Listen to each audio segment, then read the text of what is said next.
Thank you. At this point, do I hear a motion to dispense? Mr. Chairman, Yes, I'd like to Honorable move to dispense to the calling of the roll. Second. There's a duly seconded motion to dispense with the calling of the roll. Hearing no objection, the same is approved. Any motion to dispense with the reading of the previous? Yes, Honorable Mr. Chair, I'd like Dionisio. to move to dispense to the reading of the previous minutes. Second. There's a duly seconded motion to dispense with the reading of the previous minutes and the adoption of the same. Hearing no objection, the same is approved.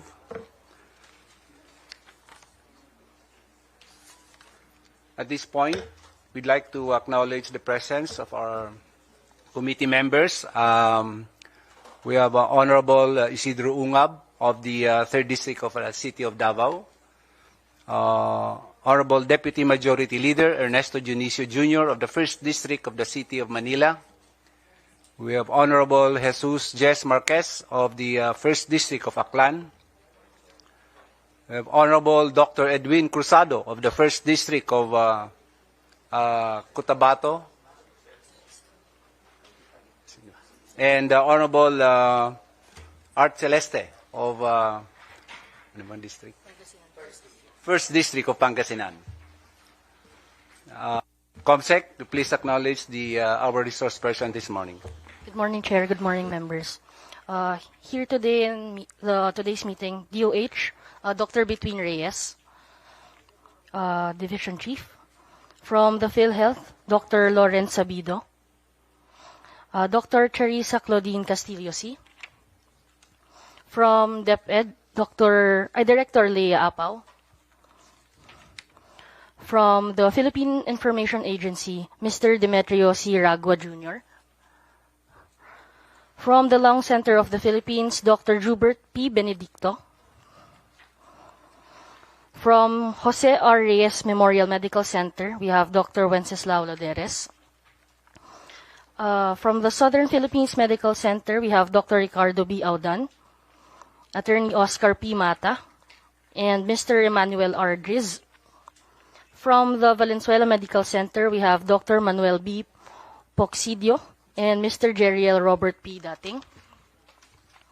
We also have from Tondo Medical Center, Dr. Maria Isabelita M. Estrella.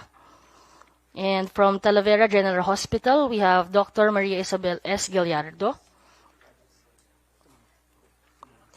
And from UP NIH, we have Mr. Hilton Laon. Thank you so much, Mr. Chair.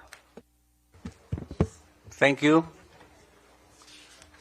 Today's meeting, we will be tackling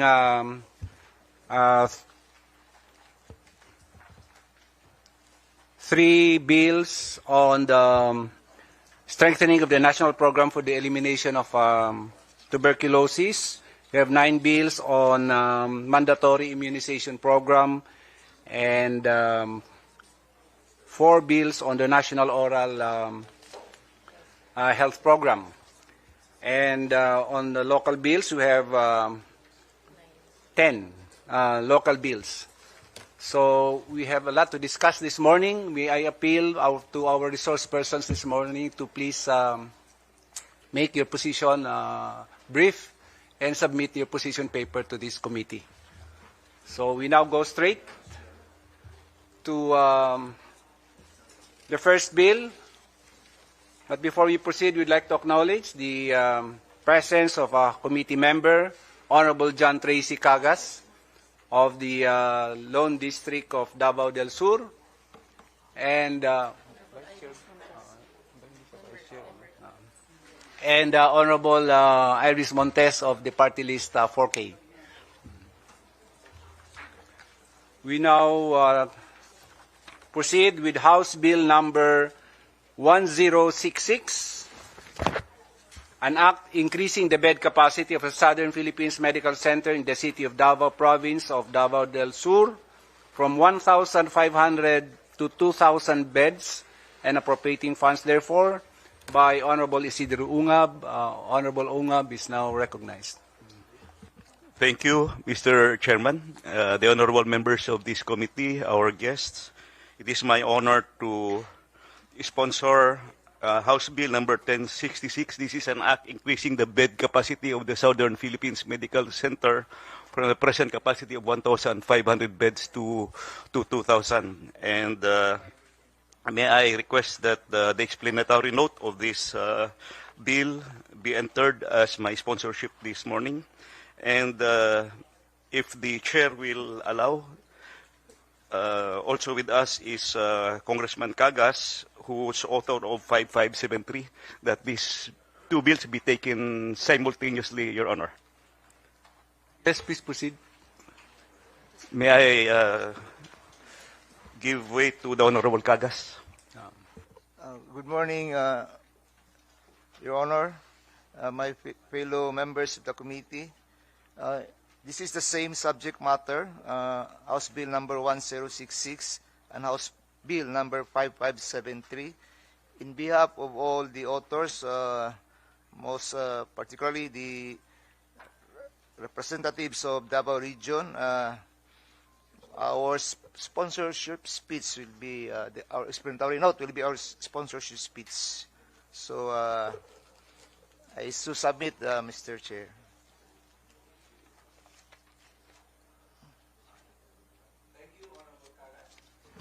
Thank you, Honorable Cagas, for the House Bill number 5573. Thank you, Mr. Yes, Chairman. Honorable Ungab. And aside from this, the sponsorship of these two bills, there are also additional 3 congressmen from the Davao region who co-authored, and pinapahabol pa po yung sponsorship nila. Yes, for the record, aside from Honorable Cagas, we have Honorable Maria Carmen Zamora, Honorable Chino Miguel Almario, Honorable De Carlo Uy, Honorable Dayang Hirang Nelson, and Honorable Jose Manuel Lagdemeo, and Honorable Leonel Jong Ceniza for House Bill number 5573. So we now recognize the representative from the Department of Health, Dr. Between Reyes. Good morning, Your Honor. The Department of Health expresses its support for House Bill numbers 1066 and 5573, which propose to increase the authorized bed capacity of Southern Philippines Medical Center from 1,500 to 2,000 beds. SPMC is currently level 3 with a 1,200 bed capacity, with a BOR or a bed occupancy rate of around 147% and an implementing bed capacity of 1,800 beds. So in view of the foregoing, the DOH supports the proposed increase in bed capacity, as this will contribute to closing the hospital bed gaps in the region, provided that availability of lot expansion is available. Likewise, on Section 4, kindly revise the designation from Chief of Hospital to Medical Center Chief. Further, it is also recommended that the hospital development plan reflect the bed capacity and service capability of the hospital. Thank you, Mr. Chair. Thank you, Dr. Reyes. We now recognize the Chief of the Southern Philippines Medical Center, Dr. Ricardo Audan, for his brief remarks. Anyway, thank you so much, Your Honor. I actually have a very short PowerPoint. If they cannot show it, it's okay with me. I will just read this one. Okay. To Honorable Dr. Siriaco Gato Jr., Chairperson of the House Committee on Health, the members of the Committee on Health of the House of the Representatives, ladies and gentlemen, good morning. Allow me to introduce myself. I am Dr. Ricardo B. Audan, Medical Center Chief of Southern Philippines Medical Center. Joining me today are our Chief of Administration, Attorney Oscar Mata, and our Head of Human Resources, Mr. Imandris. First, I would like to express my sincere gratitude for this opportunity to once again present SPMC's proposal to increase our bed capacity from 1,005 to 2,000, an initiative originally championed 2 years ago by the Honorable Isidro Ungab of the 3rd District of Davao City through House Bill number 1066. After 2-year hiatus, I am pleased to share that this important measure has been revived through the renewed support of our 7 proponent legislators through House Bill 5573, and these are Honorable Maria Carmen Zamora, Honorable Chino Almario, Honorable John Tracy Cagas, Honorable Di Carlo Uy, Honorable Nelson Dayanghiran, Honorable Jose Manuel Lagdameo, and Honorable Leonel Jong Sinisa. Again, my deepest gratitude for your support and trust. Your steadfast commitment empowers SPNC to fulfill its mandate as Mindanao's premier DOH government tertiary hospital. For over 109 years, SPMC has stood as the apex and end referral hospital for Mindanao, situated in the heart of Davao City on a 12.2-hectare property. It played a critical role during the pandemic as the lone government hospital in the city to handle COVID-19 cases extensively. SPMC stands today not only as a hospital, but as a beacon of hope for Mindanao. With 17 specialty centers and 35 fellowship training programs, we have transformed ourselves into a home of excellence, where young doctors no longer need to leave for Manila to fulfill their dreams of specialization. Instead, they find those opportunities here in the heart of Mindanao, serving the very communities that raised them. Our services extend from the most basic consultations to the most complex and life-saving procedures. We perform open-heart surgeries that restore rhythm to fragile lives, kidney and corneal transplant that give second chances, deep brain surgeries that quiet suffering, and stereotactic and robotic procedures that represent the forefront of modern medicine. Many of these breakthroughs were first realized in Mindanao through SPMC, proof that world-class healthcare does not have to be a distant or inaccessible. Today, with almost all services already available at SPMC, our patients, especially those from across Mindanao, no longer need to travel to Manila to seek these advanced procedures. What was once a journey of distance, expense, and uncertainty can now be found here at home, here where families can remain close, here where hope is not miles away, here where healing happens within reach.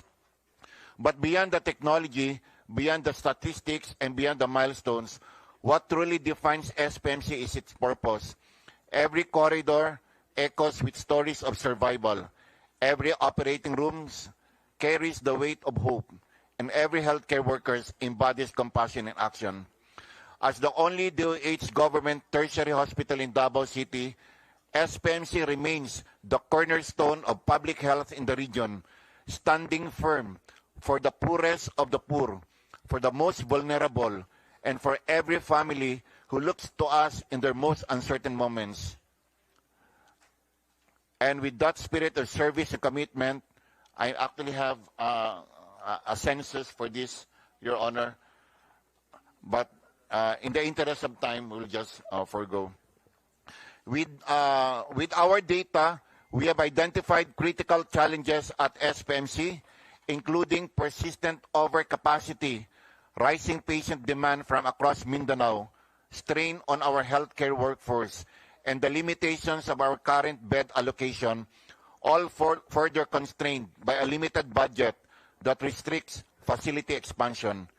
Increasing our authorized bed capacity from 1,500 to 2,000 is a strategic, cost-conscious response to actual service demand, patient safety requirements, and our mandate as the apex referral hospital in Mindanao.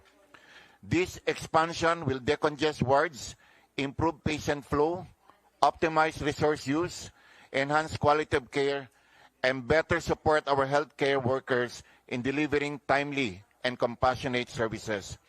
With the continued support of legislators, the Department of Health, and the Department of Budget Management, SPMC will be better equipped to meet the growing healthcare needs of the people of Mindanao. Maraming salamat po. Thank you very much, Dr. Audan.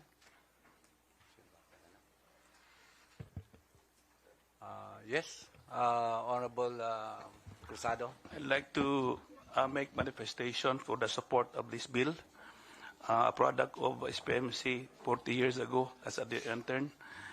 Actually, if you look at SPMC, it is all services brought in one place. We have kidney, cardiac, cardiorespiratory, orthopedic, psychiatry, all services brought in one. Unlike here in Manila, orthopedic center is one hospital, cardiac heart center is one, but in SPMC, all of these brought in one place. Yung 2,000, baka kulangin pa yan later on. So I'd like to manifest my support on this bill. Thank you very much. Thank you, Your Honor.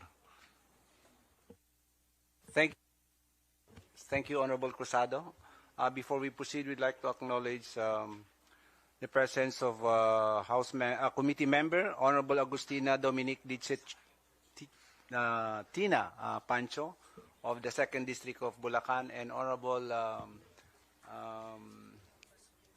Alfel Bascog of the 1st District of Agusan del Sur, and Deputy Speaker Dr. Virginel Biron of the 4th District of Iloilo.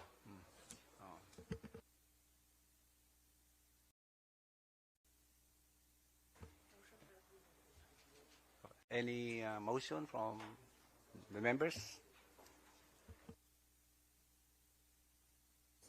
Mr. Chair, I move to approve House Bill number 1066, an act increasing the bed capacity of the Southern Philippines Medical Center in the city of Davao, province of Davao del Sur, from 1,500 to 2,000 beds, and appropriating funds therefore. So move, Mr. I Chair. second, Mr. Chair. And also House Bill 5573, Mr. Chair. To consolidate the two bills, I so move, Mr. Chair.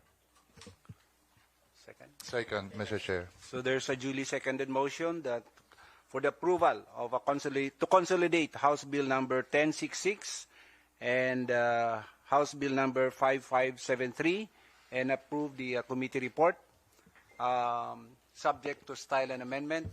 Do I hear any objection? Hearing none, the same is approved. Thank you, Mr. Congratulations. Chairman. And may I also manifest the inclusion of the members of committee members and committee members and House members present here as co-authors of this bill. I second, Mr. Chair. There's a duly seconded motion that all those, with the permission of the authors, all those who are present here in this meeting this morning, be made co-authors of the substitute bill. Hearing no objection, the same is approved. Mr. Chair, Yes, Honorable Biron. yes, I would like to have a little clarification now that SPMC Medical Center Chief Dr. Audan is here with us. I understand that there is an acute need to increase the bed capacity of SPMC. May I know, Doc, what is the actual occupancy at this time?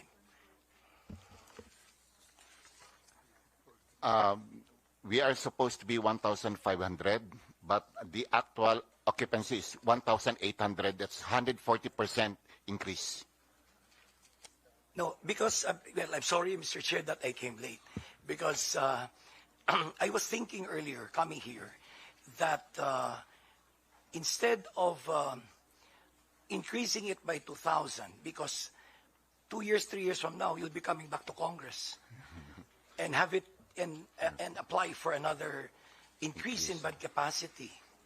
Why not make it 2,005 or even 3,000? So that it's a one-time amendment, one-time legislation, and then the capital outlay and all the budget inherent to the actual bed capacity to be approved will be done on a graduated manner instead of coming back to Congress every 5 years. And we all know that, you know, all medical centers under the OH or even in district hospitals, they always exceed the bed capacity as provided in the license to operate. So ganun naman ang situation. Wala namang DOH hospital na hindi nag-exceed ng bed capacity.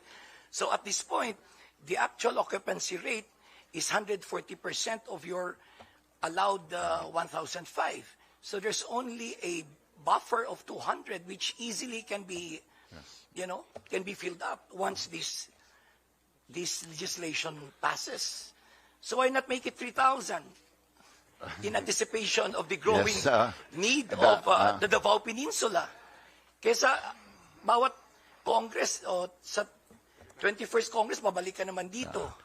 Tama yun, Your Honor. In fact, we are anticipating 3 infrastructure facilities that will open very soon, and we are really anticipating of more beds and the 140% actually is not enough. That's true, tama, no? 200 na lang para maging 2,000. In fact, our OPD, daily census of OPD, daily patients seen at the OPD is already 2,300. Your OPD census is already 2,300. And how many of those OPD patients get admitted every day? Kasi pag OPD, diretso na sa, yung iba doon, diretso na sa ER nyo. So, so why not make it 3,000, with our principal author here, Manong Sid, to make that motion, because hindi naman pwedeng taga Iloilo ang gagawa ng motion. It should be the Davao heroes, should be making that motion. Thank you, Mr. Chair. We can now hear Mr. Chairman, the opinion of Honorable Ungab and Honorable Cagas. Mr. Chairman, I adhere to the wisdom of Congressman Dr. Biron, who used to be our chairman of the Committee on Health. 14 Congress ba yun? 14 or 15? we were together in 2007. Thank you, Mr. Chairman. And in as much as we already approved this, subject to style, as author of House Bill 1106, and I'm sure my co-authors here will agree with me that we are open to amending this. And if nobody would object, I agree, I adhere to the amendment to increase the bed capacity instead of 2,000, 2,500 bed capacity, and include the Honorable Biron as one of the main co-authors of this bill, Your Honor. Honorable Cagas. Thank you, Your Honor.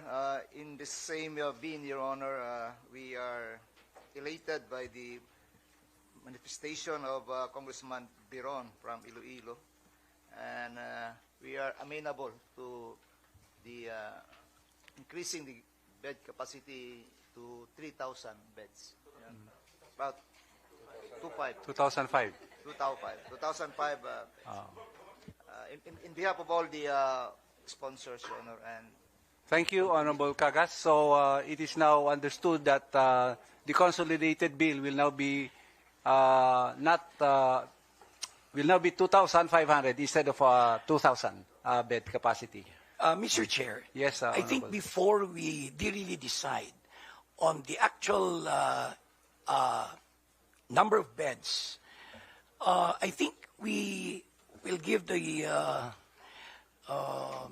medical center chief an opportunity to educate us on what are the plans of SPMC. Because right now, I understand you have your specialized centers like your Cancer Institute, your Heart Center, your Kidney, because the need to provide them with the X number of beds would really be dependent on the 5-year, 10-year development plan of the hospital itself. Because we as legislators, we only pass. We don't know exactly what is happening on the ground. So if we can give the opportunity to Dr. Aldan to educate us, what are your short-term plans and what are your, because past your retirement, I'm sure SPMC will be growing so fast. So the number of beds would really be dependent on the plans of the hospital. Thank you, Your Honor. Thank you, Honorable Biron. Actually, Dr. Audan had a presentation before you came, but maybe you can reiterate in a few sentences, in a brief sentences. Yes. Anyway, thank you, Your Honor. As what I have said, we have actually 4 facilities to open very soon. In fact, these are the Children's Institute, the Children's Institute, the Acute Trauma, the Infectious Institute, and the Primary Healthcare Institute. And for these 4 infrastructure, for the short term, we already gradually opening the Children's Institute. Then very soon we'll have the trauma and the infectious. All of these consists of, I think, 580 beds for that if you combine it. Yeah. 580 beds. Mr. Chair, they're anticipating the opening of the new specialized centers. They're anticipating, 580. So now we have 1.5, so that's plus 580, that's already 2,000. So easily, you can, and of course, I would like to ask also Dr. Audan, will your land area be sufficient for future expansion? I have to be honest with you, Your Honor. Wala na kami ma-expand, but the SPNC has 12.2 hectares. Everything has already been used. So, yun po, 12.2 hectares. Pero lahat yung mga infra na sabi ko, nandun na sa 12.2 hectares. Yes, because in the future, 5 years, 10 years down the road, you might probably consider satellite centers of the of SPMC. Yes. So that you don't have to secure separate license to operate, but satellite centers in the neighboring areas, contiguous to the main center would probably be considered. Actually po, Your Honor, meron kaming area, parang 2 hectares given by the government in Baguio Eshero po. Yes. Nandun po. So that's the future satellite hospital of SPNC. And I think the 2 hectares was given by the local government in coordination with the, of course, national government. It is just beside the UP Mindanao, Your Honor. Oh, okay. Yes, and I think, Doc Audan, perhaps you would consider it in your extension or your satellite centers to really build high-rise facilities already because of the growing demand for, and SPMC being the hub of the medical facility in the Davao and Cotabato regions. Your Honor, we cannot go as far as more than 5 floors in the existing SPMC lot because the CAAP will not allow us because yung aeroplane doon dumadaan. Kaya, it's a flight route. Yes po. Okay. Hanggang 5 floors lang kami. Kaya meron sana kami 7th floor pero hindi kami pinayagan ng CAAP. Yeah, because, just to share briefly, Mr. Chair, I had a chance to go to Ankara in Turkey to visit because I also build hospitals. I have my own set of medical centers in Western Visayas. I built 3 international medical centers in Iloilo, in Aklan, and the latest one, the most beautiful hospital I built is in Bacolod. These are of international standards, JCI standards. And I went to Ankara for benchmarking. And they have 5,000 beds, probably in a 10-hectare, but these are all high-rise. Orthopedic center, heart center, cancer institute, so it's built by the government because in Turkey it's heavily socialized. The only thing you need when you go to the hospital for free admission and the entire healthcare is free. Is just a national ID. Government takes care of you. So that's the reason why I said that, with the limited land that you have, perhaps 10 years, 5 years, 10 years down the road, you need another area for satellite operations. That's all, Mr. Chair. Thank you so much. Thank you, Honorable Biron. May we recognize Dr. Between Reyes from the Department of Health before we proceed to the next bill. Thank you, Mr. Chair. So I would like to indulge the group with, in Section 1 of both House bills, we already also indicated any future increase in bed capacity shall be consistent with the hospital development plan that shall be prepared by the Department of Health. So this will also allow the hospital, SPMC, to have further expansion as necessary and appropriate to their growth. The second component that I'd like to raise is we also have House Bill numbers 1398, 1528, 3510, 3596, and 3776, all proposing to authorize the Department of Health to set and approve the bed capacity and service capability of DOH hospitals. So this is limited purely to the hospitals that are already under the direct supervision and control of the Department of Health. And this will allow us to also expand our facilities as necessary without needing legislation. Of course, there are some very specific provisions there that we will have to report to Congress, etc. But we would like to offer this to the committee members who are present here today to support the bill, as this has also been lodged in the Senate as well. So thank you, Mr. Chair. Thank you, Dr. Reyes. Yes, now we proceed to the bills on the upgrading of hospital beds of Jose Reyes. We now recognize Honorable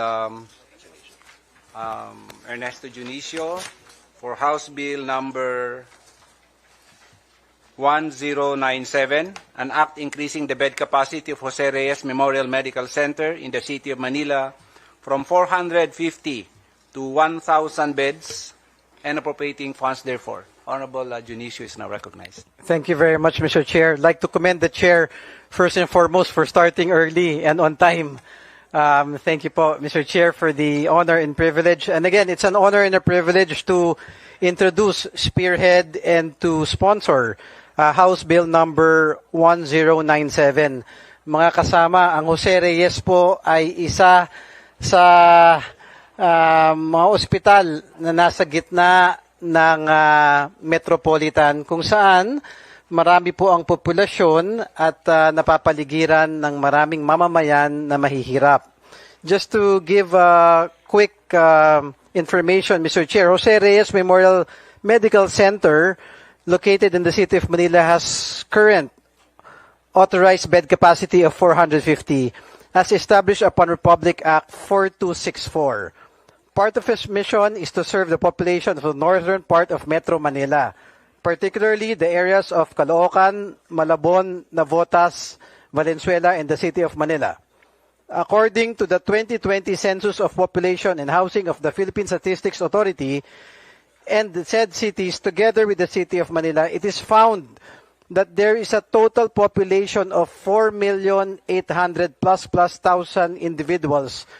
Clearly, Jose Reyes surrounded by some of the mostly densely populated cities in the metro.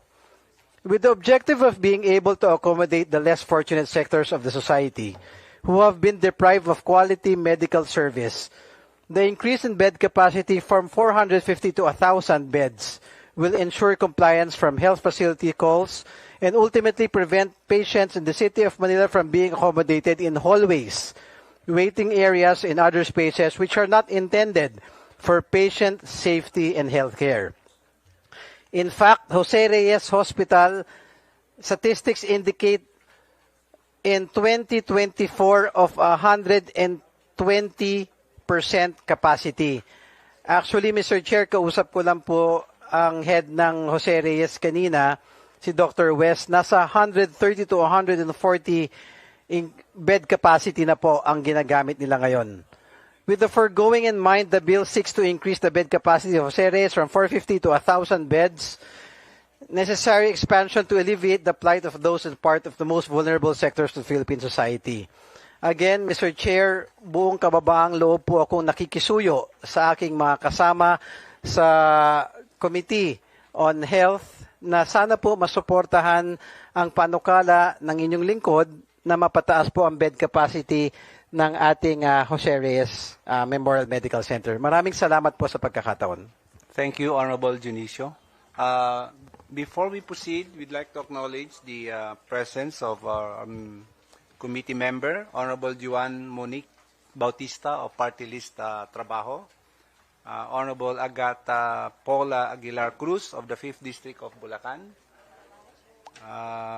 our Vice Chair, Honorable Walfredo Arman Dimagila of the Lone District of Binyan City, Honorable Kenneth Gatchalian of the 1st District of Valenzuela City, and Honorable Dr. Caroline Agyao of the Lone District of Kalinga.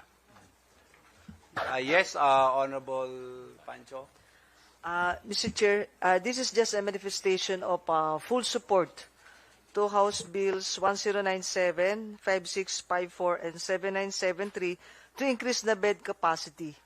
This is a very significant assistance not only to our indigent patients in Metro Manila, but also in Bulacan. Kasi isa po kami sa nagpapadala po ng mga pasyente sa Jose Reyes Memorial Medical Center.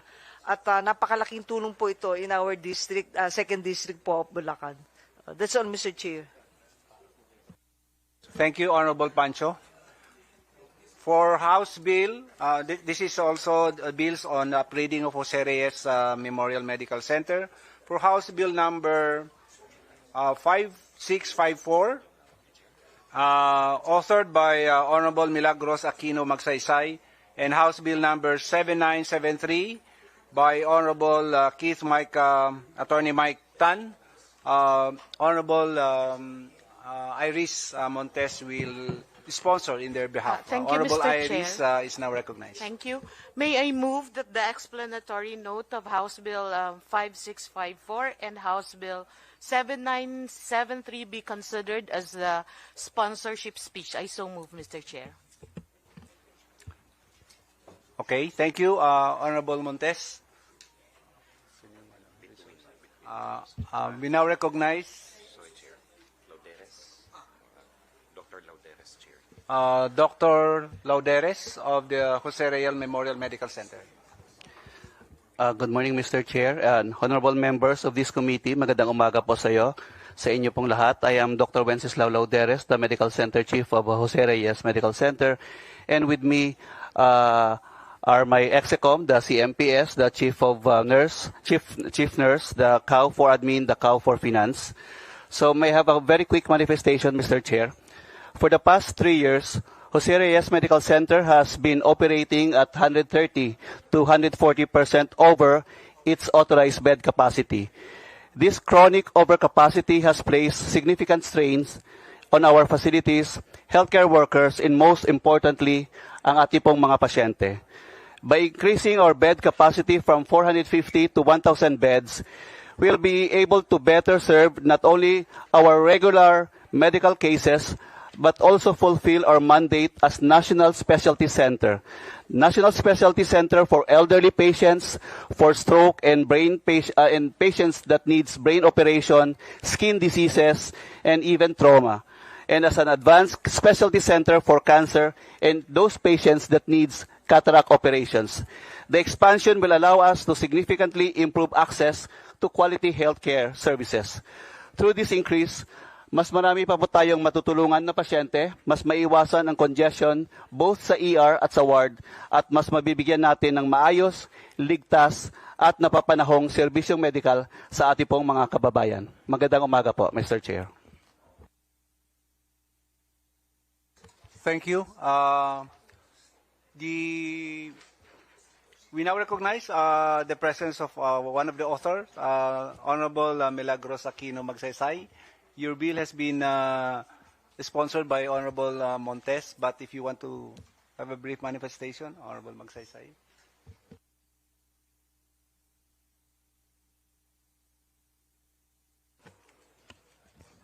This bill seeks to increase the bed capacity of Jose Reyes Memorial Medical Center, JRMMC, the mother facility, which supports the National Center for Geriatric Health.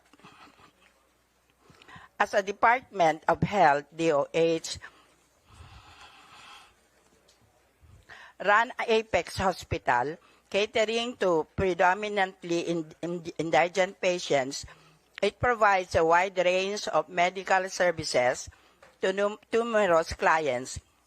It is also a referral center for patients from far-flung provinces, and the increased influx causes longer waiting hours. JRMC boasts of an annual average census of 13.542 inpatients and 232.780 outpatient over the past 3 years.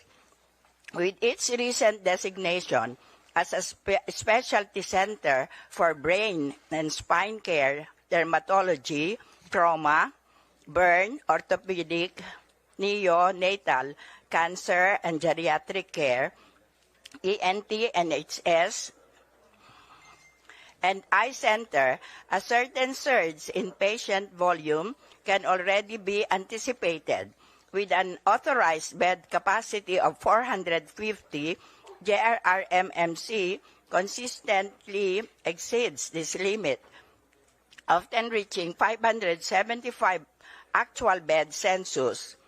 There is a clear mismatch between the limited bed capacity of 392 public service beds and 58 private paying beds that has resulted in overcapacity and lengthy waiting list. JRRMC's strained resources is compounded by insufficient manpower, which comprise delivery of high-quality healthcare. While the NCGH was provided a separate and independent budget, it has, however, proven insufficient to meet the increasing and complex demands of its elderly patients, forcing the hospital to remain dependent on JRRMMC for over a decade and further burdening its already strained resources. Foremost among Filipino senior citizens' concerns is their health status and well-being characterized by degenerative and chronic diseases due to aging, as well as some physical impairments and disabilities. As such, the Philippine healthcare system must provide for their needs through comprehensive and strategic interventions, including highly specialized facilities with properly trained and skilled medical professionals. Increasing JRRMC's bed capacity from 450 to 1,000 will enable it to accommodate more patients with special needs. Increasing its capacity then will help JRRMC have more resources to improve its systems and provide better services as it continues to modernize through ample training programs and research. In view of this foregoing, the passage of this bill is earnestly recommended.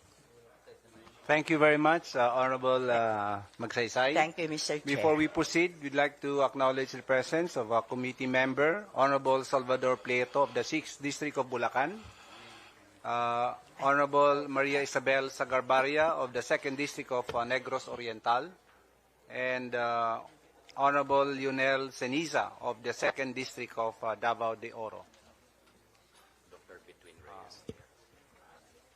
Dr. Between Reyes of the DOH is now recognized. Thank you, Mr. Chair. The Department of Health supports the intent of House Bill numbers 1097, 5654, and 7973, which seek to increase the authorized bed capacity of Jose R. Reyes Memorial Medical Center. Can you speak louder, Dr. Reyes?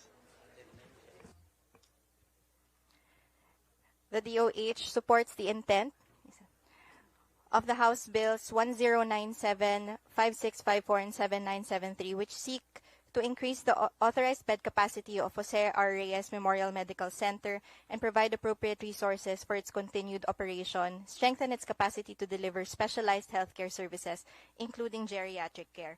As mentioned, JR is currently a national specialty center of 4, has 2 advanced care specialty centers and 4 basic comprehensive specialty centers, and is also recognized as an apex hospital. Given all of these, the department acknowledges the provision under House Bill 5654 recognizing the National Center for Geriatric Health as the Department of Geriatric Medicine of JRR-MMC. This provision is consistent with the DOH Specialty Center framework and appropriately clarifies that NCGH shall remain integrated within the JRR-MMC's organizational structure. Likewise, while the measure emphasizes strengthening geriatric services, the department respectfully recommends clarifying that the increase in bed capacity shall support the overall hospital service delivery, as mentioned, since they do have a number of specialty centers under them. I think that is all, Mr. Chair. Thank you. Thank you, Dr. Reyes. Any member?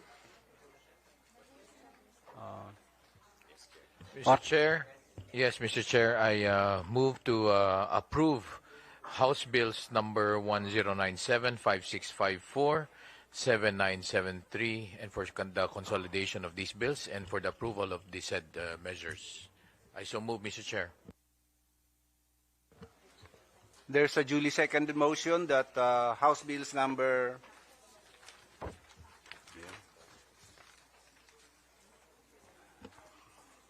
1097, 5654, and 7973 be approved, subject to style and amendment. Hearing no objection, the same is approved. Thank you. Congratulations. Thank you, Mr. Chair. Mr. Chair. Mr. Chair. Yes, Honorable Yes, Duran. may I know if the medical center chief of Jose Reyes is with us today? Yes, Dr. Kong, Lau. Ari ko di, Kong. Yes, Doc, may kababayan. Yes. Good morning. A few questions lang. Yes, With yes, this sir. increase in bed capacity of Jose Reyes, where do you plan to build, these new buildings? Yes, Your Honor, we already have a concept plan that will be, this is more on the vertical expansion, sir. So vertical expansion, we have a proposed plan for our outpatient, and this will be a 10-story accommodating the proposed plan of making this a 1,000 bed capacity, because as far as horizontal expansion is concerned, medyo not feasible in our setup, sir.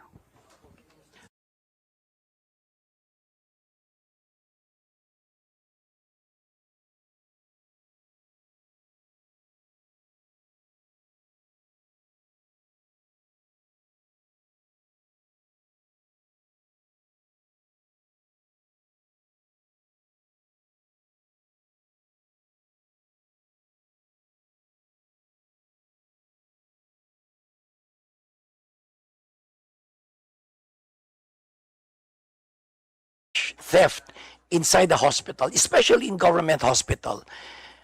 Walang working and effective hospital information management system. And imagine you increasing the capacity from 500 for 450 to 1,000 is actually a nightmare. So may I ask, what is the hospital information management system that you have presently at JR? Thank you so much for that question, Your Honor. Actually, this is just a very early concept plan that last year, once after we planned for the finalization of the proposed plan of making the 1,000 bed, we already identified committee, and we have some concept plans for this, Your Honor, but still very early, still very premature, but we duly noted that proposal because yan po ang greatest challenge of making efficient service for our hospital. For now, as far in terms of percentage, maybe 10% on the concept planning, but not yet on the structured way of dealing with this, because we need to still itemize the need for us to move forward. So right now, Doc, ang mano-mano lahat. Yes, Your Honor. So we have some, sorry to interrupt, Your Honor, but we have some electronic way of dealing with this, but still not that enough to be able to use that as a anchoring point to use as basis in totality for move forward. Yes, I think this early, Doc, as part of your forward planning, you should already consider putting the hospital information management system in place, because all you need to do is just expand when the physical facility is there. Because without a functioning hospital information management system, you are prone to theft, pilferage, and a lot of losses. Kasi you cannot account. Sa OR lang, hindi mo na ma-account yun eh. Pharmacy, grabing nakawan dyan. So, without an HIMS, the backbone of your operation will be a failure. So, at this time, and that is true for all other hospitals. Kasi, kahit sa mga malalaking hospital dito, sa Manila, personal experience ko, from the time the may go home order is made by the doctor, it will take you at least 4 hours para ma-discharge ka. In the meantime, the patient is consuming air condition, lights and everything of the hospital. Pero ang tagal-tagal ng release sa'yo. Sa isang malaking hospital dito, I don't want to mention the name, just for me to avail of my 10,000 PhilHealth, it took them 4 hours. So I told the hospital I would have gone out and just get reimbursed with my 10,000 rather than staying here in your hospital for 4 hours. So ganun ang challenge ng lahat ng government hospital because I don't have a working HIMS. So dapat i-consider talaga ito. Because providing a budget for equipment is not a problem, but looking for the right HIMS, is of utmost priority kasi you'll be losing more money.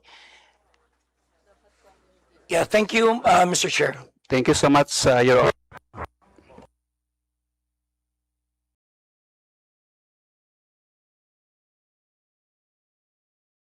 Mr. Chair, yes, I think Dr.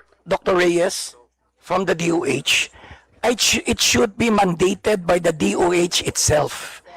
Kasi kung walang command yan from the central government, walang mangyari. Kanya-kanya yan. Pero kung kayo mismo ang gagawa ng mandato from the central office, mandating that all DOH hospitals should have a functioning, I'm sure you'll be saving hundreds of millions, from pilferage, from theft, and from, because the most important there is the accounting module of the hospital. Yeah. At saka yung PhilHealth reimbursement, masosolve yan. Kasi automatic siya, i-online mo na whatever is, pagkatapos ng discharge ng pasyente, automatically, you just have to transmit what has been consolidated by the HIMS. So, masosolve yung problema ng PhilHealth. And that's what I did for my hospital. Thank you, Mr. Chair. Yes, Your Honor, catch up lang po, sir. Thank you, Honorable Biron. Yes. Sir, Dr. Lauderes? yes, sir. Just to add up lang, sir, on the, Your Honor, Honorable Chair from Iloilo, sir, not yet on the hospital widespread, but the supply chain and the iHomies we already have in place, sir. But on the hospital wide scale, not yet fully. Thank you so much, sir. We'll duly noted for the... Kasi ang ideal talaga, Doc, Mr. Chair, ang ideal talaga, integrated siya. From your lab pathology, integrated, including your LIS, lahat yun integrated talaga. And to have a functional hospital information management system, at least you need 80 modules because the operation involves internal customers from within the hospital. Yung bawat center mo, yung revenue centers are all your internal customers. Thank you, sir. Thank you, Mr. Chair. Thank you, Honorable Biron and Dr. Lauderes. Yes, yes, sir. Thank you. Honorable Plato. Mr. Chair, good morning, everyone. I move that all our distinguished colleagues present be co-author of this bills, Mr. Chair. Thank you. There's a duly seconded motion by Honorable Plato that all those who are present here this morning be made co-authors of the House Bill on the upgrading of Jose Reyes Memorial Medical Center. Hearing no objection, the same is approved.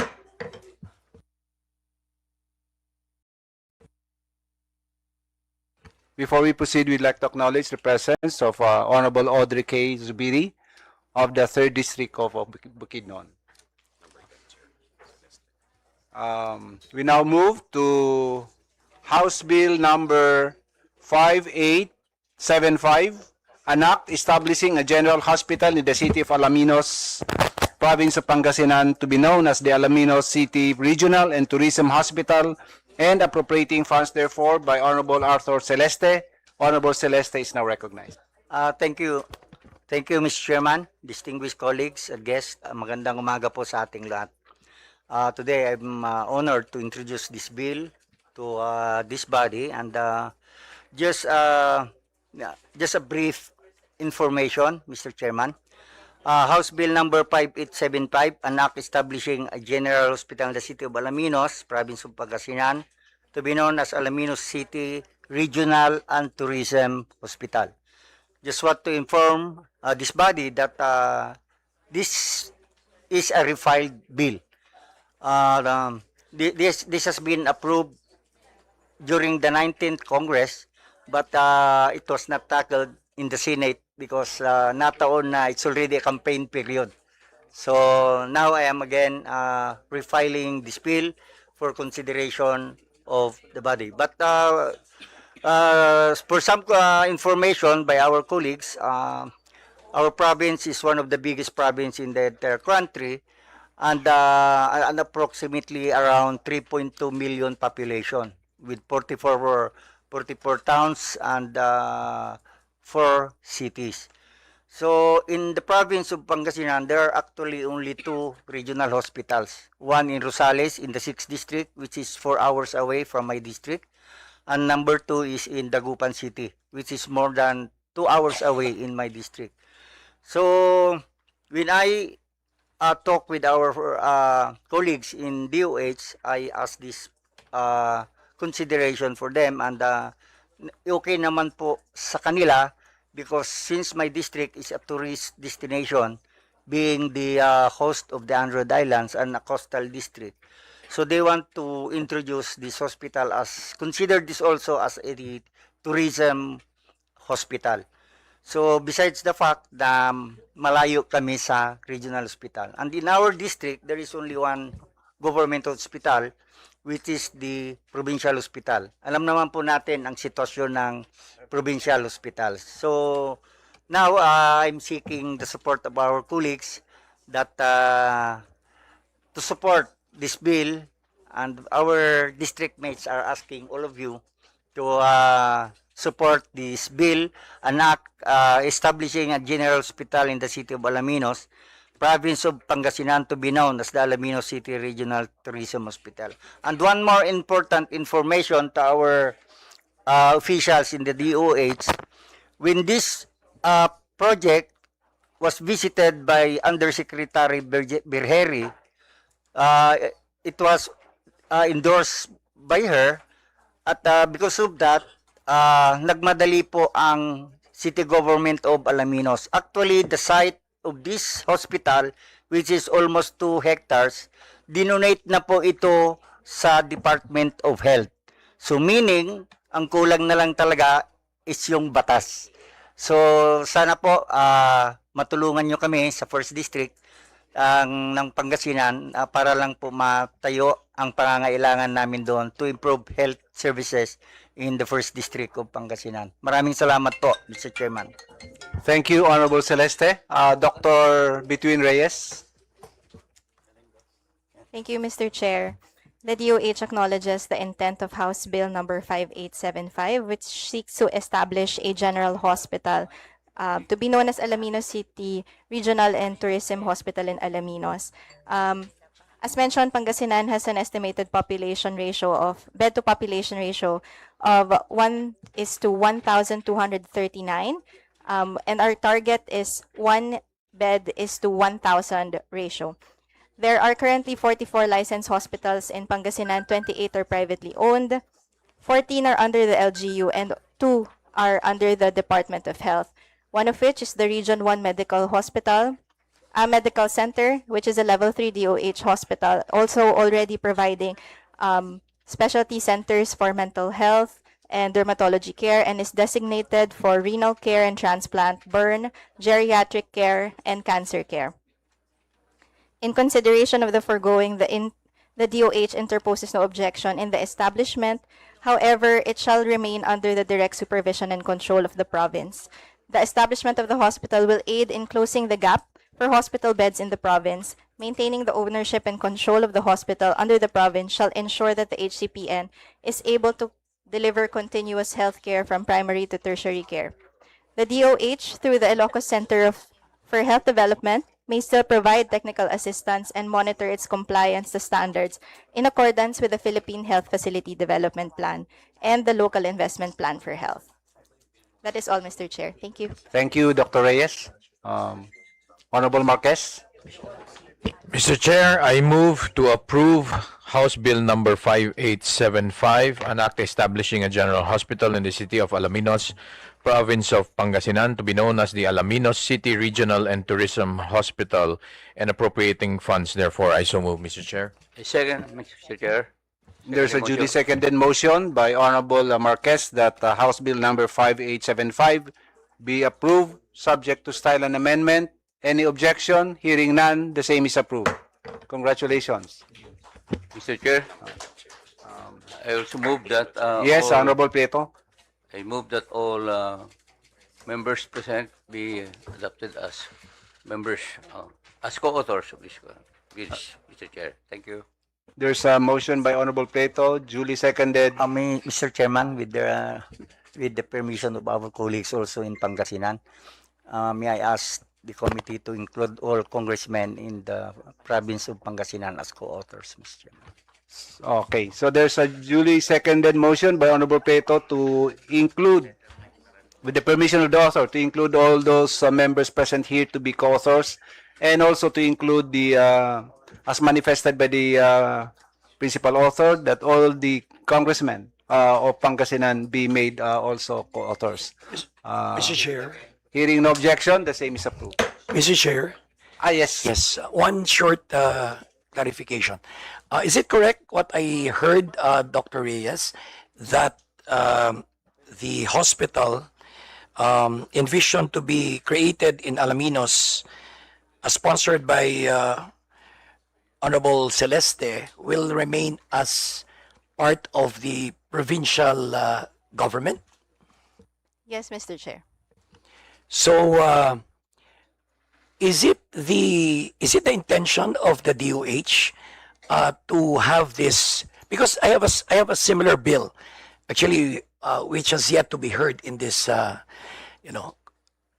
Converting our district hospital into a national hospital, but DOH objected to it without realizing the real need of having a medical center in a component city, because that's the hub of northern Iloilo. So when the right time comes, Mr. Chair, I will have to discuss this with DOH, because they have to understand the real need of patients on the ground. Kasi ang alam ko, ang default stand ng DOH, basta district hospital, ayaw ninyo i-nationalize. Because that's a default policy. In the last Congress, natapos lang ang 90th Congress, hindi ginalaw ng DOH yun eh. So this time, I will fight for the nationalization of that particular district hospital. So I wonder, because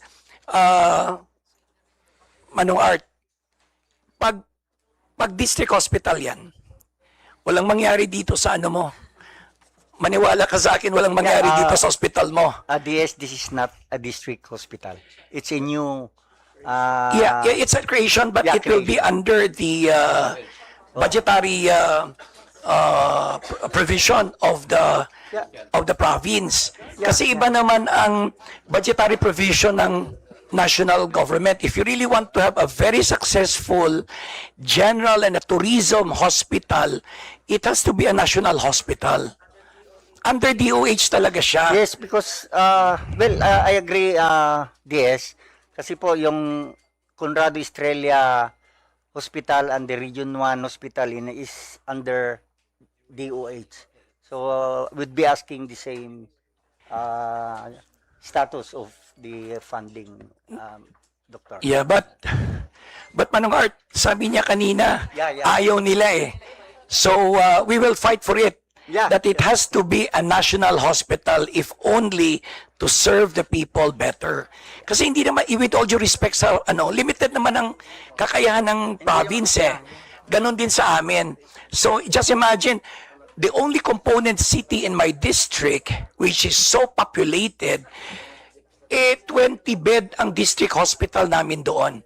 So more often than not, umaabot ng 50, 60, 80, and wala nang silbi. Lahat ng mga pasyente na pumapasok doon, dinidiretso na sa Western Visayas Medical Center. So that defeats the whole purpose. That's why I'm fighting for the nationalization of my district hospital. So I would like to seek the support of the Honorable Chair, in pursuing this particular legislation na dapat national, Congressman Celeste. Thank you, Mr. Chair. Thank you, Honorable Biron. We now proceed to House Bill number 1383, an act reverting to the national government the discharge of basic health services of Democrito O. Plaza Memorial Hospital and appropriating funds therefore by Honorables Eddie Bong G. Plaza and Honorable Alfelito Bascog. Honorable Bascog is now recognized. Thank you, Mr. Chair. Mr. Chair, it is an honor and privilege to sponsor House Bill number 1383, an act reverting to the national government the discharge of basic health services of the Democrito O. Plaza Memorial Hospital and appropriating funds therefore. With the indulgence of the chair, I would like to make a brief manifestation to supplement the explanatory note. For many years, the provincial government of Agusan del Sur has remained steadfast in sustaining the operations of the Democrito Plaza Memorial Hospital, ensuring continued access to healthcare services despite limited local resources. However, as stated in the explanatory note, the hospital has been operating beyond its authorized capacity due to increasing patient demand, placing significant strain on its facilities, funding, and healthcare workforce. In recognition of these realities, we as authors of this measure, together with Kong Eddie Bong Plaza, seek the renationalization of the hospital to secure, sustain, and national government support, building upon the strong foundation laid by the provincial government. Under the supervision of the Department of Health, this measure will enhance facilities, strengthen medical services, and expand healthcare capacity for the welfare of the people of Agusan del Sur and neighboring provinces who depend on this institution. In view thereof, we respectfully seek the favorable consideration of this committee for the approval of House Bill number 1A3. Thank you, Mr. Chair. Thank you, Honorable Bascog. Dr. Reyes of DOH. Thank you, Mr. Chair. The Department of Health acknowledges the intent of House Bill number 1383, which seeks to be under the direct supervision and control of the Department of Health and upgrade its facilities and services to better respond to the province's healthcare needs. The Democrito O. Plaza Memorial Hospital is a level 2 hospital with 100 bed capacity currently owned by the provincial management. On the other hand, the province of Agusan del Sur currently has no DOH hospital. In line with the directive of the Secretary of Health to establish at least one DOH hospital per province, the DOH recognizes the strategic importance of nationalizing the DOPMH. This move is consistent with the objectives of the UHC Act, which aims to ensure equitable access to affordable and quality health services while strengthening the province-wide health systems. In view of the foregoing, the DOH expresses its support for the proposed measure, and we will be submitting our recommendations together with our position paper. Thank you, Mr. Chair. Thank you, Dr. Reyes. Yes, Honorable Cagas. Thank you, Mr. Chair. May I ask a few questions to Dr. Reyes? If I'm not mistaken, if I heard you right, that the policy of the Department of Health is one DOH hospital per province. I heard you right? Okay. Thank you. Yes, Mr. Chair. At least one. At least one. Yes. Thank you, Mr. Chair. Thank you, Honorable Kagas. Mr. Chair. Okay. Mr. Chair, I move to approve House Bill number 1383, an act reverting to the national government the discharge of basic health services of the Democrito O Plaza Memorial Hospital and appropriating funds therefore, subject to style and amendment. I so move, Mr. Chair. Second, Mr. Chair. There's a duly Motion. seconded motion by Honorable Marquez that House Bill number 1383 by Honorable Eddie Bong Plaza and Honorable Alfelito Bascog be approved. Hearing no objection, the same is approved. Okay. Congratulations. We now proceed with House Bill number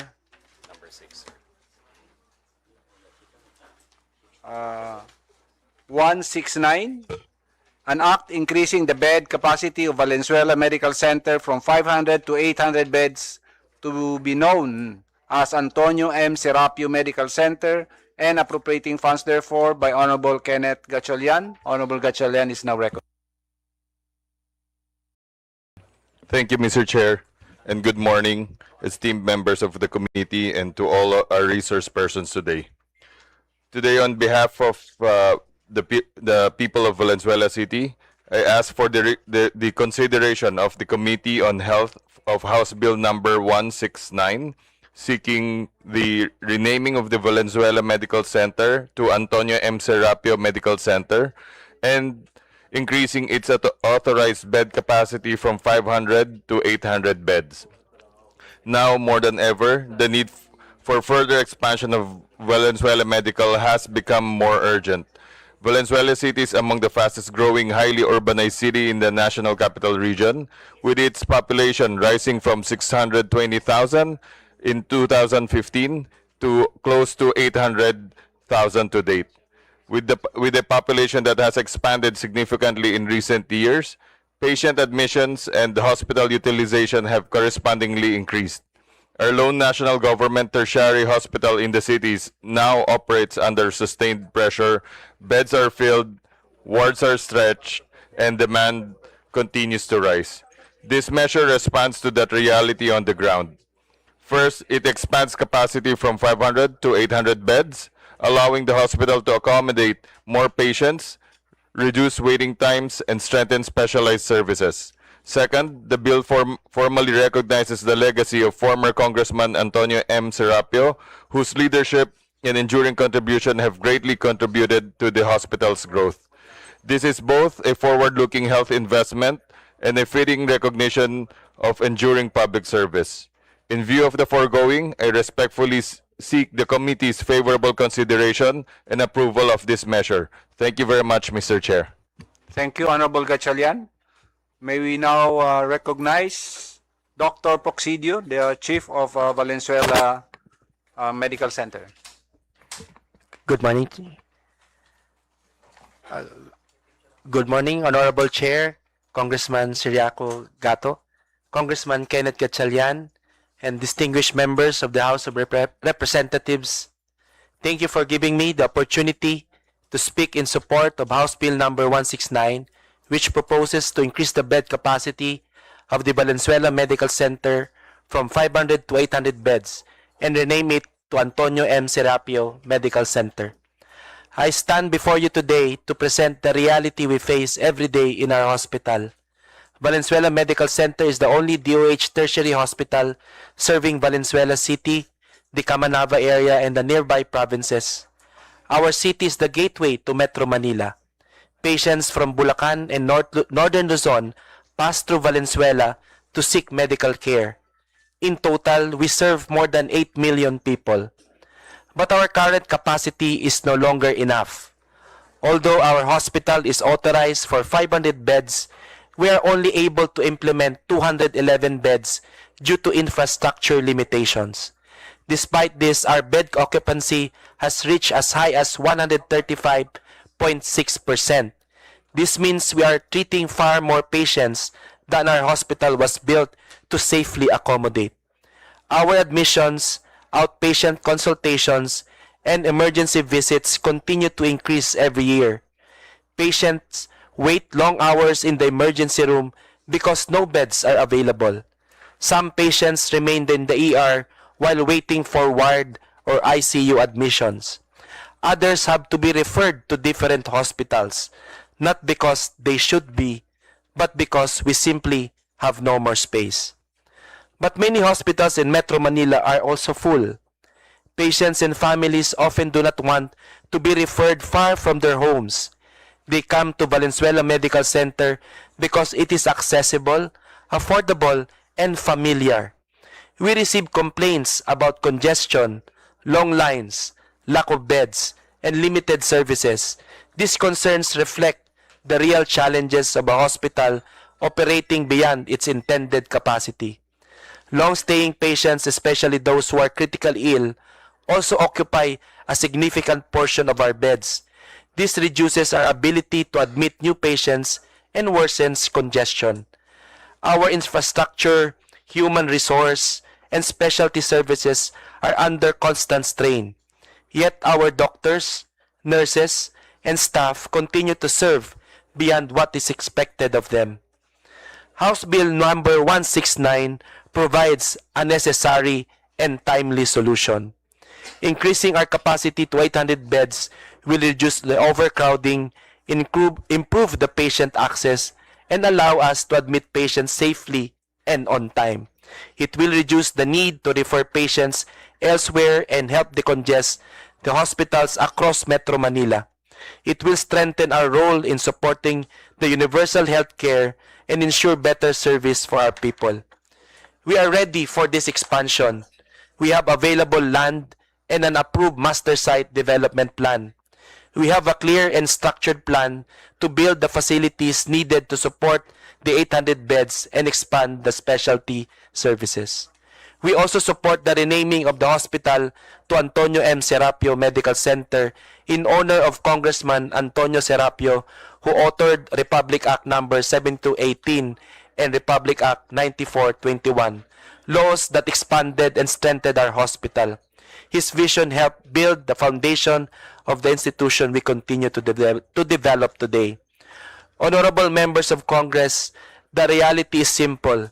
Our hospital is already beyond its capacity, but the number of patients continues to grow.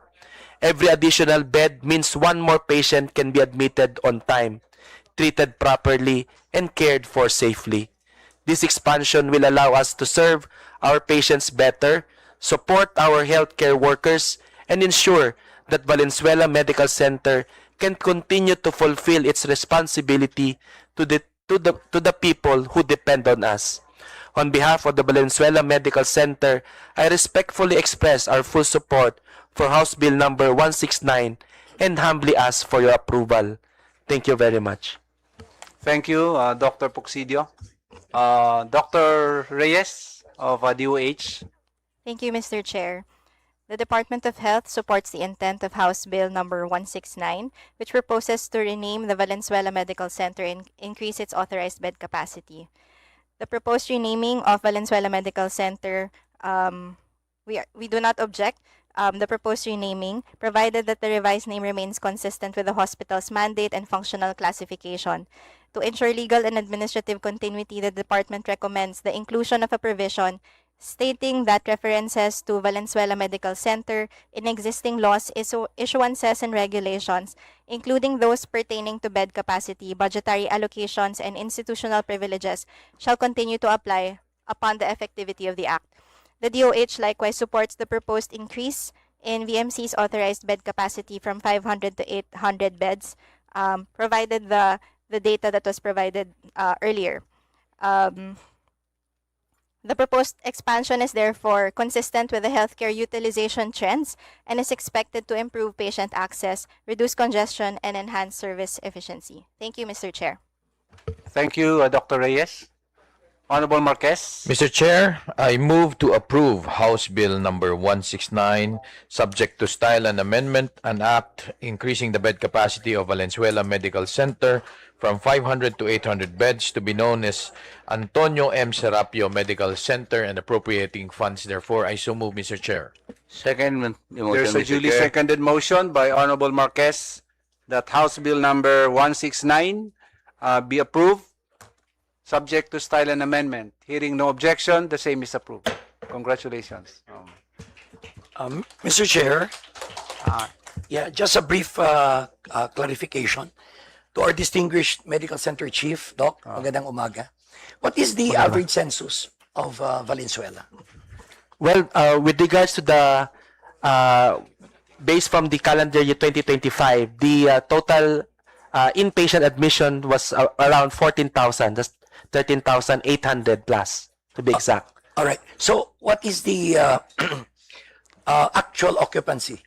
Well, the license to operate for Valenzuela is 150 beds, and our implementing is around 211. And our bed occupancy rate is around 135.6%. That is roughly around 270 to 280 for in absolute numbers. So, at any given time, average ang 300 ang... Less than 300 po. Mga 300. Yeah. So, but your LTO is only 150. Yes po. So, double. Double po. So, but the bill states that right now from 450 to 800. Tama ba yun? We are mandated by law 500 beds, but right now we're still because of challenges in the infrastructure. We are still waiting for the two infrastructure buildings to be completed by 2026. And that would roughly give us around. So the creation allowed you 500. Yes. But the actual occupancy is 300. 300. But now the bill would increase your actual bed, your licensed bed capacity from 500 to 800 because you anticipate. Yes, the large number of patients, especially with the implementation of the universal health care and the zero balance billing, we really had a big number of patients who come to our hospital. All right. So with the completion of your two buildings, ilang beds yon ang... This will roughly give us around 440 beds. In total? In total. So when we pass your bill to increase it to 800, do you still have enough land or space to accommodate these additional 300 beds? Yes po, Your Honor. We have an available land that is under use of RAC with the Department of Information, the ICT. So and we already have an approved master site development plan that is approved by the Department of Health. So this is in line with the hospital facility development plan. So the land of the ICT is contiguous to your existing land? It is part. It is owned by the ICT, but it was previously occupied by illegal settlers and some previous employees of the ICT, which was eventually relocated and was through the use of RAC agreement was handed over to us. So the use of RAC is good for how many years? Right now it's 25. It's 25 years. Okay. Would it be more prudent if you request the ICT to just execute a deed of donation? We will. Yeah, because by that time we are all gone. So 25 years baka bawiin na ng ICT 'yon. Sayang naman yung ating yung budget ibibigay sa inyo. I mean just a thought, to consider. As I suggested to Dr. Lladeres, would you consider also preparing for a working HIS in anticipation of this huge influx once you open your two buildings, your two facilities? Yes, actually, it is already in the works of our development in the hospital. Actually, it is part of the OPCR of the Department of Health, where all the Department of Health medical centers should have this certain number percentage of electronic information management system in the hospital that is working. But right now, with regards to Valenzuela Medical Center, it's still within 40%, and we're still trying to because the challenge here is the budget for the computers, and likewise right now the software is available, the iHome is, so we are looking forward that this will eventually work for all of us within the Department of Health. So what part of the operation is digitalized at this time? With regards to our supplies, with regards to our finance, billing and claims, which is very important because of our PhilHealth reimbursements and PhilHealth submission of our claims. Pero the rest mano-mano na, like The- you don't the have rest are- you don't have a radiology information system, laboratory information system. Laboratory Hindi information siya system we have. integrated na siya sa accounting system ninyo. Hindi pa lahat, hindi pa. We still don't have any radiologic information system, but we have the laboratory. How about your pharmacy and your central supply? Central supply, we create our own. We create our own, and but with regards to integrating it to the iHome, it's still not done. Okay, thank you, Doc. Thank you, Mr. Chairman. Thank you, Honorable Biron, and thank you, Dr. Poxidio. We now proceed. Before we proceed, we'd like to acknowledge the presence of a committee member, Honorable Ramil Hernandez of the 2nd District of Laguna, and our Vice Chair, Honorable Julio Cesar J. Vergara of the 3rd District of Nueva Ecija.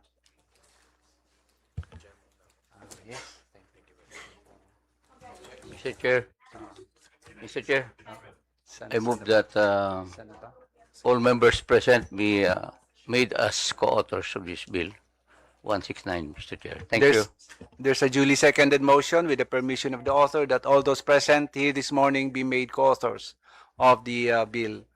Hearing no objection, the same is approved. Next is House Bill number 798, an act changing the name of Tondo Medical Center to the Northern Metro Manila Medical Center, increasing its bed capacity from 300 to 500 and appropriating funds therefore by Honorable Toby Chanco, and House Bill number 6207, an act increasing the bed capacity of Talavera General Hospital in the municipality of Talavera, province of Nueva Ecija from 100 to 200 beds and for other purposes by Honorable Micaela Angela Swansing. Honorable Swansing and Honorable Chanco are not present, but our Vice Chair, Honorable Vergara, will sponsor in their behalf. Honorable Vergara. Thank you, Mr. Chair. May I move to adopt the explanatory note of both House bills to be the sponsorship speech of the said House bills. Second, Mr. Chair. I so move, Mr. Chair. Thank you, Vice Chair J. Vergara. May we now listen to Dr. Reyes? Estrella. Doctora Estrella po. Okay. We'll let us have Dr. Estrella first before the DOAs. Good morning, Mr. Chair, and to the members of the committee. I am Dr. Maria Isabelita Estrella, the Medical Center Chief of Tondo Medical Center. And first of all, I would like to thank His Honorable Representative J. Vergara of the 3rd District of Nueva Ecija for reading our House bill, sir.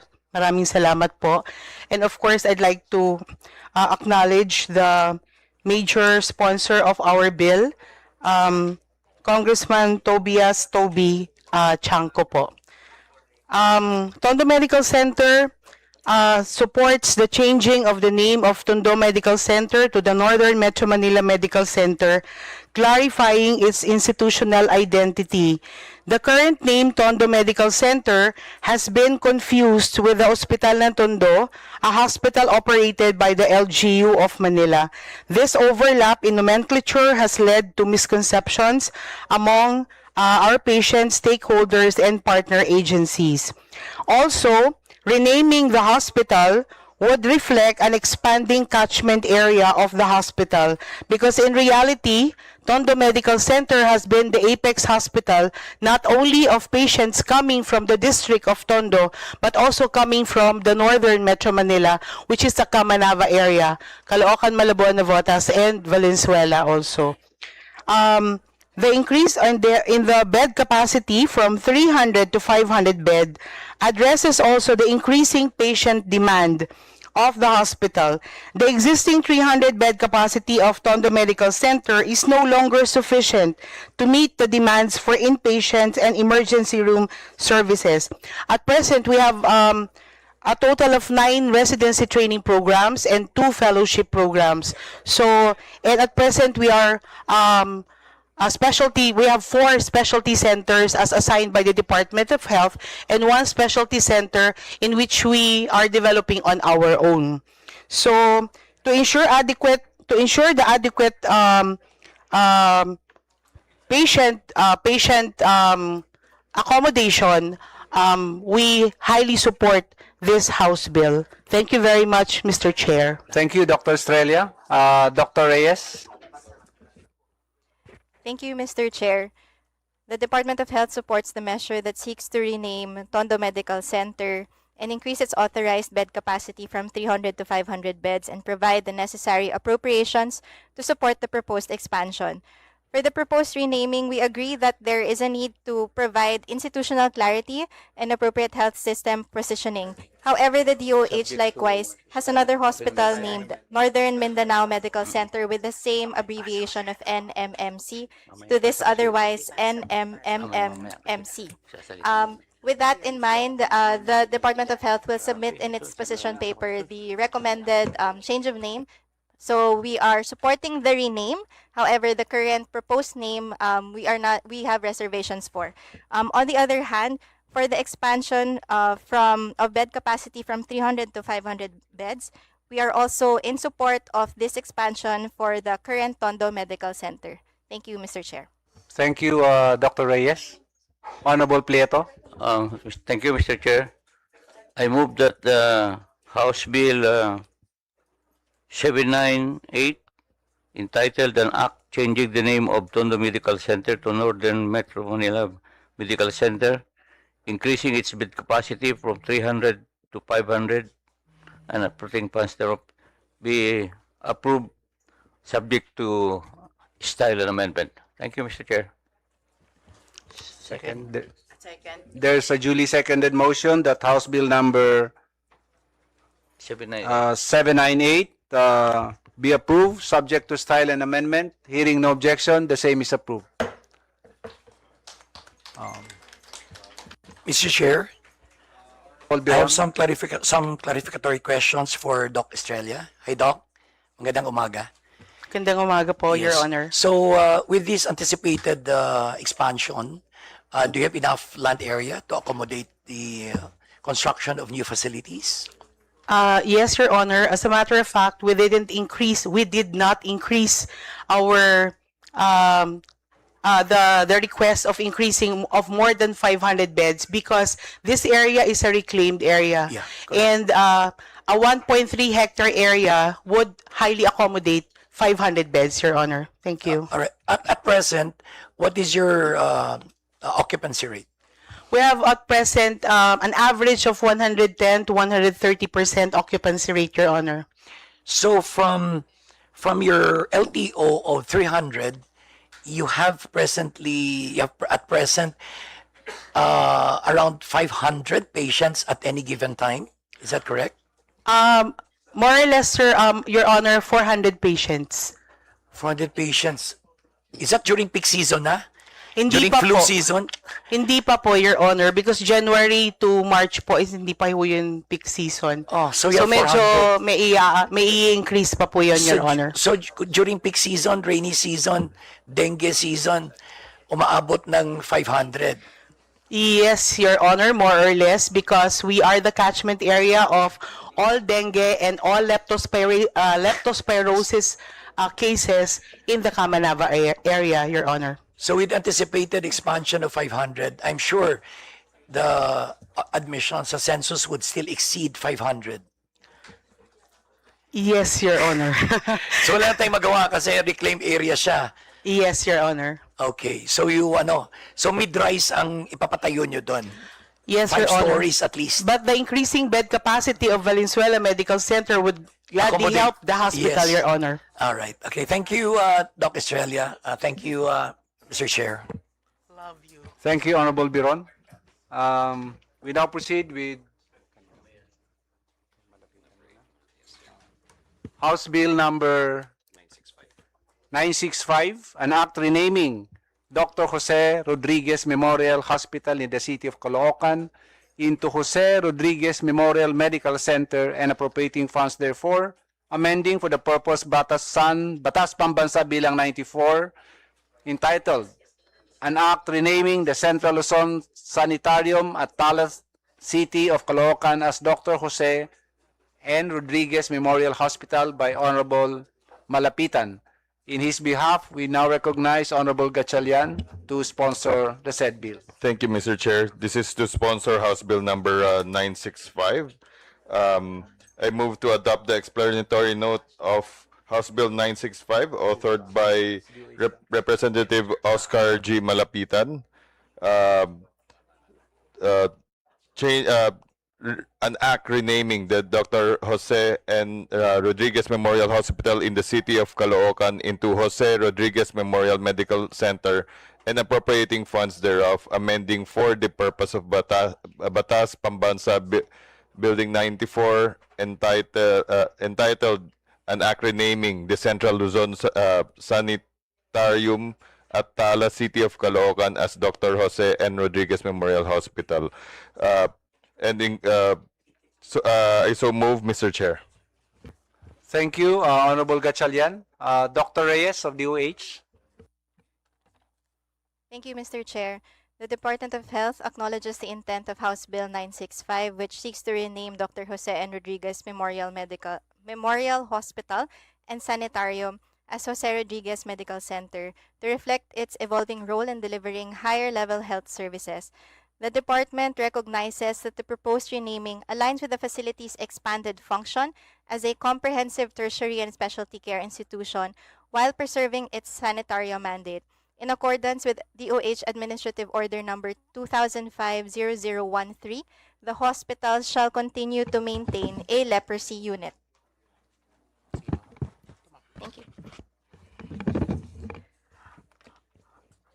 Under existing hospital licensure and classification rules, the DOH classifies hospitals based on service capability and functional capacity. Hence, the designation as a medical center is consistent with the facility's regulatory classification and level of services. In practice, Level 3 hospitals, which provide the highest level of care, are commonly recognized as medical centers, which is aligned. Hence, in this case, the hospital is currently an 800-bed tertiary hospital with extensive specialty services, referring capacity, and training functions. Therefore, naming it as a medical center is aligned with us. However, we want to retain the name Sanitaria so that the facility is recognizable as a facility that maintains a leprosy unit. So that is all, Mr. Chair. Likewise, I would just like to add that we may retain the letter N, Jose N. Rodriguez, so as not to confuse with JRR, Jose R. Reyes Medical Center naman po. So since we do run a network of facilities, we try to avoid as much as possible confusion or very prone to typo errors with very similar acronyms across our hospitals. So that is our recommendation. Thank you, Mr. Chair. Thank you. May one question. Meron bang rules or law sa DOH on naming of hospital ang mga pangalan ng mga tao? The DOH itself does not have rules for this. We follow what is recommended by the National Historical Commission. So their rules are usually, if they're named after people, at least 10 years post of their death, and others. We usually do one round of staff work with them for their recommendations if it is acceptable to them. If I may also add, consistent with the guidance of the National Historical Commission in the past, we recommend the removal of the word memorial because it is understood that if we are naming a hospital after a person, then it is already a memorial of that person. Thank you, Mr. Chair. In other words, hindi ka pwedeng maglagay ng pangalan ng buhay pa ang tao. So it has to be at least 10 years? Yes po, Mr. Okay. Chair. Likewise, po, in terms of the naming convention, for example, we cannot name an ambulatory surgical center a medical center. So those are regulatory in nature naman po. So we ensure alignment to those classifications. Thank you, Mr. Chair. Is there, curious lang ako, marabang conflict with the anti-EPAL law?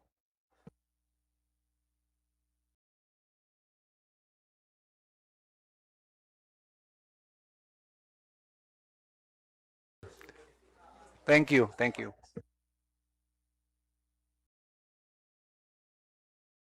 Dr. Famaran of the same hospital. To the Honorable Seriaco Bigato, Jr., Chairperson, Committee on Health, and to the Honorable members of the Committee on Health, good morning. Given the journey of Dr. Rosén Rodriguez Memorial Hospital and Sanitarium, Can you please talk louder, or maybe you can change the mic?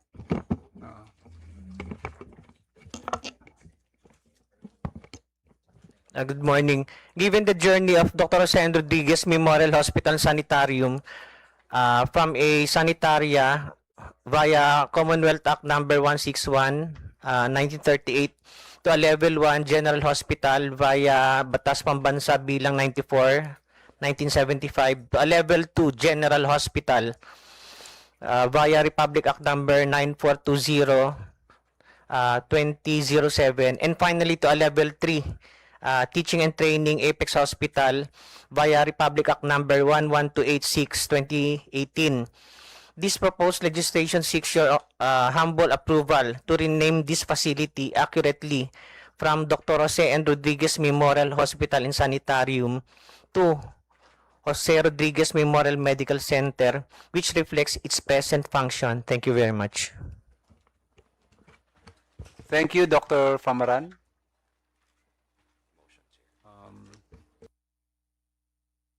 Honorable Gatchalian.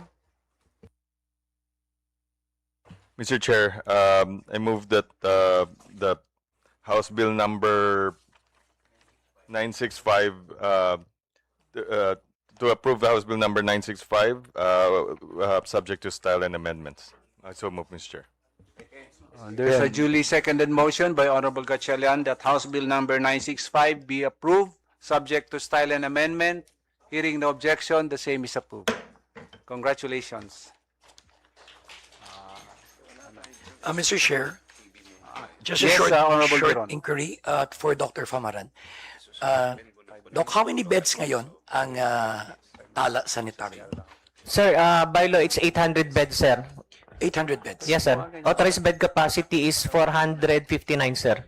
So double. Sir? Double the what is allowed in your LTO. Yes, sir. All right. So, why did you seek the expansion of the hospital from 450 to at least 1,000? Because ang subject ng ating House Bill is only the renaming. Yes, sir. Only the renaming, sir.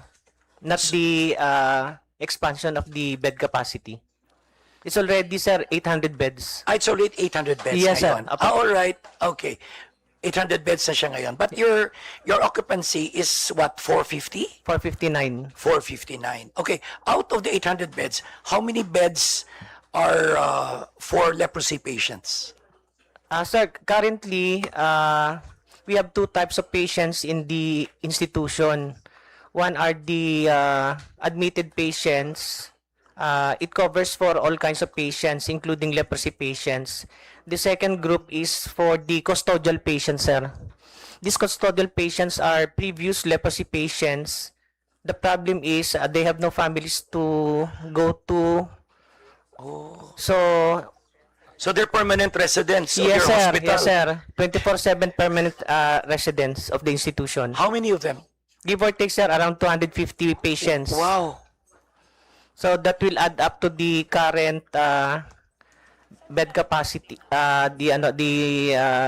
They are occupying the 459 beds for the institution pa. So for custodial patients, 250 na sila. Yes, sir. Yes, So sir. 250 on top of the 450? Ganon? Yes, sir. Correct, sir. Oh, on top. So 700 na sila at any given time. Yes, sir. Yes, sir. So it eats into your budget. Unfortunately, sir, yes. So these patients were abandoned by their families. Yes, sir. na? Abandoned by the family or they have no families to speak of. So clinically, okay na sila? Yes, sir. They are already free of leprosy. Okay. So perhaps you can, yeah. And they're not part of the admissions. Ano na lang. Not So part how of- do you record them? How do you record them as what? Because they're clinically free of from leprosy. So, paano natin sila nire-record sa admissions? For recording purposes, sir, for patients who are aged, we covered them as geriatric patients. So they will add up to the admissions of the institution. All right. Since they're clinically free from leprosy, paano if they have some incidental diseases like pneumonia sila while custodial Yes, sir. residents, so you record them as as regular admitted patients. So they avail also of PhilHealth benefits. Yes, sir. Ganon. Very unique ang Yes, sir. situation sa inyo, Doc Famaran. Yes, sir. All right. Okay. Thank you. Yes, sir. Thank you, Mr. Chair. Thank you, Honorable Biron.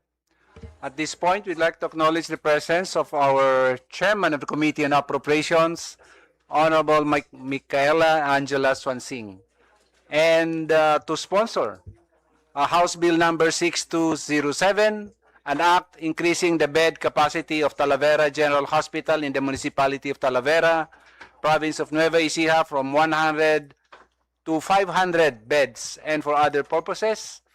By Honorable Micaela Angela Swansing. Honorable Swansing is now recognized.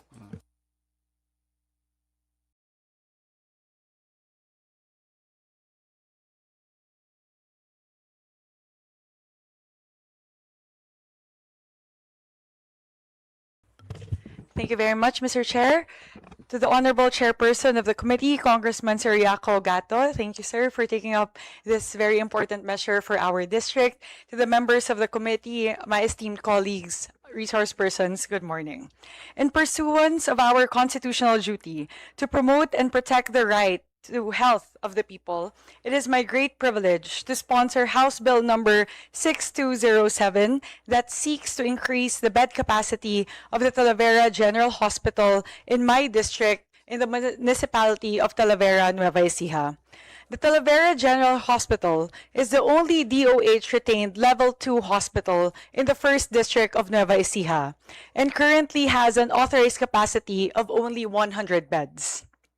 It has consistently delivered quality healthcare, ranking 10th in the 2023 DOH Hospitals Performance Report. However, rising demand driven by population growth has significantly strained its resources. Admissions increased by 10% from 2023 to 2024, with an average of 141 patients served daily and a 98.73% bed occupancy rate, highlighting the urgent need to expand and upgrade facilities to ensure timely, safe, and quality care for all patients.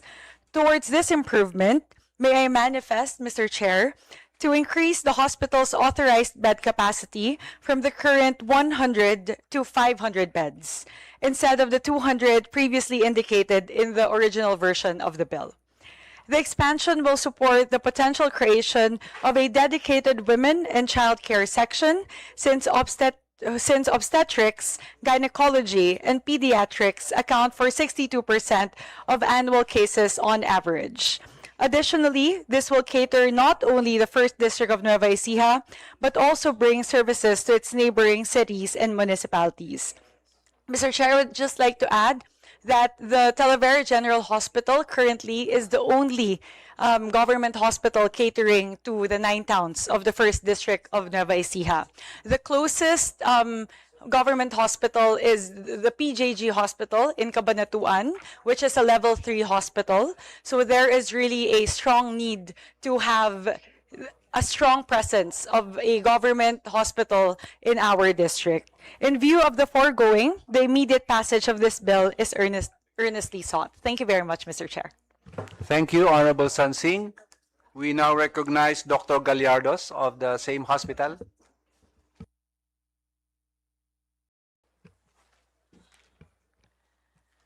Good morning to our chair and our distinguished members of the House of Representatives. I am Dr. Maria Isabel S. Gallardo, the Medical Center Chief of Talavera General Hospital.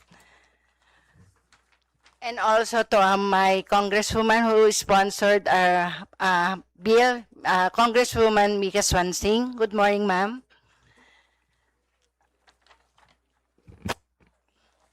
We are blessed when former Congresswoman Estrelita Swansing, who happens to be the mother of our current Congresswoman, sponsored the House bill to upgrade the Talavera General Hospital into a Level 2 hospital and increasing its bed capacity to 100 beds.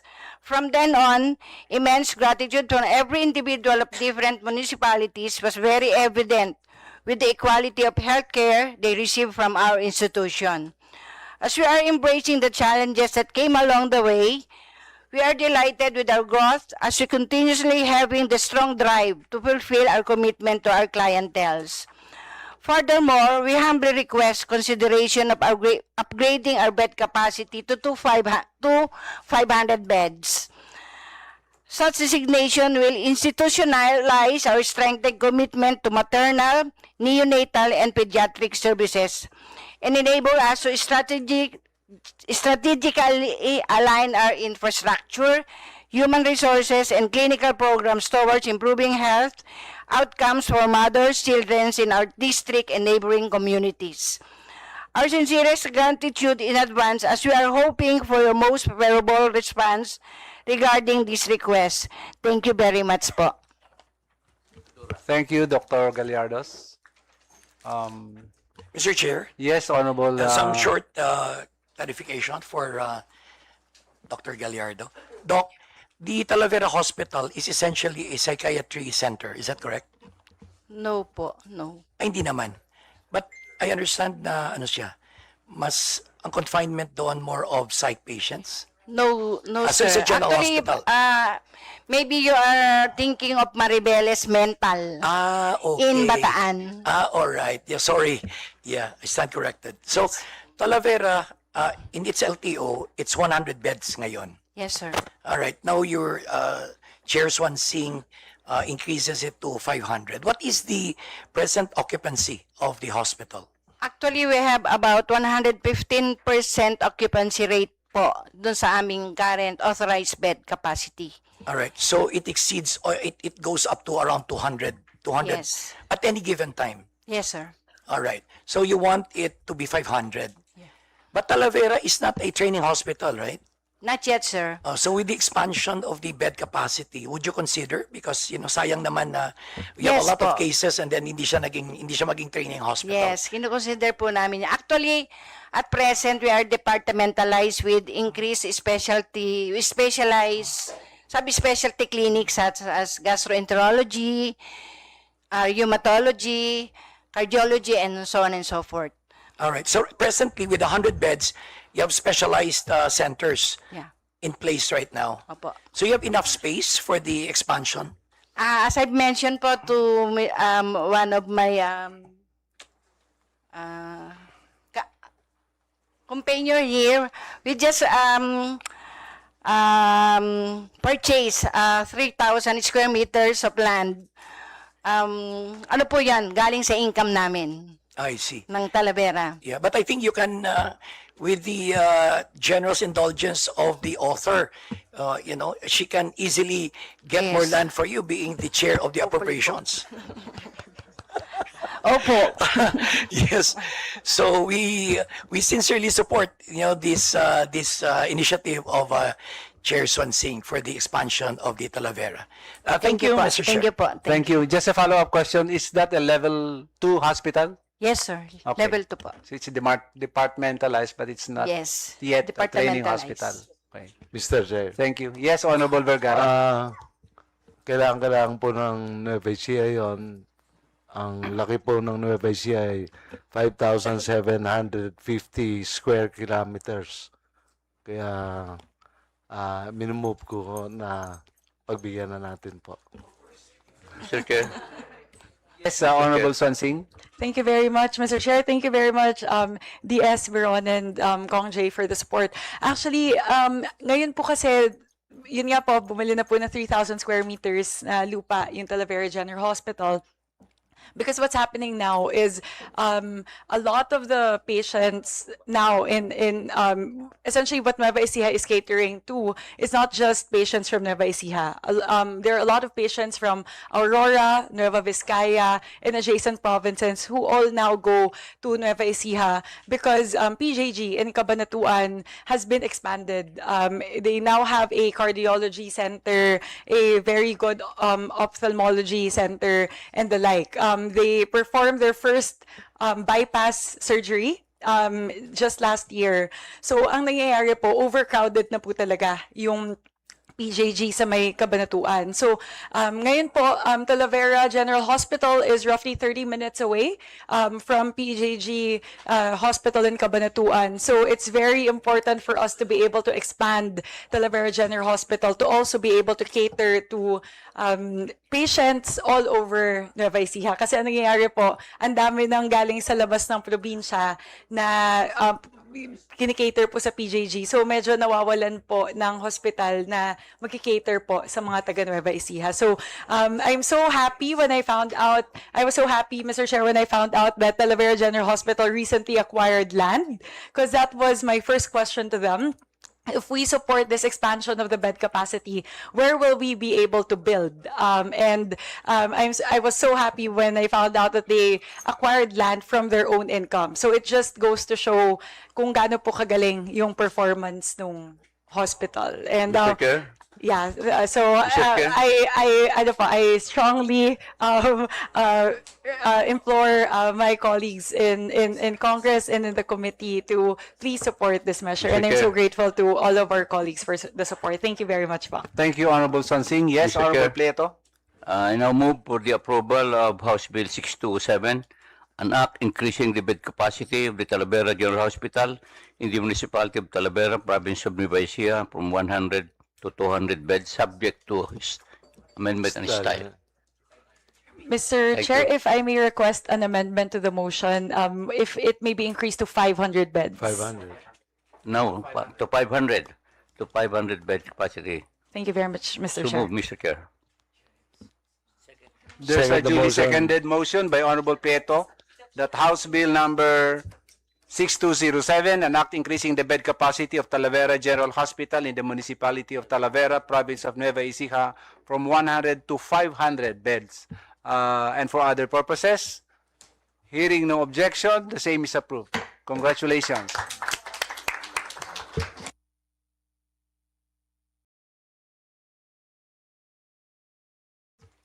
Now we are done with our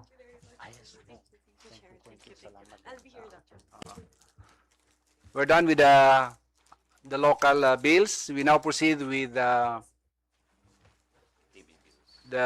bills of national significance. But before we proceed, we'd like to acknowledge the presence of our committee member, Honorable Henry Uaminal Jr. of Ascenso Pinoy.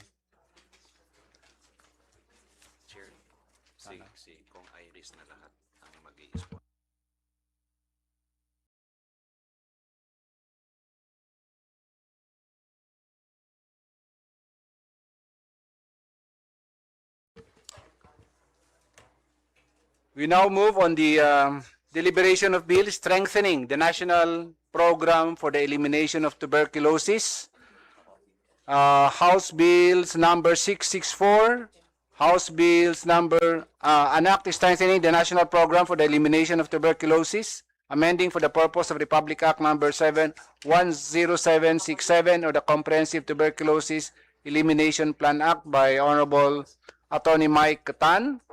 House Bill number 3364, an act strengthening the national program for the elimination of tuberculosis, amending for the purpose Republic Act number 10767 or the Comprehensive Tuberculosis Elimination Plan Act by Honorable Iris Marie Montes. And House Bill number 6219, an act strengthening the national program for the elimination of tuberculosis, amending for the purpose Republic Act number 10767 or the Comprehensive Tuberculosis Elimination Plan Act, an act strengthening and for the purpose for amending for the purpose of Republic Act number 1067 or the Comprehensive Tuberculosis Plan Act by Honorable Christopherson Coco Yap. And House Bill number 7981, an act strengthening the national program for the elimination of tuberculosis, amending for the purpose Republic Act number 10767 or the Comprehensive Tuberculosis Elimination Plan Act by Honorables Percival Sandanya, Honorables Jose Manuel Tadeo Diokno, and Honorable Dada Kiram Ismula, and Honorable Kaka Bagao. In their behalf, we would like to recognize Honorable Iris Montes to sponsor the said bills. Thank you, Mr. Chair. Magandang umaga po sa ating lahat. I thank the committee for the opportunity to sponsor House Bill 6664, 3364, 6219, and 7981, all seeking to amend Republic Act 10767, otherwise known as the Comprehensive Tuberculosis Elimination Plan Act. It was in November last year, just a few months ago, when this representation took the floor at the plenary to call attention to the WHO Global Tuberculosis Report 2025 that ranked the Philippines third globally among countries with the highest burden of tuberculosis, with an incidence of 500 new cases per 100,000 population in 2024. Also in that year, 739,000 Filipinos got ill with TB and 38,000 deaths from it, or 100 Filipinos dying daily from TB, with notwithstanding the swift approval of Congress of the landmark Comprehensive Tuberculosis Elimination Plan Act more than a decade ago. Mr. Chair, Your Honors, there is an urgent need to strengthen RA 10767 in order for the country to keep track of its commitment in the international international commitments, and to once and for all enhance our efforts in stopping TB in our country. To do that, we need to effectively enforce the notification of TB cases, especially on the part of the private sector, expand TB DOT's benefit package, provide fines and penalties for non-compliance and non-observance of the National Protocol on TB Management and TB Notification, enshrine patients' rights and responsibilities, along with corporate social responsibility, to encourage business corporations to contribute in the ongoing efforts to reduce the incidence of TB in the country and address the problem of indirect costs borne out of accessing TB treatment, such as transportation, accommodation, or halfway house and meals, among other basic necessities. We need a TB strategic plan for local government units, integration of TB services, and established service delivery networks or local health referral system, and provisions of personnel complement, alternative financing schemes, and other sources of funds in order to ensure sufficient and sustainable financing for the country's commitment to end the TB epidemic. Mr. Chair, Your Honors, tuberculosis is a national emergency. It demands our attention, our leadership, and our political will now. Sana po ay hindi lang natin pag-usapan ngayon, kundi umusad na sa lalong madaling panahon ang panukalang ito sapagkat wala na dapat na Pilipino ang namamatay sa sakit na tuberculosis sa ating kapanahunan dahil ang TB ay maaaring iwasan, ito ay pwede nating tuldukan at may gamot at lunas laban dito. Maraming salamat po, Mr. Chair. Thank you, Honorable Montes. We now recognize Dr. Malbasias from the Department of Health. Thank you, Your Honor. The Department of Health firmly supports the proposed amendments to the Republic Act number 10767 or the Comprehensive Tuberculosis Elimination Plan Act, as TB remains a high-burden disease not only in the Philippines but globally. Strengthening the law is essential to fully integrate patient-centered TB services within the universal healthcare framework. The DOH backs measures that enhance active case finding, systematic screening, accurate and timely diagnosis, effective treatment, and sustained patient follow-up to ensure better health outcomes nationwide. The proposed amendments reinforce a coordinated multi-sectoral response involving national and local governments, the private sector, civil society, and development partners to deliver a comprehensive approach to TB prevention, care, and control. Central to this effort is a rights-based, people-centered strategy that promotes meaningful participation of communities, patient groups, and TB survivors, reducing stigma and discrimination, safeguarding patient rights, and strengthening community engagement are critical to improving treatment adherence and long-term success. The DOH likewise supports expanding PhilHealth benefit packages to ensure financial risk protection and equitable access to TB screening, diagnostics, and complete treatment regimens for all types of TB and TB infection. Enhancing laboratory capacity, digital surveillance systems, and drug supply chain management further strengthens the country's TB response. These amendments are timely, responsive, and aligned with the national priorities and global commitments towards achieving a TB-free Philippines. Thank you, Dr. Malbasias. Now, we recognize Dr. Sabido from the PhilHealth. Good morning, Mr. Chair and honorable members of the Committee on Health. PhilHealth strongly supports this institutionalization of the comprehensive TB registry and notification system, including the integration of TB screening into routine clinical services and HIV programs, and the strengthening of the service delivery networks.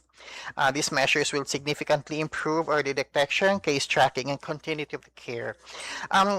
PhilHealth is programmed to release this year an expanded outpatient TB management package, which will provide broader access to diagnostic and treatment services. This will also strengthen early detection and ensure continuity of care at the outpatient level where most TB cases are managed. In addition, the PhilHealth Yaman ng Kalusugan program, or the YAKAP program, will serve as the initial access point within the primary care system.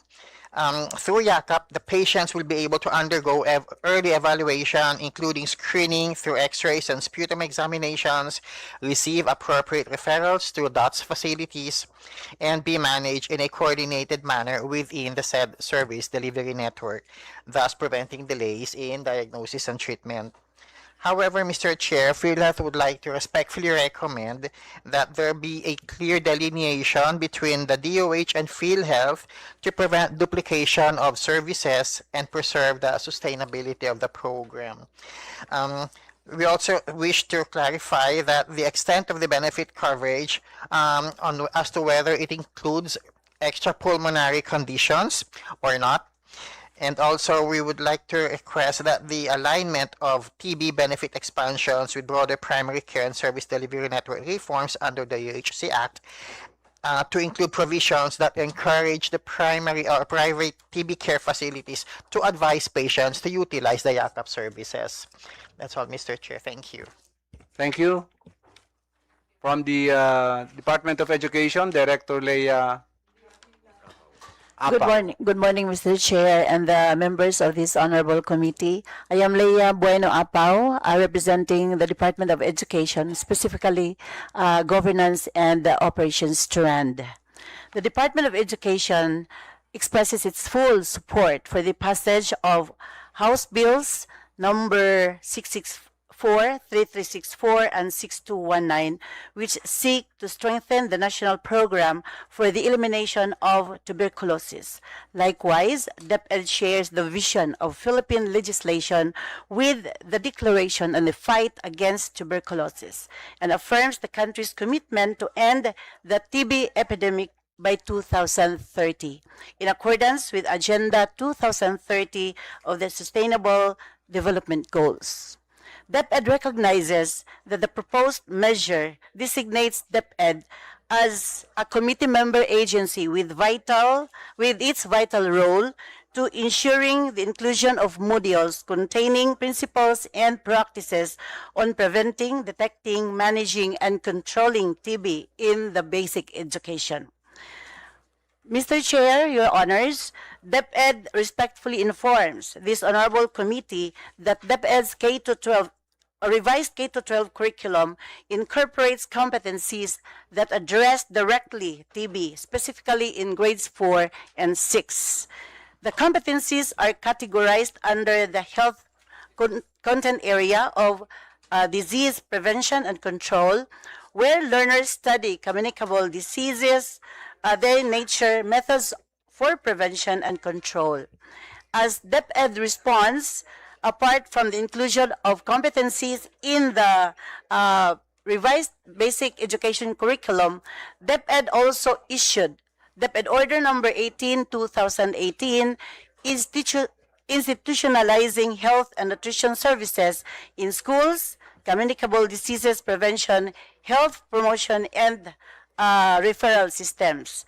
And to strengthen its effort, DepEd has entered into MOA with the Philippine Tuberculosis Society Incorporated and has successfully launched the TB-free school program, which aims to screen learners, teachers, and personnel with 15 years and above.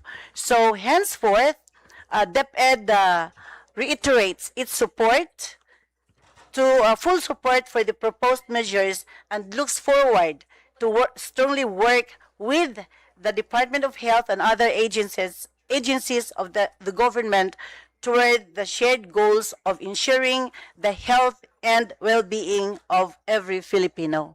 Good morning and thank you so much, Mr. Chair and Your Honors. Thank you, Director Leia Apao. From the TESDA, Attorney Alinaw.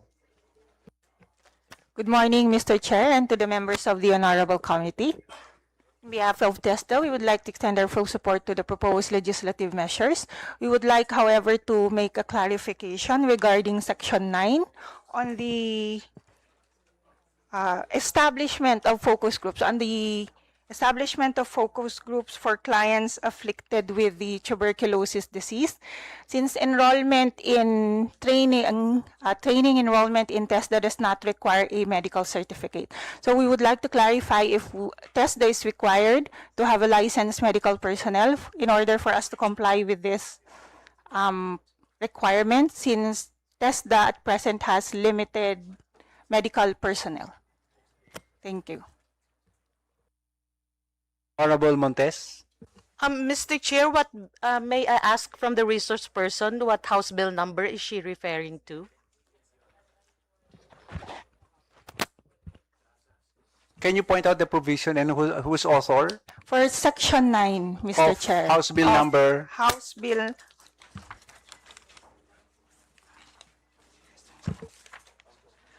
Bill number 664, Mr. Chair. It's not. Yes. House Bill number 664, Section 9. Yes. My bill is House Bill number 3364, and I cannot find in the provision of my bill your concern about it. Perhaps, Mr. Chair, I cannot second guess what exactly the reason of the author of that bill intended. Can you just submit to this committee your recommendation or position on that provision? Yes, Mr. Chair. Attorney Alino. Thank you. Thank you. Yes, Honorable Cruzado. I think the said what she was asking is, would TESDA be required to have medical personnel to answer the TB? Perhaps maybe ang suggestion ko lang, yung mga training natin, they shall require chest x-ray or screening sa TB before they go into training. Hindi naman necessary na magkaroon pa ng doktor yung TESDA just to answer the TB menace. Yun naman lang siguro. Yun lang ang understanding ko. Kasi yung mga training naman doon, mga adults naman eh. So they just require, I think, chest x-ray, siguro screening for TB before they go into training. I'd like to manifest, Mr. Chair, my support for this program, about really making serious this TB program, the elimination of TB in our country. Sana challenge ito sa DOH na talagang seryosohin natin to, kasi minsan ang problem doon sa area is palaging nawawalan ng gamot. So once wala nang supply sa gamot, napuputol yung treatment. So yun ang challenge ko sa DOH, na yung mga in charge sa program, seryosohin natin to kasi tumataas nga ang number ng ating TB. Yun lang po, ma'am. Thank you, Mr. Chair. Thank you, Honorable Cruzado. Yes, Yes, Honorable Mr. Montes. Chair, thank you. I already found the provision that the resource person is referring to.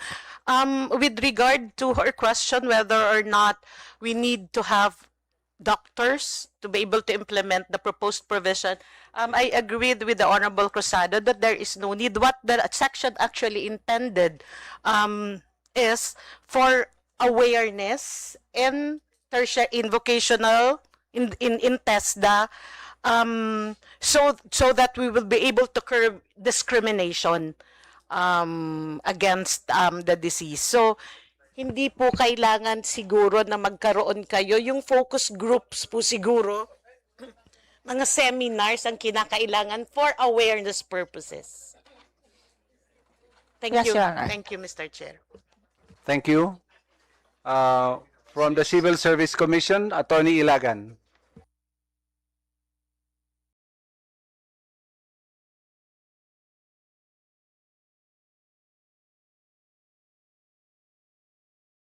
Attorney Ilagan? Yes.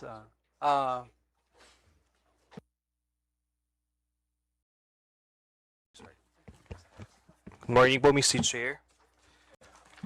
For the Civil Service Commission, we would like to manifest that we support the provision requiring the government workplaces to develop and implement TB prevention policies consistent with national laws and occupational safety and health standards, to institutionalize TB prevention in government agencies, promotes employee welfare, productivity, and safe working environments. However, we respectfully recommend that the provision expressly state, this is particularly on the convergence of TB services, that there should be an express provision stating that the implementation in the government agencies should be subject to existing civil service laws, rules, and regulations, including due process, non-discrimination, confidentiality safeguards, and reasonable accommodation. It is also recommended that a coordination between the Civil Service Commission and the Department of Health may include technical assistance and harmonization with the existing welfare programs. As to Section 15 of House Bill 664 and Section 16 of House Bill number 364 and 6219 on personal complement, we also reiterate our support for ensuring an adequate complement of competent and qualified personnel, provided that the qualification standards strictly adhere to the merit and fitness principle, the 2025 Omnibus Rules on Appointments and Other Human Resource Actions, and relevant CSC issuances on recruitment, selection, and qualification standards. Also, any organizational and staffing modifications must be coordinated with the DBM. We also suggest that there should be mandatory capacity building programs which may be integrated into agency learning and development intervention, which is one of the pillars of the prime HRM standards. Finally, as to the penalties for any government employee who will be found liable for the violations of this proposed bill amending the Republic Act, we underscore that any authority to suspend civil servants must be exercised in accordance with the existing civil service laws, particularly the 2025 Rules on Administrative Cases in the Civil Service, ensuring due process and procedural fairness.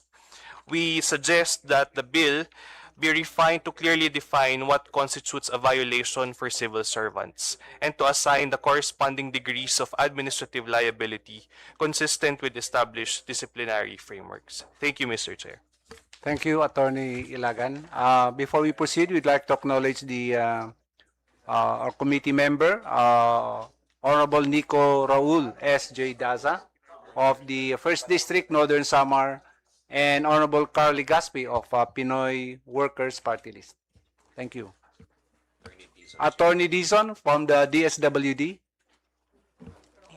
Good morning po, Mr. Chair, and to all the members of this honorable committee. For the DSWD, we express our support for the proposed measures strengthening the national program for the elimination of tuberculosis, recognizing tuberculosis is not only a public health concern but also a social development issue disproportionately affecting poor and vulnerable households.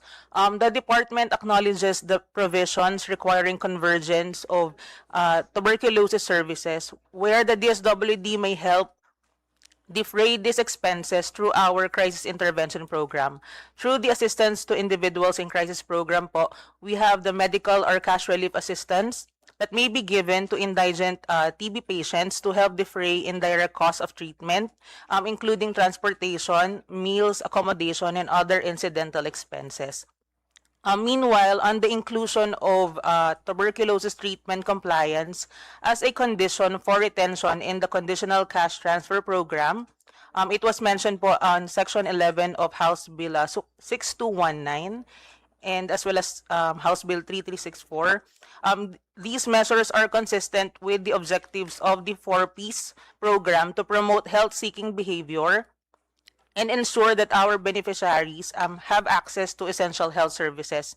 But we just want to further explore how we can incorporate this in the program, since in the 4Ps law, it already defines the conditions beneficiaries must meet to continue receiving cash grants. So we recommend establishing clear referral, reporting, and compliance verification mechanisms for beneficiaries diagnosed with tuberculosis, where the DSWD can collaborate po with the DOH, ensuring that if this is implemented, it remains supportive rather than punitive. And it can also be included in the family developmental sessions conducted as a platform for health education, compliance support, and stigma reduction strategy. Yan lang po. Thank you po, Mr. Chair. Thank you very much. From the Philippine Information Agency, Mr. Ragwa Jr. Good morning, Mr. Chair, and to the members of this committee. The Philippine Information Agency, PIA, strongly supports House Bill number 664, 3364, and 6219. The proposed amendments strengthen the National Tuberculosis Elimination Framework by modernizing surveillance systems, improving patient-centered services, expanding PhilHealth coverage, and reinforcing multi-sectoral coordination aligned with the Universal Health Care Law and global health standards. The House Bill's provision on stigma reduction, public education, community engagement, and workplace accountability are critical as persistent stigma, misinformation, low health-seeking behavior, and underreporting of TB cases continue to hinder detection and treatment. The PIA welcomes its role under Section 3 of House Bill number 664, 3364, and 6219. Likewise, the agency also accepts its role stated under Section 27 of House Bill number 6219 and 3364, as well as Section 26 of House Bill number 664, all refer to the implementing rules and regulations of the aforementioned legislative measures. As the government's lead development communications arm, the agency affirms its role in supporting TB elimination through accurate community-focused communication initiatives reaching the periphery and underserved populations. In this regard, Mr. Chair, the PIE respectfully asks this committee to retain Section 10 of RA 10767 that designates the Department of Health as the lead agency in implementing the media campaign component of the law, in coordination and collaboration with the PIA. This arrangement ensures that all technical and medical information used in the production and dissemination of media materials for tuberculosis and prevention is accurate, relevant, and aligned with both the requirements of the law and the needs of stakeholders. PIA supports a whole-of-government communication strategy to ensure every Filipino receives reliable information on TB prevention, testing, treatment, and patient rights. Once enacted, the PIA is ready to collaborate closely with the DOH, local government units, civil society partners, and media stakeholders to operationalize these communication components. As mentioned by one of the principal author, Representative Iris Marimontes earlier, TB remains a major global and national public health threat. These challenges underscore the need for evidence-based, sustained communication strategies to complement medical interventions, improve case detection, enhance treatment adherence, and foster public understanding of TB as preventable and curable. The PIA is committed to strengthening nationwide information, education, and communication campaigns on TB prevention, early diagnosis, stigma reduction, and treatment adherence, particularly in high-burden and underserved communities. The PIA remains committed to working closely with the Health Department and other relevant partners to ensure that the communication components of these proposed measures are effectively implemented. These efforts aim to support Filipinos, particularly those in high-burden and underserved communities, in accessing accurate information, timely care, and a health system that upholds rights and dignity towards a resilient and TB-free Philippines. Once again, Mr. Chair, we thank this committee for the opportunity to present our position and reaffirm the commitment of PIA to advancing a healthier, more resilient Philippines through strengthened communication efforts that uphold the rights, dignity, and well-being of all Filipinos affected by tuberculosis. Maraming salamat po. Thank you, Mr. Ragua. And from the Philippine Tuberculosis Society, it's an honor to recognize my professor in College of Medicine, Dr. Camilo Roa. Thank you very much, Your Honor. And thank you very much for the authors of the new bills that will strengthen tuberculosis control and finally eradication. And I now represent also the Philippine Tuberculosis Society, and we have been very active in working with the Department of Health and the Department of Education and other agencies in carrying out TB case finding and treatment in the country. Your Honor, I manifest that the provisions in all those bills are very nice, and we fully, on behalf of my group, support the adoption, consolidation, and enhancement it will do to the previous TB law. Let me just, since I have the mic, I would like to speak what I think should be focused on as we attack this disease that has survived through the years a disease that is supposed to be preventable, curable, and we should be able to control. And in fact, Your Honor, the other countries of the world, rates of TB, they have gone down so low, and the rates are still going.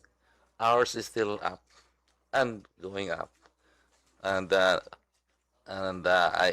it's hard. We probably should not be discussing what exactly went wrong, but in general terms, I would like to say that reiterate that TB is an infectious disease, and it's so prevalent that it's now, as declared earlier, should be an emergency, considered as an emergency, because for every one case that you do not see now, you do not discover one case now, it will become 10 to 15 next year, and the catch-up program will be very, very expensive, and would have less likelihood of success. Now, treatment takes months, as we all know. The Department of Health is introducing a 4-month regimen for low TB burden cases, but the general treatment is still 6 months. And the nuance here is that the treatment has to be completed, otherwise you create a bigger disaster. Resistant TB, when it happens because of stock out of medications, can not be cured by the usual treatment. And that's a big problem that the Philippines has been identified also as a hot spot, drug-resistant TB. The other thing is in TB, many patients, Your Honor, they don't, when they have symptoms and they might also feel they have TB, they don't go to the center. They don't go to the health facility. They keep it to themselves, and therefore any program should include community penetration, because we will just be dealing with the minority if we don't do that, if we just wait for the patients to come in. So these programs that we are going to enhance should have a very strong community penetration in terms of finding the TB, treating, diagnosing them there, confirming their diagnosis, treating them completely. It becomes a point of care effort, because if you do X-ray and then do sputum, and then when you have to come back for the result and start treatment, a good number will not be there anymore, so they escape again. So it has to be as determined as that to be successful. And so anything that we propose should be able to do this. And finally, Your Honor, that looks like a lot of funding requirements. Yes, but the metrics have been computed, and more recently, last year, the WHO sponsored the publication of the experience in 3 countries. This is Brazil, Georgia, Kenya, South Africa. The people running the research there are mainly from UK, US, the high epidemiologic centers, and they say that for every $1 invested, Your Honor, you get at least 4 back, to as high as 39 back. So it's really a cost-effective way of investing for the country, because a lot more goes back to the country. And you can actually say that if you do not invest in TB, you actually lose money. So, Your Honor, I on behalf again of my organization, I support these bills. They may be requiring more budget. The Department of Health will need more budget.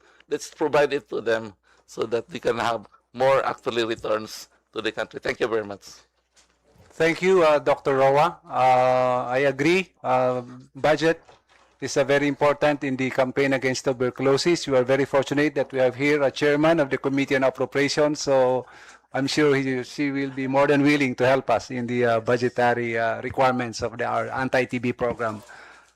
Yes, next is Dr. Mara Villosa of the Philippine Academy of Pediatric Pulmonologists Incorporated. Pleasant morning, Mr. Chair, and to the members of the Committee of Health, and to all our colleagues, especially to Dr.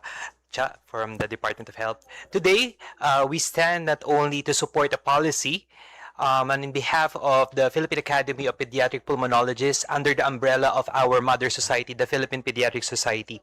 So we not only defend this policy, but also the future of our nation, especially our children. As mentioned, tuberculosis remains one of the most preventable and curable diseases, yet it continues to silently affect thousands of Filipino families, especially the most vulnerable population, our children. Childhood TB is often missed, underdiagnosed, and underreported. And this is, in reality, in our statistics. It hides behind non-specific symptoms, mimics other common illnesses, and progresses rapidly when not detected early. When a child develops TB, it is not just like any other medical issue. It is already a marker of an ongoing transmission within household and communities. It tells us that gaps still exist in prevention, screening, and access to care. Therefore, a comprehensive TB elimination plan, as manifested here, must therefore prioritize also our children. This means strengthening contact tracing, expanding access to child-friendly diagnostics, ensuring availability of pediatric formulation, integrating TB screening into routine child health services, especially in the community, scaling up of preventive therapy for exposed children, and it also means addressing malnutrition, poverty, and barriers to healthcare that fuel TB transmission. Therefore, if we are serious about TB elimination in the Philippines, we must be serious about protecting our children. Eliminating TB is not only about curing the disease, it is about breaking the cycle of transmission and safeguarding the next generation. And by supporting this motion, we affirm that no Filipino child should suffer from a disease that is preventable, detectable, and curable. So, on behalf of, again, the PPS, the Philippine Pediatric Society, and the Philippine Academy of Pediatric Pulmonologists, we move forward with urgency, commitment, and collective action. Thank you very much. Thank you very much, Dr. Maravillosa. And last of our resource person for the anti-tuberculosis campaign is the Executive Director of the Lung Center of the Philippines, Dr. Jobert Benedicto. Thank you very much, Honorable Chair. I'm here also representing the Philippine College of Chest Physicians, being the current president. So I think my colleagues have already spoken as far as our unwavering support to the bill currently being pushed. And we know that in terms of TB elimination, this should be comprehensive and of course unified in terms of its approach. We would like to volunteer our services if you so need the services of adult pulmonologists, and being a past chair as well of the Philippine Coalition Against Tuberculosis, a coalition that includes patient groups, NGO, and academe. We will be more than willing to be part of that multi-sectoral representation. So we give our full support to the bill. Thank you. Thank you very much, Dr. Benedicto. Any member? Yes, Honorable Montes. Yes, Mr. Chair, may I know if the TB program manager of the DOH is with us today? Yes TB po. program manager. Kayo po yung... Yes po. May mga ilang katanungan lang po ako, ma'am, particularly to further improve and strengthen itong bill po. I have some clarifications regarding diagnostics, testing, screening, contact tracing, notification, and HIV integration. Ano po. Currently po ba, tama po ba ang data ko? Kasi sabi po ng WHO sa report nila, only 43% of TB cases are diagnosed and reported. Tama po ba? Based on their estimates, our treatment coverage, so treatment coverage means how many were we able to find and treat compared to their estimates. So last year in 2024, we are at around 73% of the notifications in all forms of TB.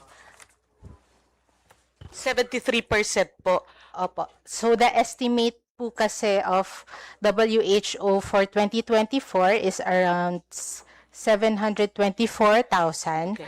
And 2024 notifications is 544,940. Ang pagdating po sa screening, how aggressive are we in terms of screening?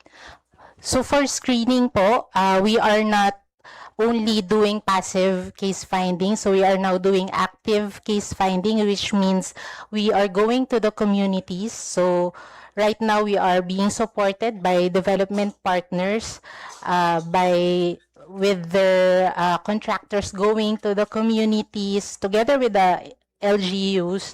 So they bring the services nearer to the people, and they bring their mobile vans with new technologies such as ultra-portable chest X-ray. So mas napapabilis yung chest X-ray screening. And then we also have what we call intensified case finding. So that means that we also screen not only the patients that go because of cough, but also the other, even if they went there just for sa pilay, pwede rin po natin silang i-triage, no, for TB. Thank you very much. What about in terms of contact tracing and notification? We already have the mandatory notification of notifiable diseases. So tama rin po ba ang report ng WHO that we are falling behind in terms of private sector reporting of TB cases? If we compare to our current trend, so in 2018, we are only at 11% private notifications out of all the notifications. But in 2023 and 2024, so 2023, 34%, and then 2024, slight decrease po ng 30%. So this one din po, no, malaking tulong din po yung development partners natin because they also deploy, they augment people, what they call private sector notification officers. So it's with the PhilCat as well po. So sila po yung tumutulong para yung mga private physicians po natin ay maka-notify po sa atin. But the Department of Health po, aggressive din po ba ang ginagawa ng DOH para to ensure that the private sector complies with the mandatory reporting of notifiable diseases? Ano po currently ang ginagawa ng DOH to improve your numbers in terms of reporting from the private sector? Okay po. So one thing that we did is, of course, the policy po that we included tuberculosis as a mandatory notifiable disease, and then another po is that we also improved our information system so that the private sector physicians, they can notify on their own. So yung ITIS po kasi natin, Integrated Tuberculosis Information System that we have in our public facilities. Medyo mahaba po talaga siya. So kung private physician po kayo na mag-isa na walang secretary, mahirap po na mag-input on their own. So we made it into an app and made the field simpler. But we still really have a long way to go in terms of incentivizing our private physicians. And then it also helps that our PhilHealth benefit package also applies naman po to them. But again, we also have to improve them to make it more to cover also the expenses of our private sector. Thank you po. I will get to PhilHealth in a while. What I'm trying to say is lang siguro we need to be more aggressive in terms of screening, testing, contact tracing, parang kulang pa po yung effort natin pagdating dyan. Mabanggit ko na lang din po, tungkol naman po sa HIV integration natin, are we doing also enough? Kasi total, nag-screen na tayo for that. Pwede na ring ma-detect Hindi na kailangan na magpa-screen pa for TB kasi nag-screen din po tayo for HIV. We agree po that TB HIV integration is really important since TB is the number one killer or opportunistic infection for HIV patients. So we have as a policy for 15 years old and above that we offer HIV testing to those diagnosed TB patients. And based on our data, out of all the notifications, we were able to offer, and successfully they got the test around 90%, but the positivity of the test is around less than 1% naman po so far. Last na lang po, pagdating naman po sa investment on diagnostics, how far are we in the DOH in terms of investments for mga AI-assisted na, mga modern technologies, AI-assisted screening machines, mga AI-powered machines? So, kamusta po ang lagay ng DOH pagdating sa testing capacity? Okay po, so for testing right now, we have around 1,000 plus rapid molecular diagnostic machines that we are providing sa DOH. We are the ones procuring for the consumables every year. And then in terms of AI, no, we agree we still have a lot to go to that because it is still not approved by HTA. So we cannot use government funds to procure ultra-portable chest X-ray and even AI. It's already being taken up by the HTAC, not yet? Yes, we actually applied for 2 years already, but we still have to produce more cost-benefit analysis and local evidence. Ma'am, in relation to that, are we still receiving funding from the Global Fund? Yes, so we are currently yes, ano under... po ang idagdag ko na po, how do we use the Global Fund? Okay, so we are currently under Global Fund Cycle 7 and we are recipient for 3 diseases, TB, HIV, and malaria. So the Global Fund has a primary recipient, which is Philippine Business for Social Progress. So that's where the fund goes. And then we collaborate with them so that we ensure that the strategies that they implement are aligned with the strategies of the Department of Health.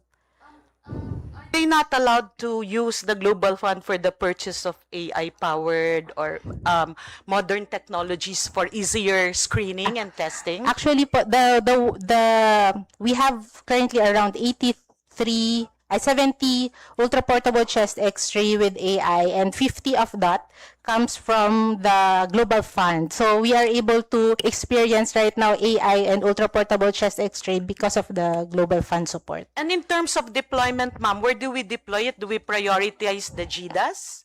Yes, so the ultra-portable chest X-ray is really meant for communities and that are far from the centers. However, no, right now we have a policy.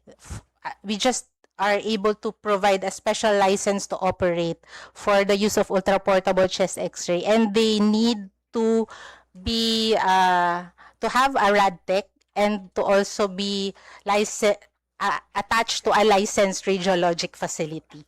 So those are the current barriers for now for our AI and ultra-portable chest X-ray. Salamat po sa inyong mga kasagutan. Sa PhilHealth lang po, mabilis lamang po ito. Ano po ang current PhilHealth package ng TB natin ngayon? Mr. Chair, Madam, how are you referring to utilization of the... Ma'am, what constitutes po the benefit package? Yes. Okay, thank you for that. Currently, the TB package covers drug-susceptible TB management.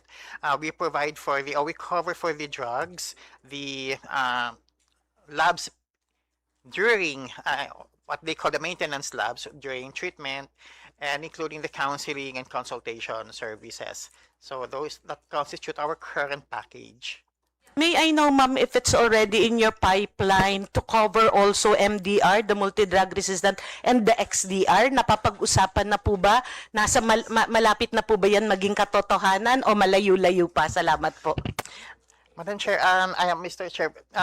We actually already did a costing exercise last year. We already have a draft set of packages already, which actually we're supposed to present to the DOH with equivalent rates. However, this has not yet gone through the EXICOM level or the board level, but our target is really for this year to expand the benefit packages to cover drug-resistant TB cases, the preventive aspect, and the confirmatory aspect. We already have the screening for TB covered in the YACAP program. And that is where I was raising a while ago our concern because this House bills concentrates only on the treatment of TB. There is no provision for PhilHealth to develop confirmatory or preventive TB packages in it. So, but however, we are in negotiation or collaboration rather with the DOH already on those cascades of care to be covered. Thank you po. Maraming salamat po, Mr. Chair. Yun lamang po ang ilang katanungan ko. Let me just also support and reiterate yung sinabi po ni Dr. Roa na totoo po, if we invest in TB, we gain a lot, and if we don't, we lose a lot. And also, may I add that it deepens cycles of poverty. Thank you, Mr. Chair. Thank you, Honorable Montes. Just one question from the Department of Health. How much budget is allocated for this year for your anti-tuberculosis campaign? For 2026, no, we received 4.2 billion, which is a good increase from our 2025, which is around 2.6 billion. You think the 4.2 billion, that is outside of yung sinasabi ni Honorable Montes na global, is that? Global fund. That's 4.2 billion. Yes, that's for Plus our the GAA. global fund na Yes. ma-receive nyo. You think the 4.2 billion is enough? No, no po. So, How much do you think is enough? we have we just recently released the Philippine Strategic Elimination Plan 2025 to 2030, and we have costed how much is needed for that plan to be implemented. And for 2026, ideally, we should have around 22 billion pesos. Yes po. 22 billion. To implement all the strategies that is So, indicated as in of the now, Philippines. nasa 4.2 pa lang tayo. Yes. Okay. Malayo pa. So, Chair Swansing is here to listen.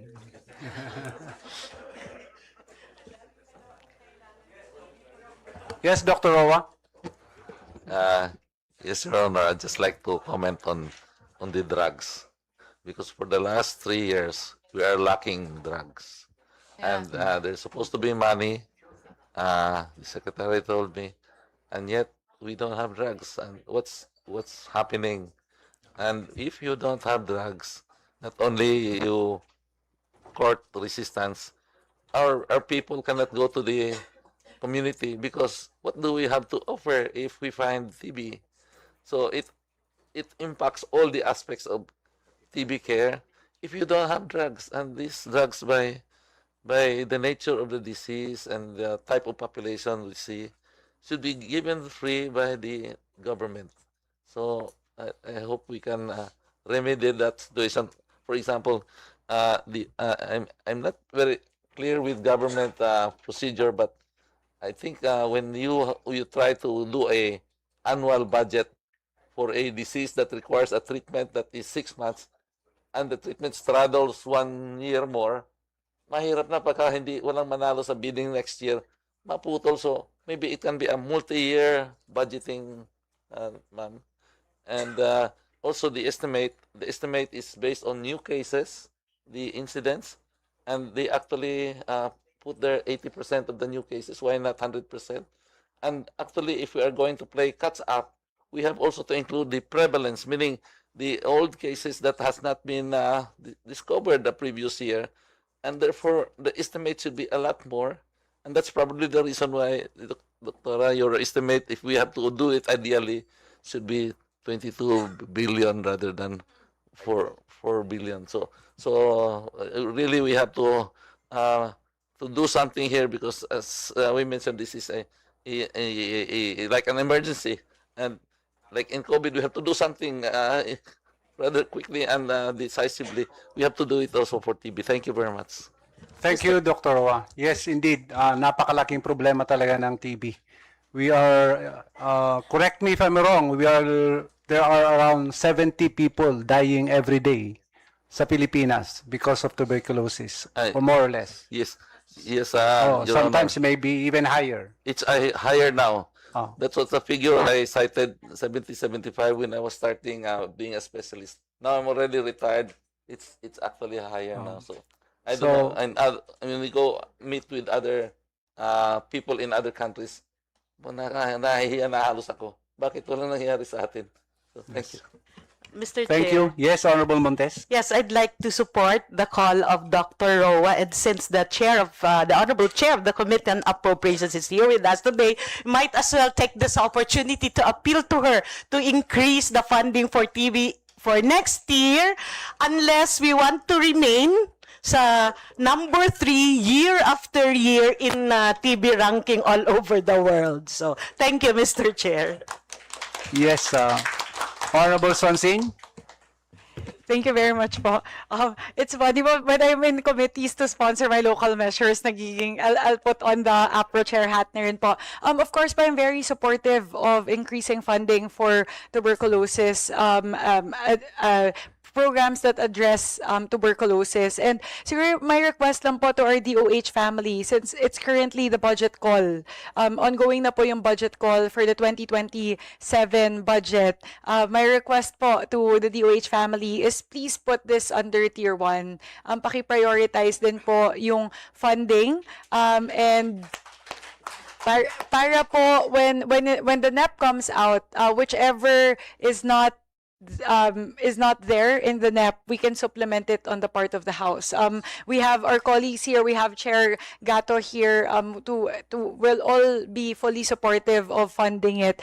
But our request po is, as much as possible, if that can already be included in the budget preparation stage, when the NEP comes out, isama na po natin. Magtulungan po tayo para po masigurado na come next year, once the 2027 budget comes out, the TB-related initiatives po are addressed and well-funded for next year. Chair, my full support po to the Thank initiatives. You. Thank you, Honorable Sonsing. It's a very refreshing and welcome news coming from no less than the Chair of the Committee on Appropriations. The full support for funding the Department of Health needs. Thank you po. Okay, so anyone? Mr. Chair, Yes, sana po Honorable hindi lang Aguiao. po kasi budget na ngayon, ilalagay po sana ninyo yung actual talaga na nakikita nyo. Kasi during sa mga RHUs, naku-cure nga, and then sudden nag-stop, wala na pong gamot. Actually, yun po yung nangyayari. So, wala pong compliance sa gamot. So, it's always failure, and then XDR, MDR sila. And then mas malaki na naman yung budget ng mga MDR. Why not yung preventive muna tayo, yun sana yung phase 1 and phase 2 ng TB treatment natin, yun dapat yung talagang tutukan natin. On the second kasi, usually, the 2 to 4 months na treatment ng patients, nagfa-fail na eh. Pag pupunta na yung pasyente, wala nang gamot. So, ilang araw na yon, wala na. So, na-loss mo na yung patient. Hindi na talaga babalik sa'yo. So, why not na yun talaga ang ilalagay nyo doon sa budget natin? Because doon sa MDR, though madaming namimiss na mga TB cases natin, especially in Metro Manila. Because siguro yung contact tracing na sinasabi po nina sa pedia at saka sa pulmo adult, na hindi talaga na tinedetect. And then, the physicians, the private physicians, they're not reporting it. Ang ginagawa na lang nila, kasi due to sa PhilHealth PHIC na nakukuha natin, parang hindi na sila nagre-refer sa mga rural health units for the treatment.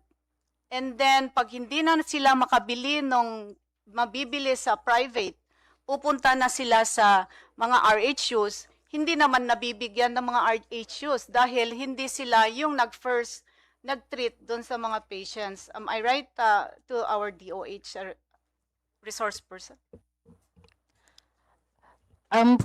Ideally po, no, the referral from the private sector should be assessed again by the public health physician. So, but usually naman po, kung meron pong complete po na laboratories, and they also have the medications nga po, enough medications, they are able to provide po.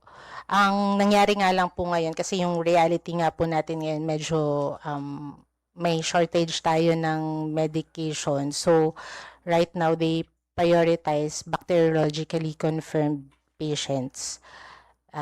Yun po. Yes, for how many years na po tayo sa TB, sa DOH, bakit hindi po natin nasosolve ho yan? For how many years na rin po kayo sa DOH po, bakit hindi po natin nasosolve yan sa treatment for TB? That's why our cases in the Philippines increasing siya. Dahil sa contact tracing natin, ang hindi pa natin nakikita lang natin is the adults. Ang hindi natin nakikita are the pediatrics. Yung mga bata na nahawa dun sa mga adults. Diba? So, andito din ang PhilHealth. May package ho ba for the, I think, yung treatment package for the PTB adult, for, ang sabi po nila is 1,017 per patient, and then 20,000 for the medications. Tama po ba sa PhilHealth? PhilHealth? Mr. Chair, Honorable Congresswoman, the 1,700 actually refers to the YACAP capitation, which is supposed to be the initial step to screen and identify TB cases.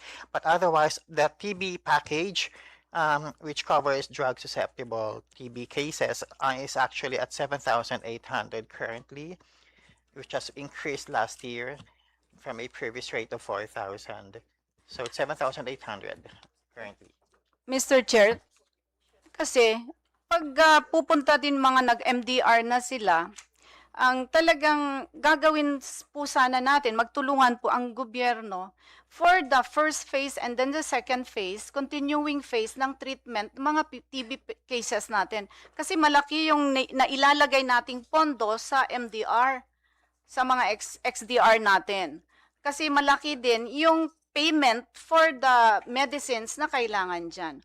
Why don't we do na doon sa budgeting ng DOH, doon talaga kayo maglagay kasi meron naman kayong data for the previous 2024, 2025 cases. Dapat medyo kasi nangyayari, wala na sa region yung gamot. Siyempre, of course, wala na pupunta sa barangay. Yun po yung nangyayaring katotohanan sa Pilipinas po. Nasa 2026 na po tayo for the budget.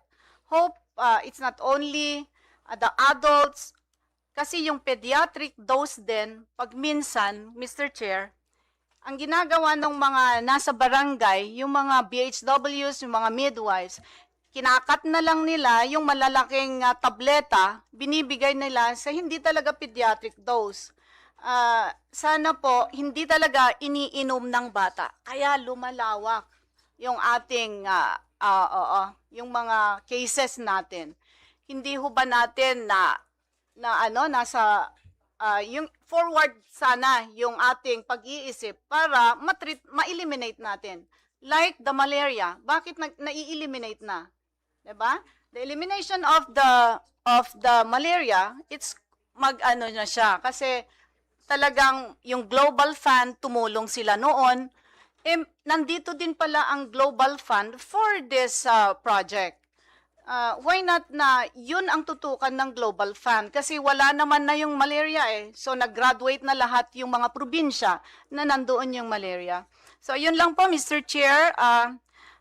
Hope the Pediatric Society the PEDIA, sila din po yung magbibigay kung karami ng mga bata na nadadiagnose nila sa mga clinics nila. Yun din po sana ang ia-add natin, Mr. Chair. Thank you, Honorable Aguiao. I hope the DOH has duly noted the recommendation and suggestion of Honorable Aguiao. Chair, Yes. i-add ko lang po.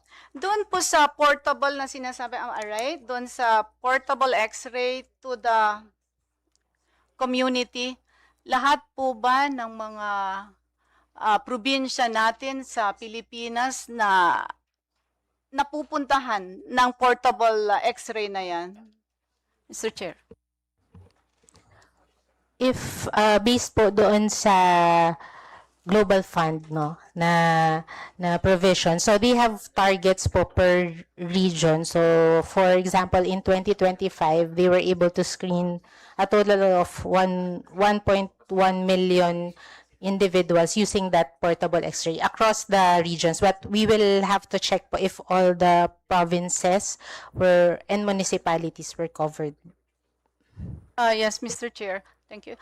Pero yun sana, ang tinatanong ko rin po, malaki kasi yung gap nung sa mga tawag nito, yung misdiagnose. Though may mga misdiagnose, mistreatment, kaya sila namamatay sa mga pasyente natin. So sana yung portable talaga na x-ray, it would be a good help para sa ating treatment procedures para sa mga physicians natin sa mga liblib na lugar. Yun lang po, Mr. Chair. Thank you. Thank you, Honorable Aguiao. Any member?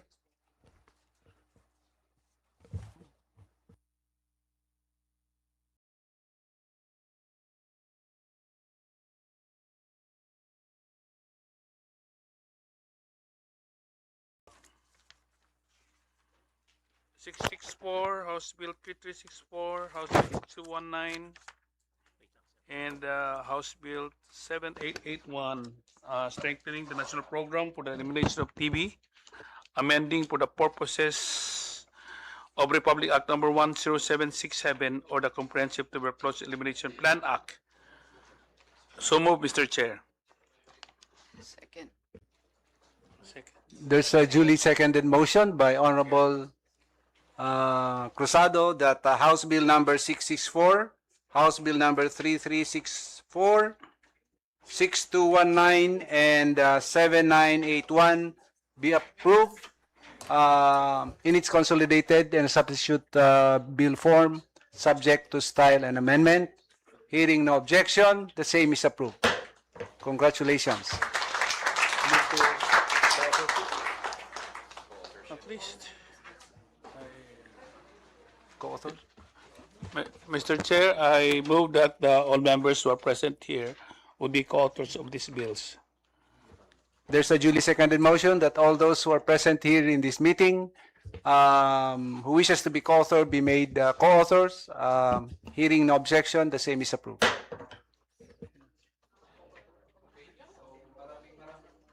Maraming salamat. Our resource speakers for the anti-tuberculosis, you may now be excused. Our next agenda is the bills on mandatory immunization program. Since I will be sponsoring one of the bills, I will now yield the gavel to Honorable Cruzado to preside.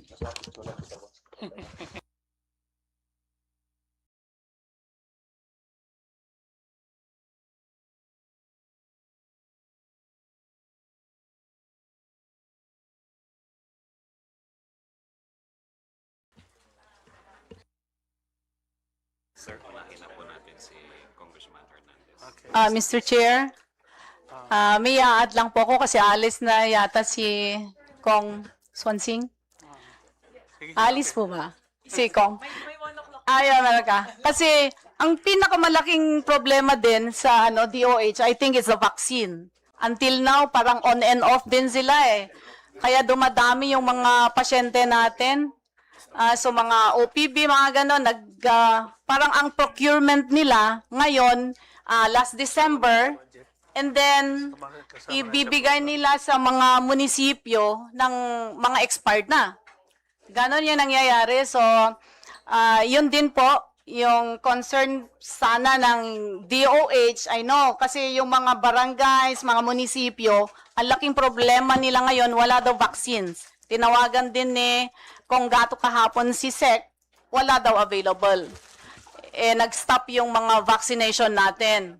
So, later siguro, Kong, sana yung DOH talaga, hindi ko rin talaga alam kung hindi sila na program sana nila kung magkano talaga, kung ilan talaga yung ginagamit ng mga bata sa for the protection of our children. Yan lang po, Mr. Chair. Thank you, Kong. Thank you. So shall we proceed with the deliberation on bills on the mandatory immunization program? I'd like to call on Representative Ramil Hernandez for his House Bill number 2502. Maraming salamat, Mr. Chair. Ang House Bill number 2502 o ang Mandatory Immunization Program Act ay isang malaking hakbang upang gawing mas mataas o mas matatag at inklusibo ang ating public health system. Sa kasalukuyan, ang ating Batas Republic Act 10152 ay nakatutok lamang sa mga sanggol o mga bata. Bagamat napakahalaga nito, may malaking puwang o gap ang ating sistema. Paano naman ang mga adolescents? Paano ang ating mga adults? Paano ang ating mga senior citizens? Ang mga sakit gaya ng tetanus, diphtheria, pneumonia at influenza ay hindi namimili ng edad. Kinakailangan natin ng bagong batas na ito sa mga sumusunod na kadahilanan. Una, life stage approach. Pinapalawak natin ang saklaw ng mandatory immunization mula sa pagsilang hanggang sa pagtanda. Layunin nating magkaroon ng lifelong immunity ang bawat Pilipino. PhilHealth integration. Ito ay mahalagang bahagi para sa ating mga kababayan. Minamandato ng batas na ito na isama ang mandatory immunization services sa PhilHealth benefit package. Nangangahulugang ito na hindi na magiging pabigat sa bulsa ang pagbabakuna dahil may suportang pinansyal mula sa gobyerno. Libreng bakuna. Sinisiguro natin na ang mga bakunang ito ay mananatiling libre sa mga pasilidad ng gobyerno, pampublikong paaralan, at maging sa mga pribadong pasilidad na PhilHealth accredited. Expert-driven policy. Itatayo natin ang National Immunization Technical and Advisory Group. Isang grupo ng mga eksperto na titiyakin ang mga bakunang ibibigay natin ay ligtas, epektibo at based sa pinakabagong siyensya. Mr. Chair, mga kasama, ang pag-iwas sa sakit o prevention ay laging mas mura kaysa paggamot o cure. Sa pamamagitan nito, hindi lamang natin pinoprotektahan ang kalusugan ng bawat individual, binabawasan din natin ang gastusin ng pamilya at ng gobyerno sa mga sakit na maaari nating iwasan.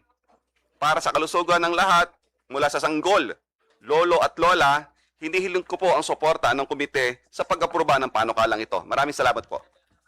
Thank you, Congressman Ramil Hernandez. I'd like also to call on the rest of our representatives who would be sponsoring almost the same bills just like this. For House Bill number 1386, I'd like to call on our representative, Mary Montes.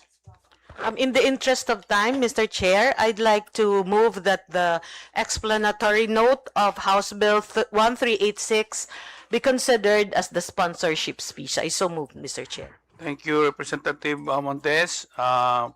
Next would be House Bill number 3, 4. Okay. I'd like to call on Congressman Nominal for House Bills 2039, 2225, and the rest of these bills. Thank you, Mr. Chair. I was informed, Mr. Chair, that the authors of the said House bills had prior commitments today, and I was requested to sponsor the respective measures.